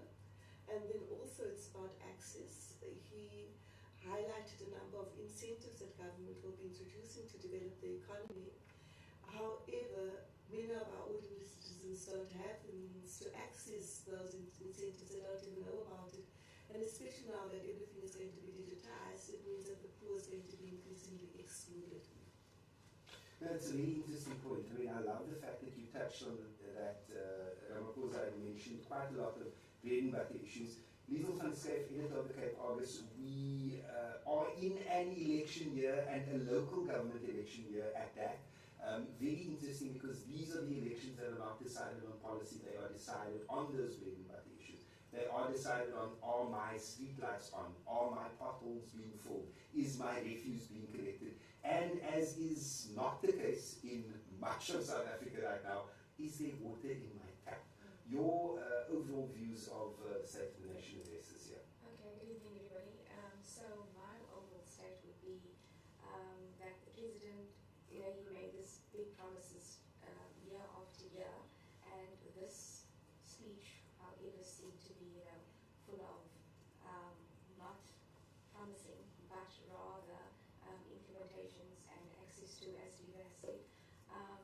So the main question, or the bigger question is, like you said, is there water in my taps? At the moment, our, brothers in Johannesburg don't even have water. The Premier made a statement as well previously about, they're not going to shower at a hotel. Where? Not all the citizens can go to a hotel to shower just to have access to water or taps running. So that would be here. I want to stay on the water issue and this water crisis that we're having. I've got family who live in Sedgefield. That entire municipality is under significant strain. In fact, the Residents Association of one of the towns has actually taken it upon themselves to fix one of the pumps that has fallen into ruin. you've also got large swathes of Johannesburg without water. Now, Cyril didn't quite promise that things would be fixed, but he did kind of, if you'll forgive the pun, wash his hands of the matter by stating very early on that he has deployed Minister Pemi Majodina to Johannesburg to go and sort this out. Is it a case of, well, you know, you go and deal with the problem, or is this the president taking action? It is a delegation of responsibility, but it could also be seen as a relegation of responsibility. It is good that he's saying he's going to personally coordinate the special task team at a national level to look at the issue of water, but I do think that he could have elaborated on the element of climate change. He did touch on the floods, but he didn't speak at all about drought. What is also interesting is that he attributed the water crisis to poor planning and to a lack of maintenance. And he's the one that's driving austerity, he's the one that's driving the privatization of water. And how does he expect us to have the necessary engineers to maintain the water infrastructure if the budget at a local government level is increasingly being reduced? That's a very good point that you make there. We were chatting while the president was speaking, Liesl, about water, and we made the comment, I made the comment, didn't he promise to sort out water last year? You told me it's not just been last year. No, it hasn't been just last year, it's been every other year. Since he's been, you know, having speeches of SONA, or his speeches at SONA, but nothing's been happening.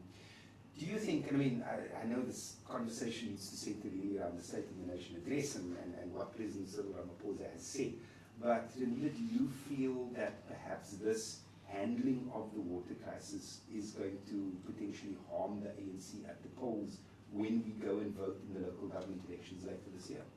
Certainly, initially when we had the electricity crisis, it severely affected the performance of the ANC in the 2024 election. And so likewise, the issue of water is becoming a major issue. And so I've been on the receiving side of water shortages both in Johannesburg and in Cape Town. And it is really frustrating not to have access to water. It's frustrating also for other communities, like for less affluent communities where they have to go and get water from a water tank, they have to get up early in the morning. It causes hygiene or health issues. It affects local businesses on the ground. It stunts local economic development. So there are a number of side effects to not having a reliable and steady, affordable water supply. I want to move now on to crime, because crime was a big aspect. Organized crime was something that Ramaphosa highlighted very strongly. And I think something that has been a very hot topic of debate, and Liesl, I want to pose this question to you, as editor of the Cape Harvest that serves this Cape Town community, particularly in these areas that are so ravaged by gang violence. Is deploying the SANDF into civilian communities a good idea? Yes and no. We've had this before. We've had the SANDF deployed to those areas before. It didn't last that long. It was only for a short period of time. But I think we need to ask ourselves, how is this going to look logistically, right? We also need to ask, what is it going to cost us to have them deployed into these areas? Yeah, I think, Reneva, if we look at, President Ramaphosa also speaking about how they desperately want to tackle the zamazamas, right? Illegal miners in Gauteng and surrounding provinces. It is a big problem. It's a major problem. And these zamazamas, as somebody else in our team commented during the speech, are armed to the teeth. Perhaps maybe a less impactful from a community perspective. Deployment of the SANDF may be good, but I just feel, I don't know, man. The army just doesn't have public order policing training. They don't have de-escalation training. In my mind, I could be wrong. Is the deployment of the SADF to tackle illegal mining and gangsterism in Gauteng and Western Cape, respectively, a good idea? Lance, I'm on your side on this one, and I fully agree with Liesl. when we come from an era of severe repression, and so dealing with social problems using repressive means is not necessarily the best solution. Talking about the Johannesburg area, however, when you have criminals taking over an entire town and residents having to vacate because they are so intimidated, strong action is required. That doesn't mean that it has to be prolonged. Intervention by the army should be specific and it should be short term, but it is far better to address the root causes. And the root causes here, if we're looking in general around crime, it is the element of high unemployment. As you said earlier, with unemployment is at 45%. And just general unemployment is, if it's the contracted definition, I forget, I think it's about 52, and the expanded definition is 42%. And then more than 5.5 million of our people live below the higher echelon of the poverty line, which is 1,600 Rand a month, which is really little. So if you see the conditions that our people are located in, I'm not saying that there's any justification for crime, and of course the violence that is associated with it is indefensible, but repression is not necessarily the best means to address it. Let us look at the root causes, the president. I'm sure we'll get to the economy later, but just to touch on the fact that the president said that they have a number of interventions to accelerate youth employment. However, as I said earlier, it is only those that is in the know that gets access to these opportunities, and those that are not in the know or don't have the necessary resources, they don't get to benefit from it, and they remain in the pool of the unemployed. You know, when you look at, we're talking about repression versus looking at the root causes. I mean, President Ramaphosa mentioning some 5,500 new police officers to add to the 20,000 new police officers of the year before. And again, it is about enforcement and not about what is driving unemployment. And it's education, it is employment, it is making sure that we are creating the skills that are needed in our economy. But you're absolutely right. We're going to talk about the economy a little bit later on. I want to focus a little bit more on SAPS now. You know, in line with what President Ramaphosa mentioned about the police and additional officers, he made a very specific point of speaking about the outcomes of the Madlanga Commission, which is investigating corruption within senior police leadership. He made very specific mention of the ad hoc committee, the parliamentary inquiry into similar claims of police corruption and political interference within the police services at all senior levels. My question to both of you is, and maybe we can start with Liesl here, are we going to see actual accountability? Are we going to see, I mean, we heard the crowd jeering when he mentioned his praise for the NPA. We're going, yeah, we're seeing these commissions, they're costing us billions of rands. We're seeing these commissions, we're not seeing convictions, we're not seeing jail time, we're not seeing ministers implicated being fired, we're not seeing action from you. In fact, the Sandile Ngobo Commission, which investigated his farm robbery at Pala Pala, found that the president had a case to answer, and that report was never adopted in Parliament. Are we to believe that he's going to act any differently with the Madlanga Commission? So, was there ever a conviction for his under commission? No. Was there ever a conviction for any other commission? No. So I don't think we will see any, from my point of view, we won't see anything. Yeah, it's going to go nowhere. They're wasting our taxpayers' money. Reneva?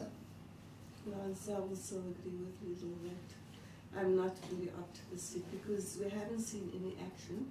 The president moved swiftly to appoint a task team to to facilitate investigations around it. Task teams. Exactly. We've got a GBV task team, we've got a water task team, we've got an electricity task team. But worse is that the head of this task team, which is the National Commission of Police, is also implicated. So I mean, really, surely there are sufficient mechanisms in place now for us just to effect arrest, to effect the necessary investigations and then just arrest people.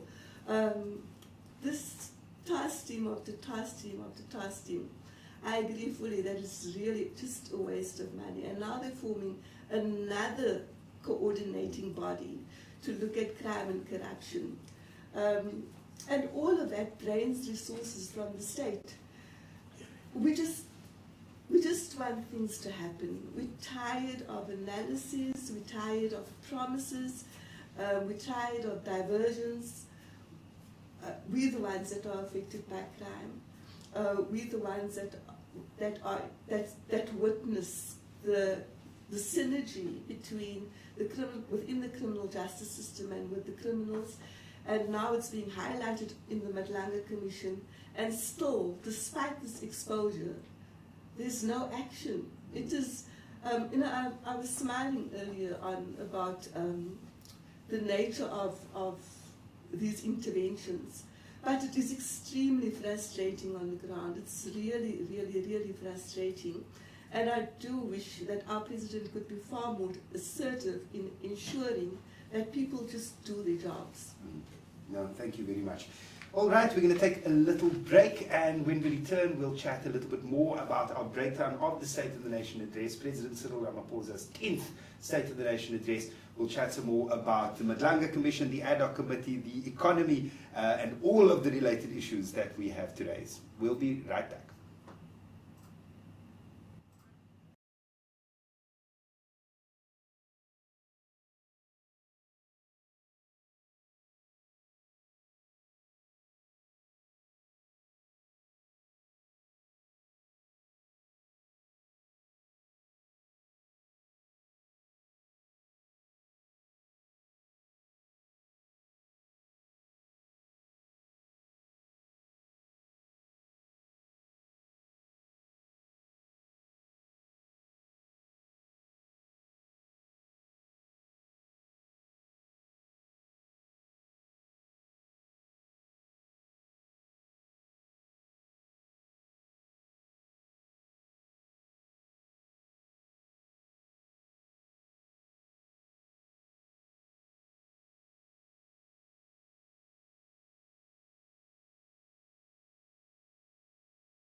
Good evening and welcome back. My name is Lance Witten. You are watching ILL's breakdown of the State of the Nation Address 2026. In studio with me, I have Dr. Geneva Fourie, political analyst, as well as political commentator and trade specialist, Chloe Maluleke. Good evening, Chloe. Thanks for joining us. Good evening. Thank you for having me here.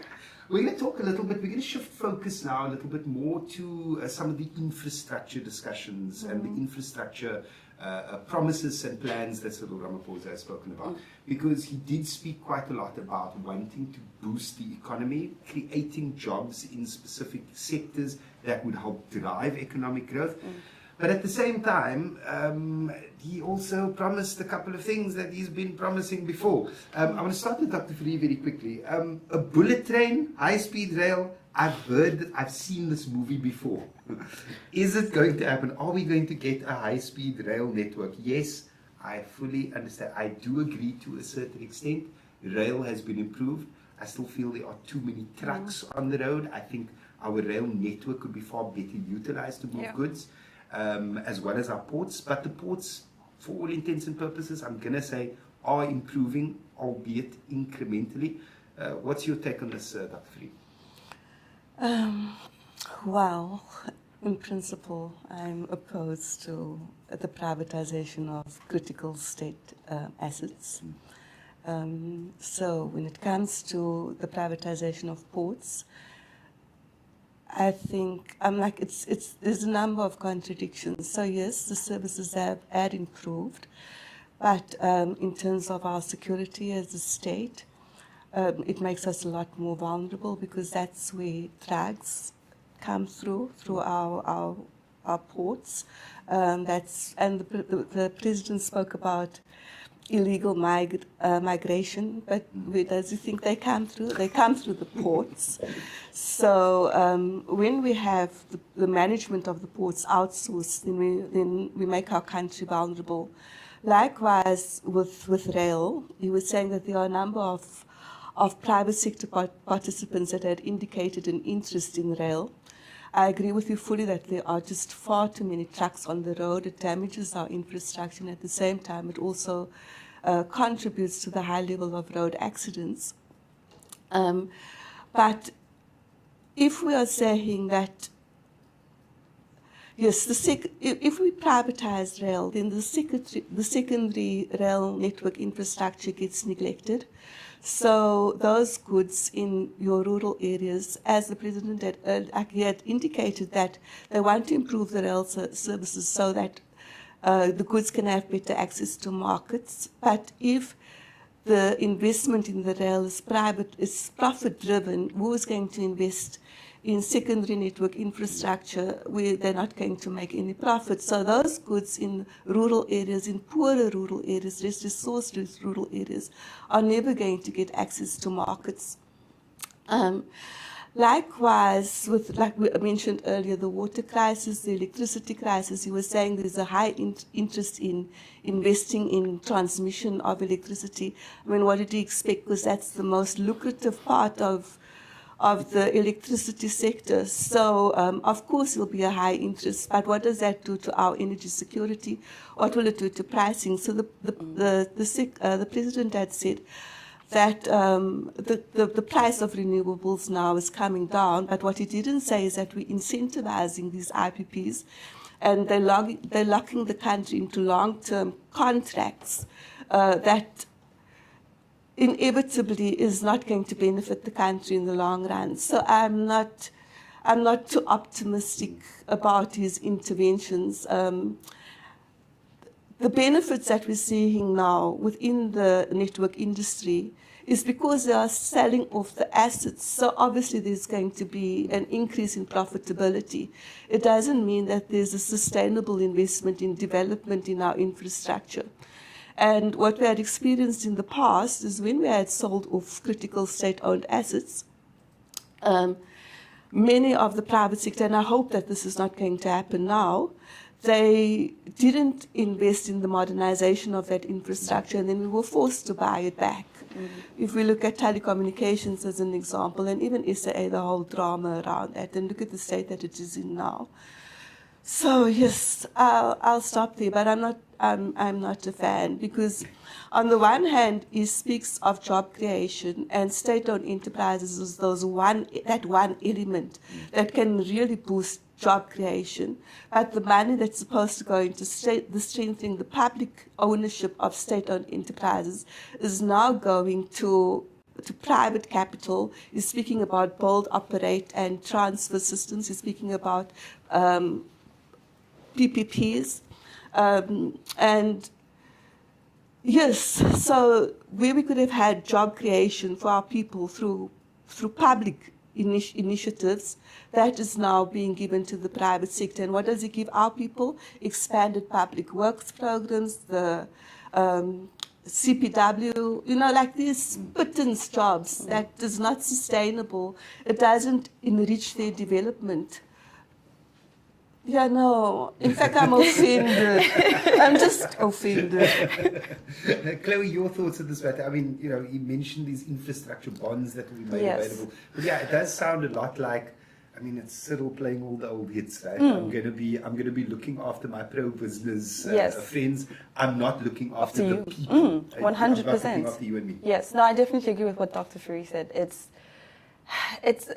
tired, because we all know how it's going to end, Also, there's no clear plan in terms of what he's saying. If we take Transnet, for example, and him saying that the private sector can take trains and put trains on our rail, and Transnet still owns the rails. Okay, but then who looks after and maintains the rails? How does that actually work in terms of traffic, in terms of facilitation, of those type of things? In terms of workers, how do you hire people and in what capacity? It sounds good and well that the private sector will have these contracts and will be able to move goods up and down the country, which is necessary, but there's no actual building of state capacity. There's no actual change and drive within communities, like sustainable change. It's all just short-term solutions to long-term problems, and it always comes at a cost of the greater nation. Yeah. I always find it quite interesting if I look at the manner in which particularly Cyril Ramaphosa has governed our country, right? And in the context of the ANC and its founding tenets, you look at these pro-social, very leftist ideals. The SRD grant is being extended. We give a lot of public assistance to people, but the mechanisms by which we can enrich ourselves and empower ourselves are then also simultaneously taken away out of our hands. So what do we need from a president of the ANC and thus the country, if not Ramaphosa's split personalities, from what I can see? I think an actual plan. Can we sit and look at contingency plans and actually plan thoroughly, what this will look like if we move in this direction? I think we need less fluffy talk and more action, more literal, on-the-ground action. What does it look like to have a railway system that works? What were the problems that led us to this point? How can we backtrack and implement systems and implement plans that actually bring back capacity to state-owned enterprises? Yeah. Dr. Fourie, I want to come to you now quickly, because there was a very interesting point that Ramaphosa had made. He's speaking about mining is a sunrise industry. Not too long ago, mining was a sunset industry. We're busy trying to pull the last little bit of gold out of our gold dumps, our mine dumps. Now suddenly we've identified, and you mentioned about what came out of G20 late last year, about the government leaders summit that took place in Johannesburg, and now looking at, oh wait, hold on, we've identified rare earth minerals, we've identified some critical elements within South Africa's soil that's suddenly made us actually quite rich in that space. Dr. Fourie, do we see South Africa having the capacity to capitalize on that, in light of my previous question, for the benefit of South Africans, of ordinary South Africans? Or are we going to open the door to private partnerships that just come in, rape our minerals, and bugger off, leaving us in a worse position? Yes, there's been, firstly, the President had spoken about investing in labor-intensive sectors, and he listed those sectors, agriculture and tourism and the services industry being among them. He also spoke about an industrial policy, but we've heard all of that before, as both you and Chloe had stated, and we haven't really seen that come into fruition. And now with critical minerals, yes, there's been a downturn in with regards to gold, but we're seeing the price of gold increasing now. There's also a high demand for platinum, and I think the attraction now around our critical minerals is the move towards greener energy and also the move towards AI, and those minerals are now becoming very relevant as we move towards future industries, future growth sectors. But you are correct that the President spoke about beneficiation, but not enough is being done to draw on local skills. So they're always saying skills development, but they're not recognizing that we do have a lot of skills, and also the state is not leading in the process of beneficiation. So yes, indeed, once again, it is not going to be the people that is going to be benefiting from the extraction of those critical minerals and hopefully the processing thereof, but it's going to be those companies. Yeah. Yeah. You mentioned two terms. I want to come to each of them. You mentioned agriculture, which I think is very important that we do speak about agriculture, yes, and the impacts of foot and mouth disease. Excuse me. But you also mentioned AI. President Cyril Ramaphosa spoke about the data centers, 55 data centers, I think he mentioned. And IOL's been covering just how much water it takes to run a data center in a country that is water scarce. And in a time when we are in a severe and significant water crisis. Chloe, how do you see, I mean, yes, it's all good and well to speak about AI and the development thereof. Are we geared and are we gearing and can we? What needs to be, have we heard enough about what needs to be done in order to gear ourselves for this AI revolution that we're currently living in? Are we training enough skills up? Do we have the resources to be able to capacitate these AI data centers and high-speed fiber networks and all of that? It's actually very interesting you bring up this question, because yesterday I was at a talk that Isuzu was having at the Graduate School of Business at UCT. And Mr. Billy Tom, the president and CEO of Isuzu, mentioned how it's all good and well that certain people want to move into electrical vehicles, but we all forget that South Africa does not have the capacity. If we had electrical vehicles, the grid would literally collapse, you know? And it's the same thing. It's all good and well that we want to have these data centers, we want to transition and move into AI, but the speed in which Africa can do these things needs to be taken into account. We need to look at, do we have the resources, like you said, water. If we don't even have enough water to give people just basic access to water, then I think data centers should not be our priority right now. We can upskill and definitely get to a point where we teach our youth and we have programs that enable us to use AI and to contribute to AI, but in ways that fix our initial problems, you know? I think, yeah, for me, I feel like that is not, it's a long-term goal, but I don't think it should be an immediate rush to, you know, to have those things right now when we've got immediate problems, like people don't have water in their taps. Yeah. No, 100%. I want to move on to agriculture now. Dr. Fourie, foot and mouth disease has really ravaged our agriculture sector. John Steenhuisen, Minister of Agriculture and still, for now, the leader of the Democratic Alliance, has pulled out of the leadership race, saying that he wants to focus his attention. We all know the reasons behind him leaving the DA's leadership race. But many people, many farmers, many unions and many groups, activism groups within the agriculture sector are pointing fingers at John Steenhuisen for his lack of action in handling this pandemic. Cyril Ramaphosa has spoken about the pandemic that we're facing with foot and mouth disease in South Africa. Are you confident that the President has mentioned enough that will help us arrest this issue and hopefully turn the corner at some point in the near future? What was exciting is that the President mentioned this development of the vaccine. I'm not sure if that is sufficient to give confidence to our markets to which we export meat, that they can, yes, it's a pity that Mr. Steenhuisen was so tardy in his response. And it is a pity also that he is using his government responsibilities to deflect from the challenges that he's having in his political party.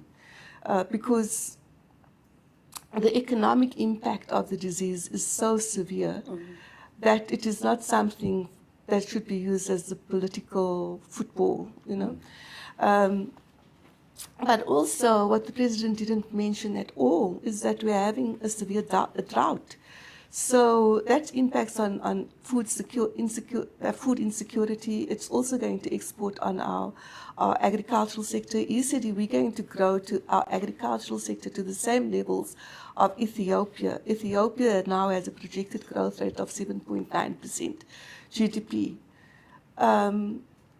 We're not responding, again, the issue of water, you know, there's no water even to, besides the fact that the foot and mouth disease is a challenge. Hopefully the vaccines will get to all of our cattle. But if all our crops are failing, where's our dreams? How are our dreams going to be materialized? But I don't want to miss out on this opportunity, and hopefully we can expand as a young person.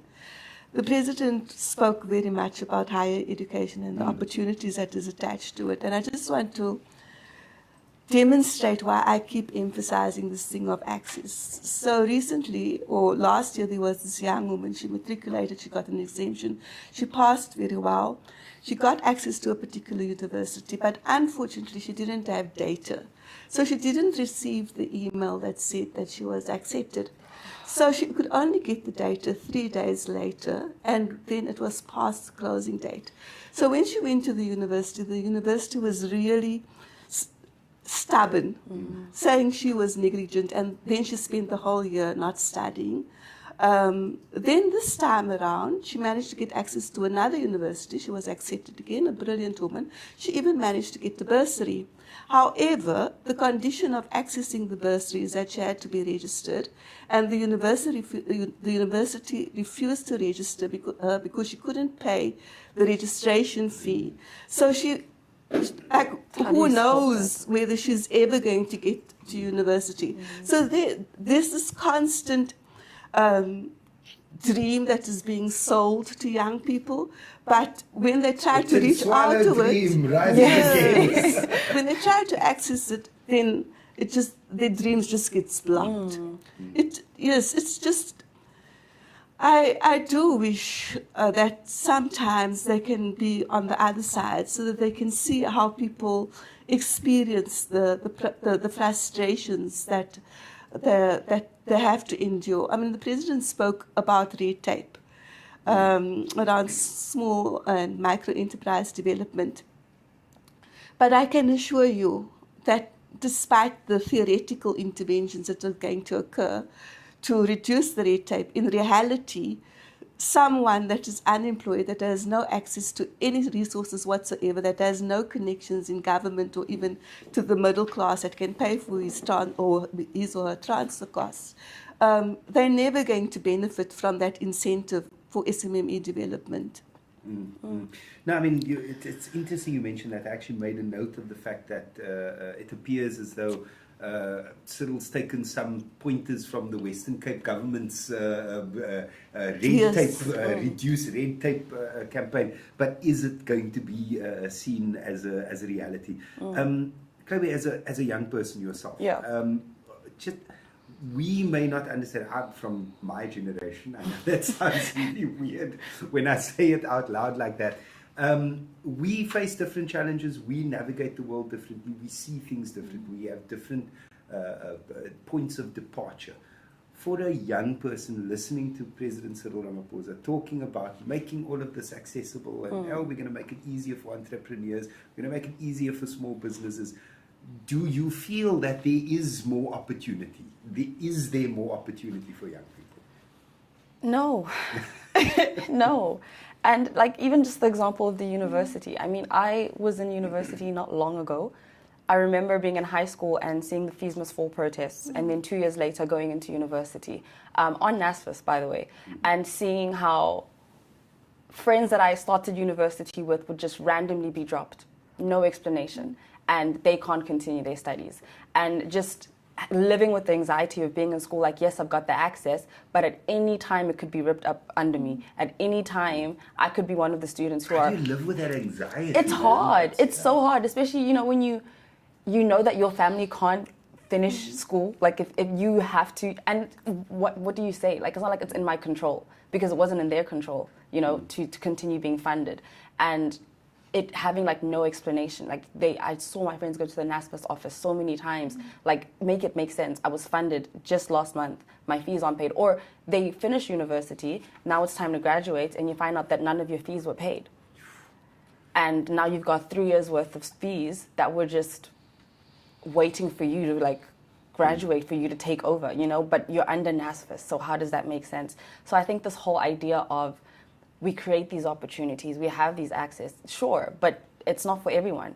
And even if I do access it, it doesn't guarantee me that I'm going to finish the course in this access opportunity. Yeah, I think it's it's very, very poignant points that you guys have made. I want to wrap up with two final questions very quickly. One of them is very interesting choice of tie color for Cyril Ramaphosa. Now, why do I say that? Because his speech was quite different from last year's. It had very many shades of that blue party in it. On one of the WhatsApp groups that I'm in, one of the academics actually mentioned, I wonder if Helen Ziller helped write the speech. So are we seeing this really interesting? I mean, we know the era of coalition politics is well and truly upon us. I know it's very difficult for us as South Africans, for me personally, to look at Cyril Ramaphosa and say, you are the president of a country that is governed by a government of national unity. I still see you as the president of the ANC, and I still believe that the ANC should stick to what it was founded upon. Yeah. What are your views? I mean, I know it's a silly thing, he's wearing a blue tie. What are your thoughts, Chloe? I think for me, I just say likewise. I see a lot of the DA in the ANC, and even when they decided to form the coalition with the DA, I was very surprised because we are two very different in our philosophy of politics. And now I'm seeing the ANC bend a lot and transition a lot and move away from what the ANC normally stands for. And sorry, Chloe. Yes. John Steenhuisen put out a statement. I have instructed the president to remove Dion George and replace him with Okam. See, wordings like that. You instruct the president as a minister. Like, you know, yes, you're a head of a political party, but under the president, you are his minister, you know? So it's disappointing. I'm not going to lie, it's disappointing, but it's Cyril. Yeah. Dr. Free, I don't want you to necessarily answer the question about his choice of tie, but my last question to you specifically is this Cyril Ramaphosa's last State of the Nation address? First, I need to speak about the tie. To say, Lance, Chloe, I didn't even notice the tie because I couldn't get past the eyeliner. His eyeliner was so obvious. I think it was more obvious when his praise singer was wonderful, by the way, and he was smiling. On a serious note, you know, he played the game very well in the sense that he said all the right words that the left would want to hear, while at the same time pushing the agenda or the neoliberal agenda, if one is going to use rhetoric. And that is why the DA was so comfortable with the speech, because the key elements, the sale of the waterfront, like, ouch. I mean, they won, you know. In terms of the macroeconomic policy trajectory, it is going in the direction that they would like it to go. The only area that they're still unhappy with, of course, is foreign policy. But I'm sure that they're working on it. Because already culpability. I feel is, that was a little bit of lip service towards the end there. Yes. Like, we cannot be free until the people of Palestine, the people of South Sudan. I feel like you were just saying... You were just trying to get us excited. Yeah. You're trying to, No, because, in reality, it's, without it being blatant, subtly, we are conceding to all of the demands of the US without, of the West in general, without making it obvious. So I think towards, as much as the usual rhetoric was there, we support Palestine, we support Cuba, we support Western Sahara, we want peace in Sudan, the rhetoric was there.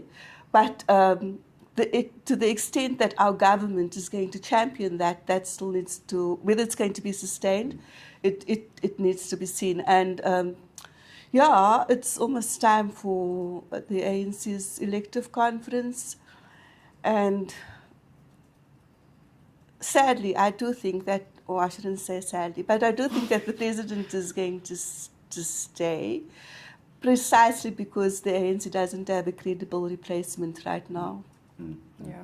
I think that we definitely need to continue that conversation. Please. That's a conversation we desperately have to have sometime in the very near future. Yeah. Chloe Maluleke and Dr. René Fourie, thank you so much for joining us, and also to Liesl van der Schuyf for joining us a little bit earlier on. Ladies and gentlemen, that brings us to the end of our IOL Post State of the Nation Address 2026 breakdown. We thank you so much for joining us. Please do make sure to follow us on all of our social media platforms. You can find us anywhere, and also be sure to download the IOL app and follow us wherever you are. Until next time, take care. My name has been Lance Whitten. That's it from us here at IOL.